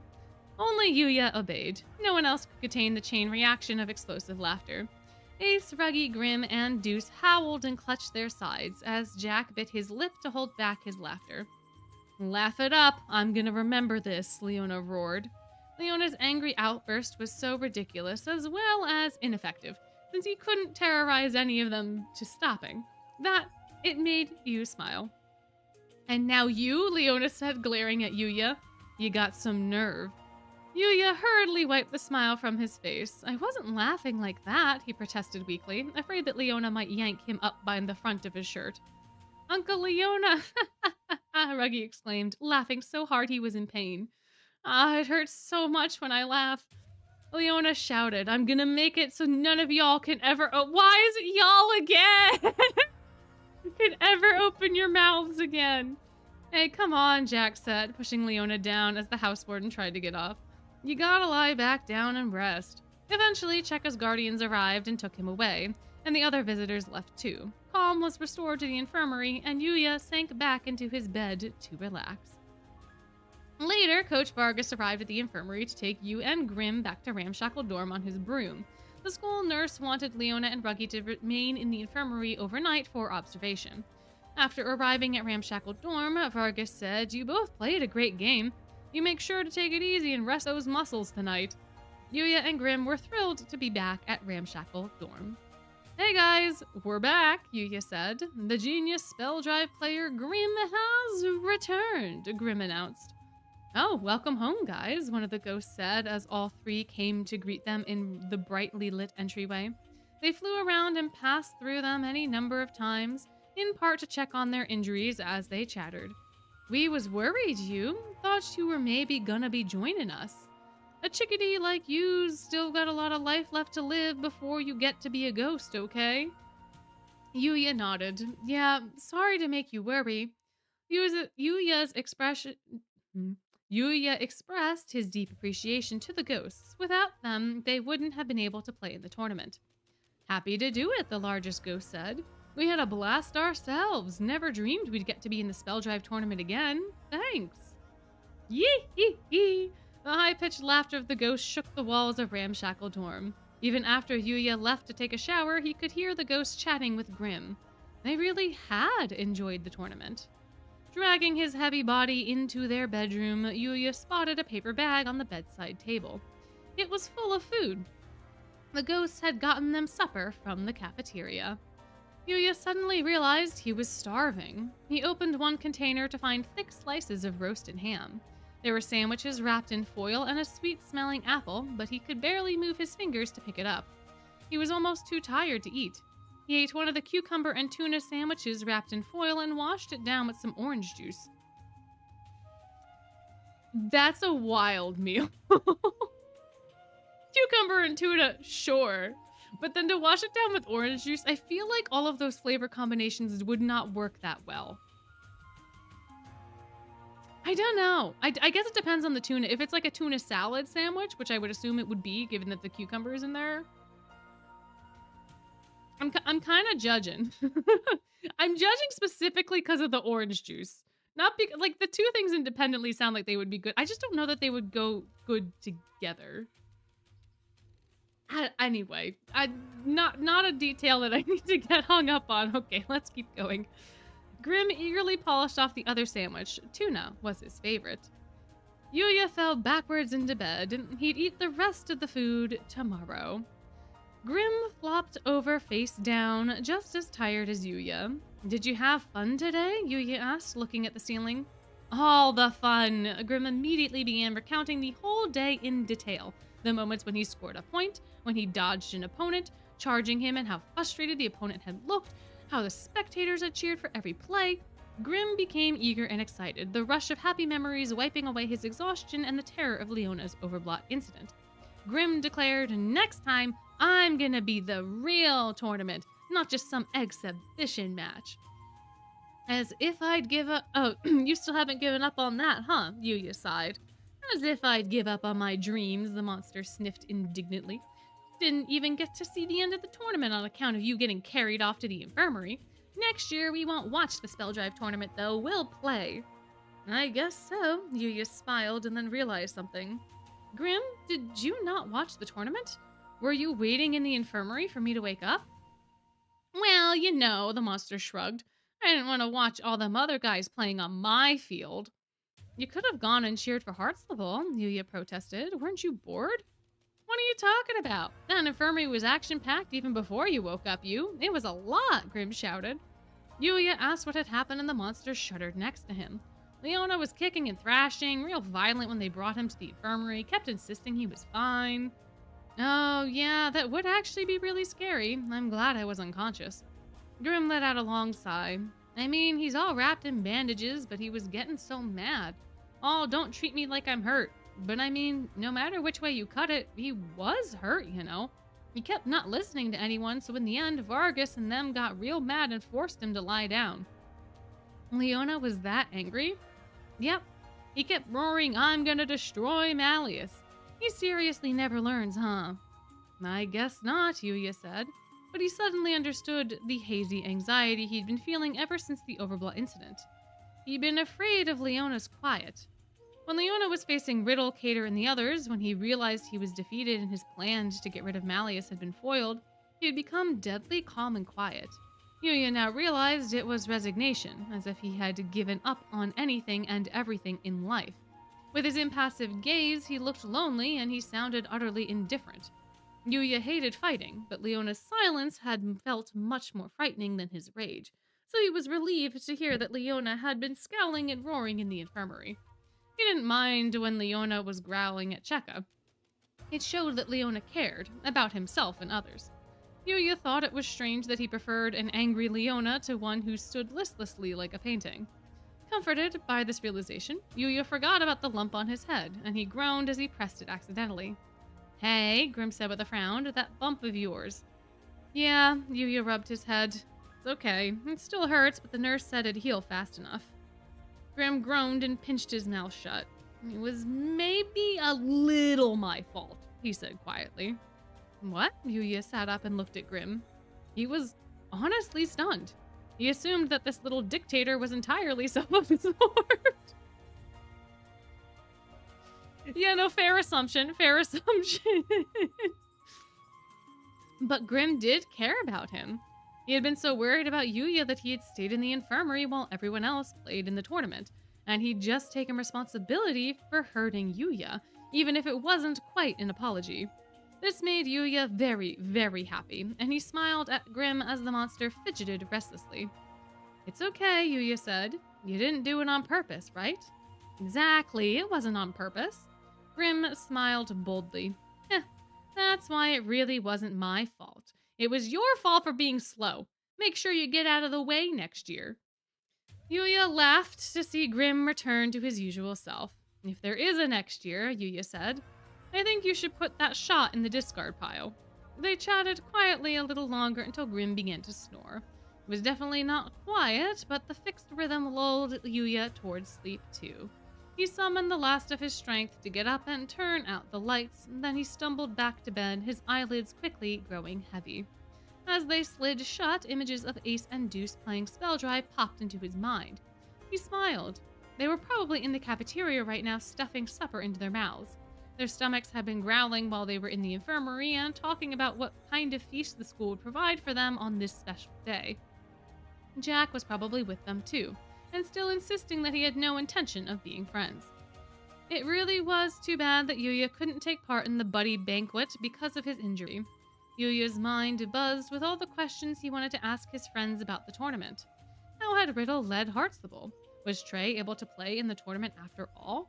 Because of his leg injury, Trey must have taken a broom position, but did that go okay? The considerate Cater had probably been there backing him up. Now that Yuya had played Spell Drive, he was dying to hear everyone else's tournament experiences. And what about Savanaclaw's tournament games? Even if none of the spectators remembered Leona's amazing goal in the exhibition match, Jack would no doubt be recounting it in eager detail. When it happened, he'd stood shoulder to shoulder with Leona on the field. Tomorrow, Yuya was definitely going to have lunch with the three Heartstable boys so they could talk endlessly about everything that had happened. For once, excited to be at Night Raven College, Yuya gradually sank towards the blissful sleep. Then, just as he drifted off, Yuya sensed the mirror above the fireplace flash. Or maybe he was already dreaming. Unsure, he let himself relax into pleasant exhaustion. And that, my friends, is where the novel ends. That is it for Savanaclaw specifically. There is the teaser chapter after this, but On the following page, it is just Ruggy, Leona, Jack, and Grim on like the edge of Pride Rock, and they're all looking out into the sunset, and at the bottom it says "The End" in the Lion King title text. And that's it. That is Savanaclaw technically done. This novel had a lot of technical problems. There was a lot of really weird choices with the translation. The way that they have laid out these novels is also super annoying because the entire novel is justified. So there's a lot of awkward hyphens. There's a lot of words that get cut up between sections that just should not be hyphenated. Like there was one where I think the R from riddle was on one line and then iddle was on the other line. Just do a soft return and put riddle all on one line. Formatting wise, the translation choices, the fact that Cater popped up randomly in some, I think it was Cater. There was somebody popped up randomly that wasn't supposed to be in a scene that just showed up there. Grim not being capitalized, Grim not being called Grim, Vargas being a professor. There's a lot of very weird things. Oh yeah, and Jade and Floyd's lines were swapped. So they attributed Floyd's text to Jade and then Jade's text to Floyd for the one section. Just very messy technically. Very, very messy in the way that it was done. The actual content of the story is fine. I liked that we got to see more of Ruggy's internal motivations for this from his perspective. I think that that was really insightful into understanding why he was so willing to kind of murder people for this particular thing that was going on. It was nice to get Leona's backstory from his perspective. I still don't think that Leona is quite as fleshed out here. I was kind of expecting more of a revelation, I think, because in the first novel, in the Heartstable novel, there's some details in Riddle's section that we don't get in the game, if I'm remembering correctly. Like, there was something about his favorite color being green because his mom told him that was what his favorite color was. There was other details that we got about Riddle and got about the situation that I think made some of his rationale a bit more impactful. I feel like with Leona, we didn't get as much additional information, but it could also be that I just don't remember book 2 at all. Despite having read it twice in game. It seems to fall a little flat for him, which is unfortunate. And I think we got a lot of Ruggy. We should have gotten more of Leona's internal, because I don't even remember if we got any of Leona's internal until the Overblatt section. I think it could have been nice to have had him reflecting a little bit more. And I think that you absolutely had space to do that, because one of the other technical things that I hated in this specific novel that I don't remember being a problem in the last novel is the amount of repetition of sentences and concepts that we literally just got introduced to it, and you are like repeating it like the entire paragraph is just you repeating the same exact concept. Why? Why? There were so many instances where I was like, yeah, we literally just read that. We just read that. Why are we reorganizing the words to say the same thing? Like it really impacts the reading. Because the first half of this book I felt like was dragging so bad. And even like the latter half of this book, it wasn't dragging quite as bad, but I think that's because we had more action scenes. So there's only so much repetition you can have in an action scene. But there was so much more information about Riddle than there was Leona in this book. And I feel like that's kind of a problem. And maybe in the Octavinelle novel, there will be way more information about Leona than there will be about Azul, right? Maybe that will be the trend. But like the amount of times that we had to go back through and get told that Yuya now respects Riddle and is now viewing Riddle differently, And it's so great that the rest of the dorm is also having empathy for Riddle. And by the way, did you know that Yuya feels bad about Riddle? And did you know that the rest of the dorm is feeling empathy? And did you know that Ace and Deuce specifically don't actually hate Riddle? Did you guys know that? Because it got told to us like 17,000 times in this novel. And it's nice once or twice, but it just feels like so much stuff was repeated unnecessarily. We spent so much time on Riddle in this book, and it's supposed to be Leona's book. So I think if we maybe swapped a little bit of that with actual content from maybe Leona's perspective, or more thoughts about like why Leona is doing this, or like what is going on, I think that could have helped a little bit. I'm very curious now to see what the Octavinelle novel is going to be like, because if it is the same thing, but now we're focusing on Leona versus Azul, that's going to be super annoying. And it's going to be a whole time. For me, I want my Azul book to be about Azul. And I think that's not an unfair sentiment. Oh, there's 2 additional chapters at the end of this. Oh, one of them is just Grim getting... I really don't feel like reading the one where Grim just finds the stone and eats it. I'm sorry. That's a whole 4 pages for Grim to find the stone and eat it. I really don't want to read that. That's a lot of text to be like, and then he tasted it and he really likes it and it's really delicious, and then wait guys, this is actually important. Hold on, back up. There's only 2 pages of Grim eating the stone. There's a page of Grim being introduced to the eels. Hold on. Breaking news, we get to learn how Grim got suckered into the contract. Wait a minute. Oh wait, that's actually kind of fun. Oh wait a minute. I don't remember Grim meeting the Tweels when he goes to eat the stone. I don't remember that happening. Maybe we should read this. Hold on. Speaking of Azul, chapter 15, where we're getting the little Octavinelle teaser. Let's go through 15 and 16 real quick. Because I really don't have too much else to say about the novel itself. Later that night, the ghost's laughter echoed from elsewhere in the dorm, causing Grim to wake up. His rumbling stomach made sure that he did not fall back asleep. The sandwich before hadn't been enough. He reached for the paper bag, and then he remembered that he had set aside an even better feast for himself downstairs. Grim quietly slid out of bed, but stopped when Yuya rolled over in his sleep. Grim froze in place until he heard Yuya's deep breathing again. He'd very much been looking forward to his special meal, and he didn't want to share it with anyone. On careful paws, Grim went down the hallways, down the stairs, and outside Ramshackle dorm. He sat down on the stairs leading to the gate and pulled out a black mage stone from where he had hidden it.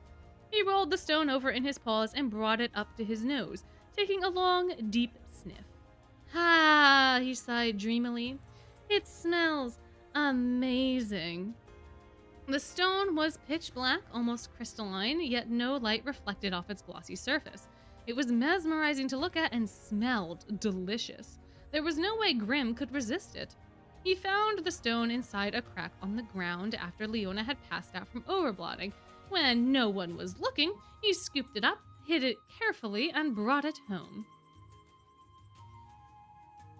His heart had skipped a beat when the head mage had asked if anyone had seen a black stone. He'd feigned ignorance, and soon enough, Crowley forgot about it. "Finders, keepers, losers, weepers," Grim crowed. "Down the hatchet goes." He stuffed the stone into his mouth and bit down hard. The black stone shattered. It was surprisingly brittle, like rock candy. At first, it tasted slightly bitter, and then the sharp tang thrilled his tongue. The mage stone he'd found after Riddle... Riddle again. We're repeating... Like, I get it. If you hadn't read the first novel, you wouldn't really necessarily know Riddle. But, like, why? Okay. Riddle, Overblood, and Heartsable Garden had been sweet, but this one was more mature tasting and equally delectable. It also tasted different from the black mage stone he had found after the battle with the blot monster at the enchanted mine. No other food had ever brought him this kind of bliss. Even his beloved canned tuna paled in comparison with this black rock. As he finished swallowing the pulverized rock, his stomach grew comfortably warm. Though the rock was small, his stomach was full. He felt sated and satisfied.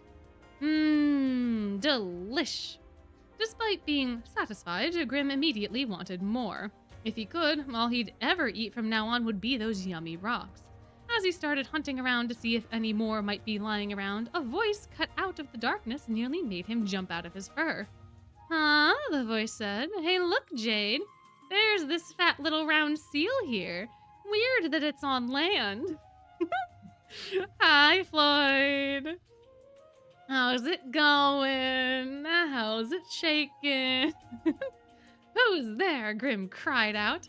He couldn't see anyone in the dark, but he could tell it wasn't Yuya or any of the ghosts. Floyd, that is not a seal. That is the monster from Ramshackle Dorm. Hi, Jade. How's it going? How you doing? The two students approach, faintly illuminated by the outside lights. Grim let out a cry of surprise. They were both wearing Octavinelle dorm uniforms, were equally tall, and had identical faces. Good evening, one said. May I inquire as to what you were doing here this late at night? What are you doing here? Grim demanded. The boy didn't flinch at Grim's hostile accusation. Simply, still smiling, he put a hand to his chest. We are on patrol, he explained politely. The head of the tournament planning committee asked us to ensure that no one from outside the school remained on campus after today's Spell Drive tournament. Grim realized the two boys weren't exactly identical. Their hairstyles were symmetrically opposite, and their eyes were different colors and also symmetrically opposite, with the golden eye on one side and a pale green eye on the other. The boy with the golden eye on the right grinned, revealing sharp teeth. He was smiling lazily, which inspired in Grim a fathomless terror. But, what are you up to? He asked. I mean, you got a lot of guts walking by yourself in the middle of the night. Yes, it's dangerous, the other said. There are many perils lurking at night. Snicker, snicker. Their laughter was extremely creepy. Grim resisted the urge to full-body shudder and shouted, I'm gonna head back inside my dorm now. Okay, I thought that they were gonna entice him for the contract. I didn't realize that they were just intimidating him. But also, yeah, no, good response, Grim. Just announce your next move. You don't want them to think that you're fleeing. So. An autumn breeze blew, rustling the leaves. Grim ran to Ramshackle Dorm and quickly shut the front door behind him, as the cackling laughter of the enigmatic boys hung in the air outside. Aha! That was scary, he thought. Grim decided to crawl right back into bed without waking Yuya. He wrapped the presence of Ramshackle Dorm around him like a cozy blanket and fell instantly to sleep. So that was Grim's little nighttime escapade. I thought that they were going to be like, do you need a study guide, kid? We got study guides opening the trench coat and having papers in the trench coat. That's not what happened, but it was still also delightful. I just saw that they were there talking to Grim and I was like, oh, this must be how he gets involved with the contracts. But we have one more chapter of Octavinelle teasing. And then we can get back to talking about the book and then, other things. But all right, let us continue. Let us continue on to chapter 16, the actual ending chapter of the book. Jade and Floyd Leach returned to Octavinelle Dorm and knocked on the house warden's door. Azul Ashengrotto acknowledged them and they entered to give their report. Nothing out of the ordinary happened except for their encounter with the Ramshackle Dorm monster. I see, Azul nodded, smiling softly. Everything was falling into place. He was so pleased he could hardly stand it. Seeing Azul in such high spirits, Floyd cocked his head. I don't get it. Why did we have the parade with the players leading to the Coliseum this year? All those people were clustered on the sidewalks like barnacles. could hardly move. Super annoying. It was a fascinating spectacle, Azul replied congenially. And we had a request from a certain personage. I knew the preparation of this potion would take some effort, but I decided to accept anyway. I was actually thinking we should get some new equipment for the cafe, so the payment for it was rather timely. Jade put a hand to his chin. The unusual stampede of spectators, the whirlwind out of nowhere, the injured Savanaclaw students, and in particular, the battered Leona. Connecting the dots, Jade couldn't stop his lips from curling into a smile. Azul, Jade said, did you know what was going to happen today? Whatever could you be referring to? Azul raised an eyebrow. Oh goodness, Jade said, you are a bad one. Azul shrugged. He set down a slender pen and regarded the grinning twins. Please don't concern yourself with such trivialities. Was not this year's Spell Drive tournament a great success in the end? Sales were up 12% over last year. Not a bad haul. But like Octavinelle ended up near the bottom of the tournament rankings this year, Floyd said, sighing. All those guys were useless, so annoying. You sure you're okay with that? Just so long as we're not at the very bottom, Azul declared. Let's not forget that Spell Drive is nothing more than a game in which students run around chasing a disc like dogs in a yard. Funny you should say that, Azul. Do you know what a dog is? Hey, buddy. Hey, but maybe we shouldn't be comparing people to dogs if we can't even accurately describe what a dog is, and we can't accurately identify a dog. Maybe we shouldn't be making this comparison, kid. Maybe you could, you know. Oh, Azul, we in Octavinelle must save our energies for something more worthy of our full attention, and that would be upcoming exams. Jade and Floyd looked at each other. The day had finally come when they would enact the plan that Azul had been looking forward to for so long. It was bound to be a great deal of fun, and their hearts sang in excited anticipation. We have an appointment with our client first thing tomorrow, Jade told Azul. The house warden gave him a leisurely nod. Although Azul almost certainly knew what the client wanted, he nevertheless affected an air of curiosity. How exciting, Azul said. Who knows what they will ask of us? And that is, in fact, the end. I really thought we were going to get how Grimm ended up signing the contract, but no. Also, the other weird thing about this book is that it has an entire, like, 2 and 3 blank pages at the end, but as far as I can tell, it's perfect bound, so like they didn't need to include the extra blank pages at the end. But what do I know? Maybe it's not perfect bound. Maybe they did, but it seems like it's perfect bound, at least paperback. Anyway, that is the entirety of the book. That is the entirety of the Savanaclaw novel. This has been such an exciting time. I really wish that it was written better. I really would, because the Hearts Level 1 didn't bother me as much. The formatting with the stupid hyphens and stuff was still annoying. But this one just felt like a nosedive in quality as far as the writing was concerned. And I think it had a lot to do with the repetition, the way that things were phrased, the way that we were like just told everything. We couldn't let the characters have their dialogue. We had to explain what they were going to say before they said it, and that was really annoying in a lot of the instances. But I do think that, at least for Ruggy, it was a good read. They don't get Leona right. They don't write Leona well. I don't know. And maybe it's just a me thing. Maybe it's just a me thing, but I feel like he still wasn't fleshed out in this novel. And I don't get it. I don't get it. Yeah, the y'all thing was also really funny. Like, the back half of the book was just y'all. Everybody besides Riddle was saying y'all. Well, not just Riddle. Like, I don't think Ace or Deuce said y'all. But so many people, all of Savanaclaw just saying y'all. Randomly, too. Because they didn't say y'all at the beginning. When we fight them with Cater, I don't think they say y'all. I'm pretty sure it was just the back half. I don't know. I can't remember. The other 2 parts that I read were so long ago. But like, man, yeah. Yeah. And Leona's characterization in events in his hometown, great, perfect, fantastic. And like him being snarky and sassy and all those things are great. But in the Savanaclaw arc, he has to kind of have the motivations explained, and they're just not. The entire time that he was like going through his past, he was just like, "Ugh, I deserve this. I deserve this." But there was no like reasoning behind him deserving it. Same kind of way as Scar doesn't have any reasoning, and I wonder if they kept that part of him like that. They were like, oh, this kid needs to resent his adult brother, so we're just gonna have to make him not understand this, and we're gonna have him being bullied by the servants, and no one's gonna do anything about it.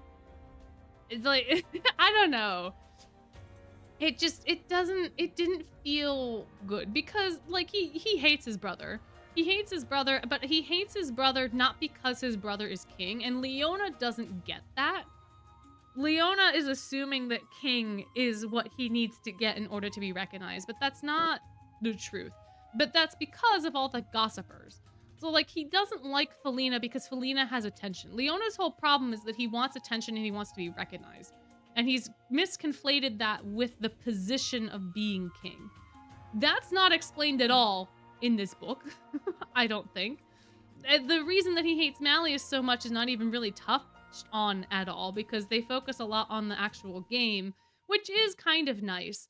But the reason that Leona got so butthurt about it, I think, based on my own interpretations of Leona's character, is because Malleus is so similar to Felina in the fact that he's also a king, and he's also really strong, and he can do no wrong, and all of the Diasomnia kiddos just fawn over him and talk about how good he is. And when you're in that sort of situation and you can see that Malleus doesn't get it, Malleus doesn't get the certain things, certain aspects, certain consent is kind of a big deal with Malleus, and you're seeing all these people fawn over this person, and you can't do anything against them. It's the same exact situation as him and Felina, because he can't do anything against his brother. There's nothing he could do against his brother. There's nothing that he can actually like do to change people's opinions of him. Like the gossipers were gonna gossip no matter what.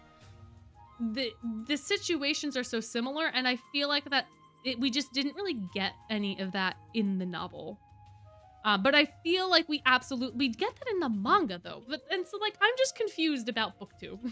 I'm so confused about why we cannot properly explore the actual motivations and things behind Leona. Because even if Leona doesn't understand it, you can still have some other character be like, oh, wait a minute. Like there's no thought. There's no thoughts in this at all. And it just makes me mad. It just makes me sad, because I think in the manga we have an entire scene with Leona where he's contemplating stuff on his own, and I think that there's a flash. Let me get my manga real quick so that I can talk about it.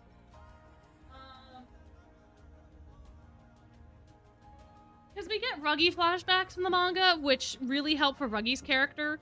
But there's also like a moment where they're talking about him being king, and we get like a brief moment of his introspection. And I don't remember if it's in the first volume or the second volume. It might be in the second volume. I don't know. Yeah, Ruggy's in the first, Jack's there, and then like there's some stuff in the visuals that I think kind of helps. I don't know what the third volume has, but where are you? Leona, where are you? Oh, here it is. Yeah, it is in the second volume. Leona is eating some steak on a cutting board in the dorm lounge, which is also kind of wild for him to be doing. There might be potatoes. I don't know. But there's like a moment after the crowd goes to bed where Leona's just there. He's just sitting there. At moments like these, I wish I just had like a webcam that I could just quickly show the book. But he's just sitting and he's contemplating, and he's seeing all the people, right, that have all of this faith in him, and he's just like staring up at the stars, which is also a nice nod to the Lion King, by the way. And then he thinks to his brother, being like, "You'll never be king." So being the best in this lousy little school is something that he said, and that it's not going to change the whole world. And you get that, like, he's conflating these two things, right? He's conflating the admiration that he has here and the fact that, like, as far as you know at this point in time, his brother's telling him he can't be king. His brother's telling him that he's not going to be able to do well. He's not going to be able to do something. And even though he has the confidence of his peers, it doesn't resonate in that way. That I thought was really impactful. Maybe that's just a me thing. And then of course after that, there's just a whole bunch of Octavinelle, so that's always good. But there's just not enough communication about him and about like the actual inner workings of a Leona. I don't know, man. I don't know, man. But yeah, I don't think that they properly explore his dislike of Malleus ever. But yeah. Yeah, exactly. Yeah, Ruggy and Jack get way more fleshed out. Jack gets the most fleshed out in game. Ruggy gets way more fleshed out in both this novel and in the mangas. And then like even book 7 is also kind of a problem for Leona. I think book 7 is the best that we get for Leona's motivations inside. But man, it took forever to get that, didn't it? And even then, it's still not. But I think I think they don't know how to make Leona's revelations outside of Leona, and they needed book 7 to be that. But it's not a full revelation either, so it is better. Because Leona is finally coming to terms with the actual reasons behind his emotions and things, but it's not like clearly there. So it's the whole thing. Probably steak since he hates veggies. There is steak on the plate. It just looks like there's like a couple potatoes. Maybe it's just another part of the steak. I don't know. But there's like sliced steak, and then there's another steak, and then there's like potatoes on the right. There's like little round things on the right. I don't know what they are. But yeah, I hope the third novel, does not have the same writing problems as this novel has. If it does, I will be severely disappointed, and I will not be purchasing the following novels afterwards because no. No. I can't do it. I might be able to get through it better since it'll be about Octavinelle, but if it's going to be a same repetitive mess, no. Nah, I'm good. But yeah, and Leona's cards also help a bit. I don't really have many. I've not paid attention to Leona outside of my musings for like videos and things. I can't remember any of his vignettes. I can't remember any of like Savanaclaw's vignettes, to be honest. None of Savanaclaw, barely any of Hearts of the Bull. It's a rough time, man. When you have eels on the brain all the time, like a lot of other stuff just doesn't get through. A lot of other stuff just ain't gonna get through to you, you know? It's just eels and Azul up there all the time, 24/7, 7 days a week. Ay. Well, anyway, this was delightful. I hope you all had a good time. I hope that you all enjoyed. You know, this was great. Yeah, Octavinelle just takes priority always. Always. Can't prove. Yeah, looking at my desk where I have my three my 3 mermen and my acrylic standees of the mermen, and I have Floyd in an acrylic standee, and he's in a little terrarium that's got seashells. And I got little beans of yeah, nah, no evidence whatsoever. No evidence, absolutely none. But thank you guys so much for coming out and hanging out, and watching and listening and all of those sorts of things. This has been a delightful time. I am so glad to have been able to share this experience with you, this book, this lovely thing that exists. And we'll be back next week for some more things. We'll be having a grand old time. I don't know what we're gonna do yet. Probably Radiant Reenactment's gonna be out next week. That's gonna be my assumption, because I think Edia is stopping soon, so maybe that'll happen. I don't know. We'll have to see. But until we meet again, if you are going to be heading to sleep, have a wonderful sleep. If you are going to be having a day, have a wonderful day. And I will see you in the next one. Night's blessings. Bye-bye.